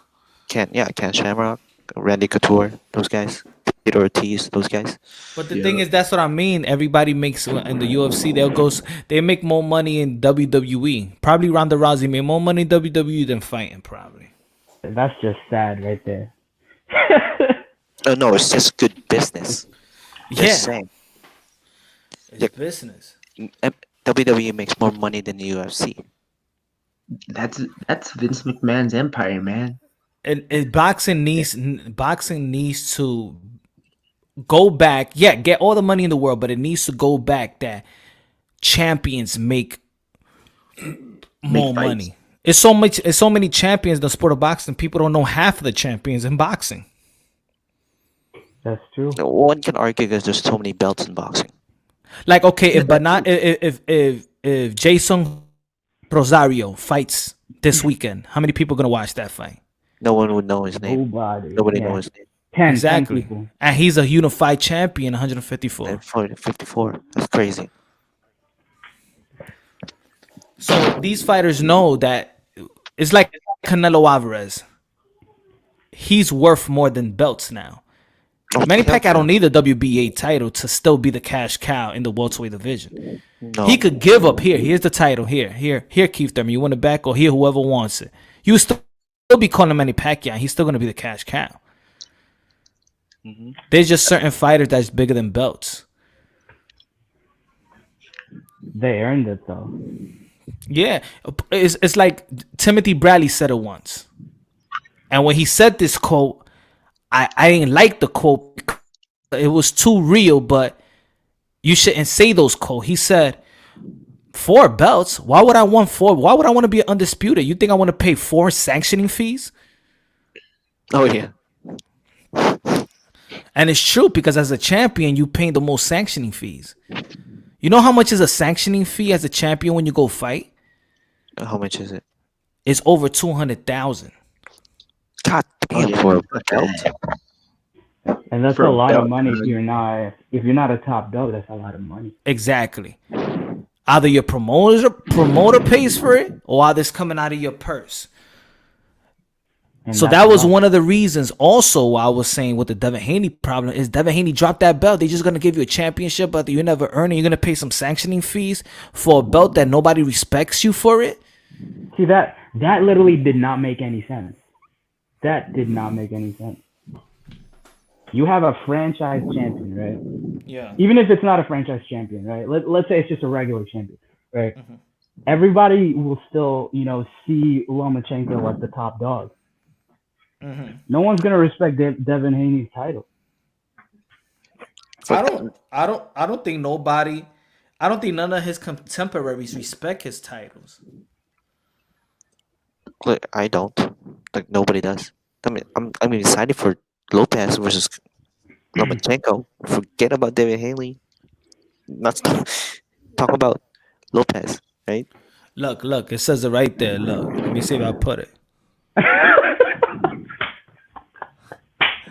Damn. More sanctioning Goddamn. title belts WB are typically 200,000. Jesus. That's crazy. So that's why when people be like, "Oh, you hating on Devin Haney?" Nah, I'm actually looking out for the guy. Right. Like, why I don't hold get that something? either. Why hold something? Number one, that nobody respects you, nobody sees you as a champion. Lomachenko is staying in the lightweight division.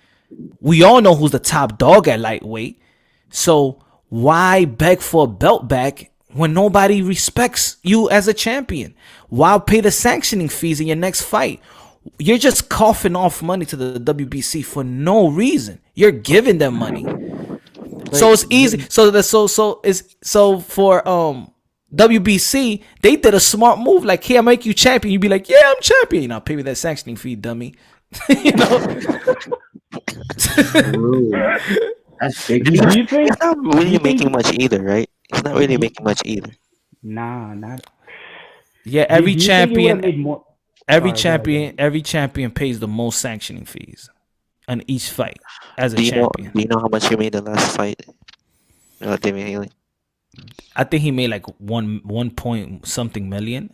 He's in the Fucking, they got mills. 200,000 for that fucking belt. Exactly. Damn, you just lost almost. Do you think that belt would hold more weight if he actually fought somebody for it? Sure. I think it would be more respected. Let's say if it was vacant, and let's say his next fight would be for Luke Campbell or Fortuna. At least he won it. He won something that it was vacant. He won it. But this passing it down to somebody, nah. And a lot of people has won vacant titles. A lot of people has fought for vacant. I probably almost everybody that's probably won their first title shot. A lot of, not almost everybody, but a lot of fighters, they fought for a vacant title and then they won. But at least you won it. Nobody just handed it to you. Yeah. Even And that then, okay. Pacquiao Margarito fight, right? That was a vacant title. And I could understand if you want a vacant. No, I could understand if you were interim title holder and then you get elevated, but I only respect it if you get elevated and the guy retires or the guy, that's it. He like Michael Garcia, he vacates the belt and he goes to a different division. He's not gonna fight in that division no more. So that's it. He's done. If Lomachenko would have left, like Canelo Alvarez, he left to 175. Now he's gonna campaign in 168. So ever since he got the franchise, he never fought in the middleweight division no more. So that means, okay, it's good to elevate Charlo. Now I respect the elevation of Charlo's interim to become full champion because Canelo Alvarez is not gonna fight at middleweight no more. But with Lomachenko, it's still at lightweight. So Devin Haney is not, the guy is still here. He ain't go to 140. He's still here. So the top dog at lightweight is still Vasily Lomachenko. Now, if Lomachenko would have gone to 40, that's it. I'm going to fight the Ramirez of the world, the Regis Prograis, and that's it. I'm done with the lightweight. And they elevate Haney. Okay, I'm good. That's it. You need to elevate the champion because he's interim. Do you think Lomachenko would actually move up though? You think he's too small? What do you think? I don't think so. If he's already saying that he's uncomfortable at 135, that he'd rather be in 130, then no. The money got to be real good. Maybe a Mikey Garcia fight, and Mikey Garcia comes down to 140 and he moves up to 135. I think that could happen. Yeah, if he could get a Manny Pacquiao fight, something. If let's say Vasily Lomachenko beats Teofimo Lopez and Manny Pacquiao beats, and then they start talking, maybe, but Yo, don't Even close. people that says Manny Pacquiao could, Manny Pacquiao he's a small guy. He still could fight in 130. Manny Pacquiao haven't fought below that in 10 years. Yeah. No, Manny Pacquiao is small, but that's it. He's filled his body up to a welterweight. That's it. He's been here for how long Manny Pacquiao's been a welterweight? That's it. After Ricky had 2010. the fight. After he had Yeah, 10 Oh years. shit! Yeah. 10 yeah. years. fought at 140 like once, and that was Ricky Yeah, had, and that everything was else was Ricky like had. 147. Yeah. That's So a lot of people be like, "Oh man, he could fight at 130." Nah, don't believe that. He's been in that Manny same Pacquiao's on weight record for a saying while. he'll only fight at 140 if he won't ever go. his walking weight too is like 140, 150. He said. Exactly. Dude, I he can think make his walking 135. weight is like 150, almost 160. I don't think that he is that as small as people. He's short, He's like but 5'7". They're like it's short, but it's not that short. yeah. Like The thing 5'6", is, they 5'7". see it because when he rehydrates, he don't rehydrate like everybody else, so he's naturally smaller. He is. So when he rehydrates at 147, he's just rehydrating like 4 or 5 pounds. I mean, he looked great against yeah. Thurman. Like his body looks great against Thurman, right? Yeah, he looked solid. Yeah, he looks solid. But even like that was super welterweight, right? Even if you look at it, right? Look at the Margarito fight, right? That was at 150. At fight night, he was like 148, 146. Yeah, 148. Yeah, and freaking Margarito came in at like 165. Yeah. He looked like For me, Margarito's kid. That's when you know who's the weight bullies. It's not on that's like Javante Tan Davis. Yeah, he's gonna come and wait in 100 to fight Luis Santa Cruz. But I want to see if he rehydrates. If he rehydrates 15 pounds over, that means that your camp was all about fat Making camp. weight. It was a fat camp. It was about making weight. Yeah. And this is where you. That's why. Yeah, go ahead. Go Sorry. ahead. No, go ahead. Because I was gonna say about the Floyd Mayweather. I still want to know how much Floyd Mayweather weight versus Manny Pacquiao. He looked it big, but he didn't want to weigh himself. I think Floyd Mayweather was the biggest he's ever been versus Manny Pacquiao. Yeah. Probably. Yeah. What's Mayweather's average weight? He walks in at what 150, right? That's what you're saying. And like walking around weight, probably in 150. But remember, he had to pay almost $1 million to Marquez because he came overweight. Overweight. Yeah. And people always and we didn't talk about that also during the debate, that people say he's the constant professional. He always comes ready. Yeah, he had to cough off money too. Well, He had to Marquez cough up a lot came of money up for a 2 lot. weight classes to fight him, right? Three. I think. 3 or 2. Not two. I think two. Two? Yeah, 2 weight He was classes. 135. Yo, Marquez, yeah, came up 2 weight classes to fight Mayweather, and he didn't make weight. Is that what you're saying? He paid Marquez. I think it was he came probably he rehydrated more, or he came. Let me see. I know it was one of the two. Marquez, wait. I mean, that fight was that was ugly for Marquez. See the weigh-in, the unofficial weigh-in for the 144. So, I didn't know that. I forgot about that. You see, I was wrong, and I was wrong, and when I was saying that Floyd Mayweather never Had a catch weight. had a catch weight. Yeah, Yeah, the catch yeah, weight was yeah. 144. Yeah. Marquez weighed in 142. Mayweather weighed in a 146. Financial penalty, $300,000 for coming 2 pounds over the catch weight. Oh, you see, guy, y'all didn't even check me. All these years, I'm like, Floyd Mayweather ain't never compromised. Oh yes, he did. What do you think about like the rumor? What do you think about the rumors that he would actually pick his judges? Nah, I don't believe that. I don't believe it, but I'm not gonna say that he doesn't. Well, we just also got to go with the fight. I mean, and see the judges. I mean, we could go to BoxRec and go through his fight and see if he has the same type of judges. Because the same type of judges that actually, well, I think one of the judges that had that that was in the Manny Pacquiao fight and Floyd Mayweather was actually judging Manny Pacquiao's last fight. That's easy to find out, to be honest.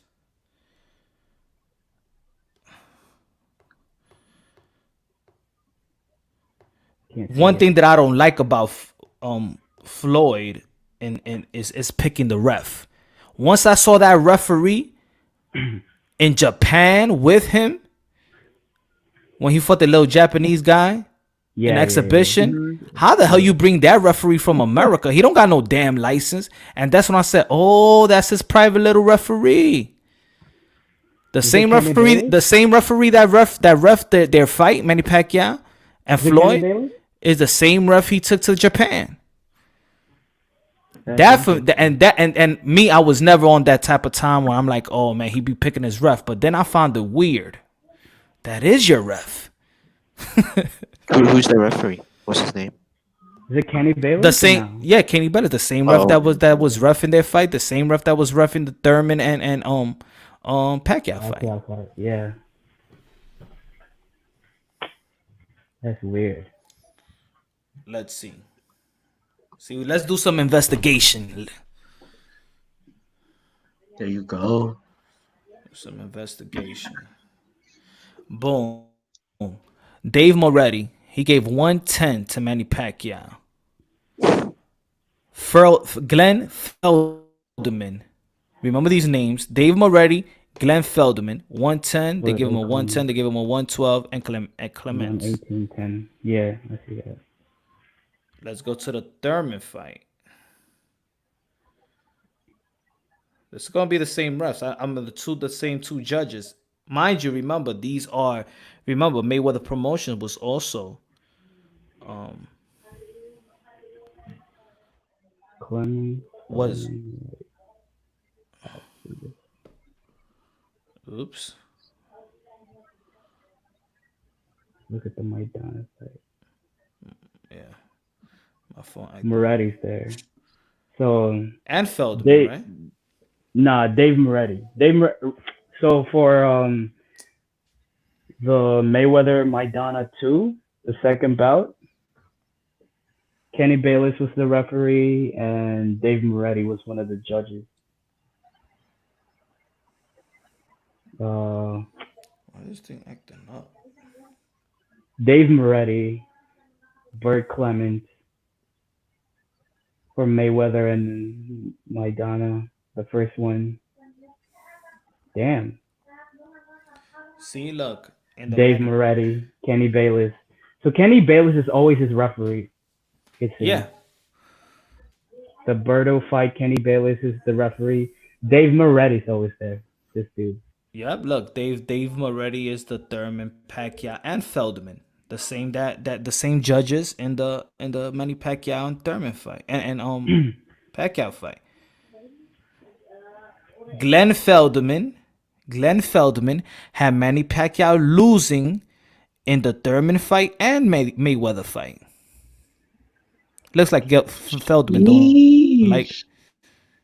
Yeah, Feldman is the one that gave the fight to Thurman, 114, 113. That's not too bad. That's not too bad. That 118, 110 though.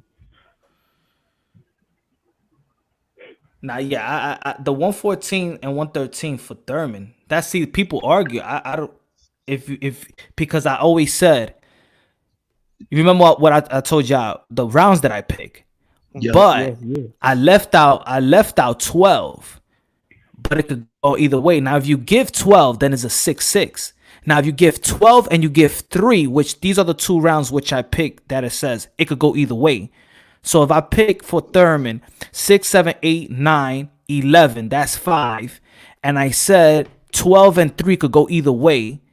the judge gave Thurman 12-3, then that's 7 rounds to 5.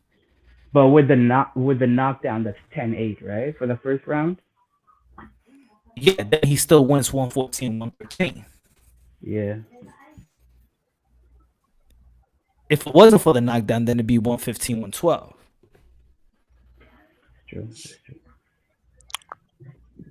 So people argue that, oh, hell no, I can't see Thurman. Yeah, but there's rounds in boxing that could be swing rounds. Remember, we're watching it from TV, but the judge is only seated in one place. If he sees in his angle something that we see that he may not see, that's why I'm not a big fan of robbery. Oh my God, if it's a close fight, it's a close fight. Like, I thought that Daniel Garcia beat Sean Porter, but it was a close fight. Could have gone either way. I thought Ugas actually beat Sean Porter. It could have gone either way. Yeah. Actually, I had some friends who were saying, Keith didn't have a chance, but I'm like, yeah, it was a close fight. There were rounds like I wasn't sure I was gonna give it to. But then again, Manny surprised all of us. Especially the first round. So this is when I say, when people be like, see, Manny Pacquiao, he picked Thurman. It wasn't like a fight. Look, promoter, Manny Pacquiao's promoter, Tom Brown promoter, matchmaker, Tom Brown. They picked Keith Thurman.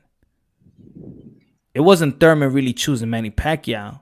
Pacquiao's team really chose Keith Thurman.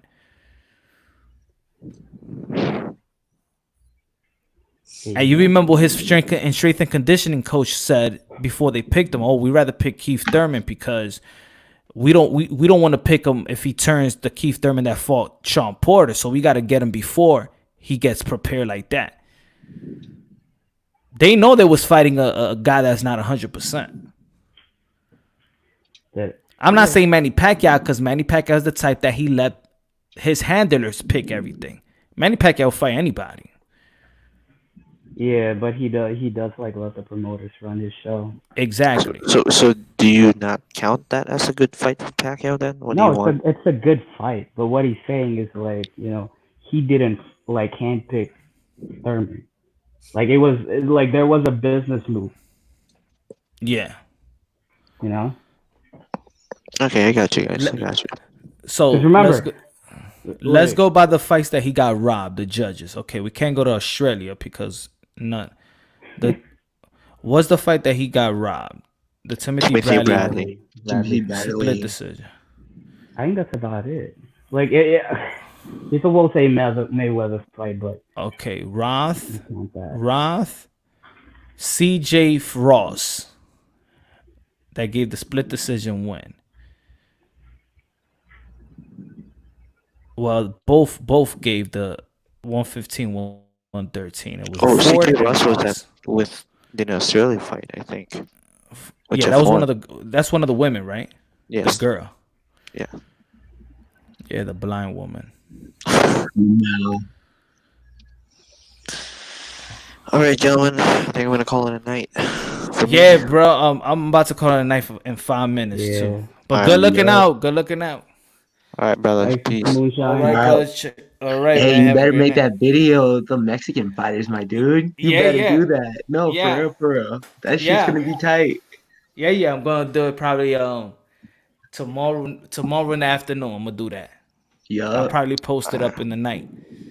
Good night, man. Good night, guys. That's a good one. Good night, man. Yeah, good night, y'all. Later, guys. That's gonna be a good one. All right, man. Everybody, thank you for tuning in. France, what's good? Yo, Fran, when you gonna be tuning in, my brother? When you gonna tune in? Thief Thurman. Walter, when you gonna tune in? Huh? Nah, man. I like Thurman. I like all these boxers, man. I just want them to fight more. I'm a shy person. I feel you, man. The camera probably is not for everybody. Good go to. But yeah, I'm gonna call it a night, man. I'm getting sleepy too, man. I don't want to give y'all some low energy type of ish. Yo, but good looking out, man. God bless everybody tonight, man. And Lowe's good looking out.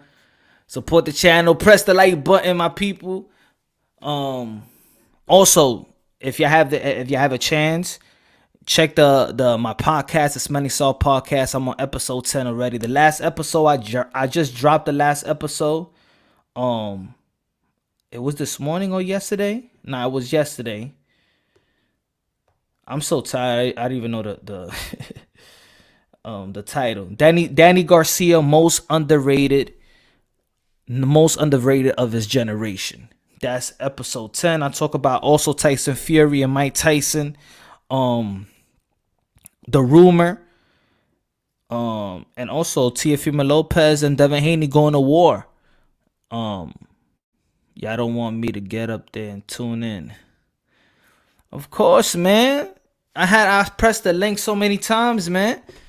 This is just free. This was just free going at it, my brother.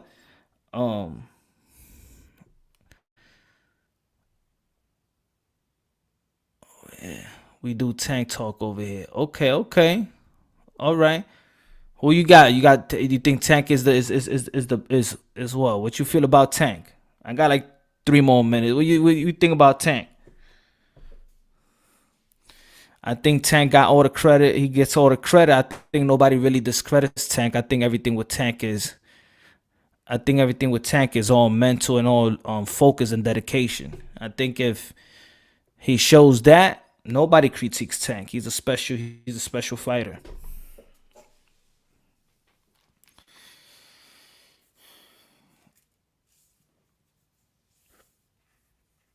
The Smelling Salt podcast, check it out.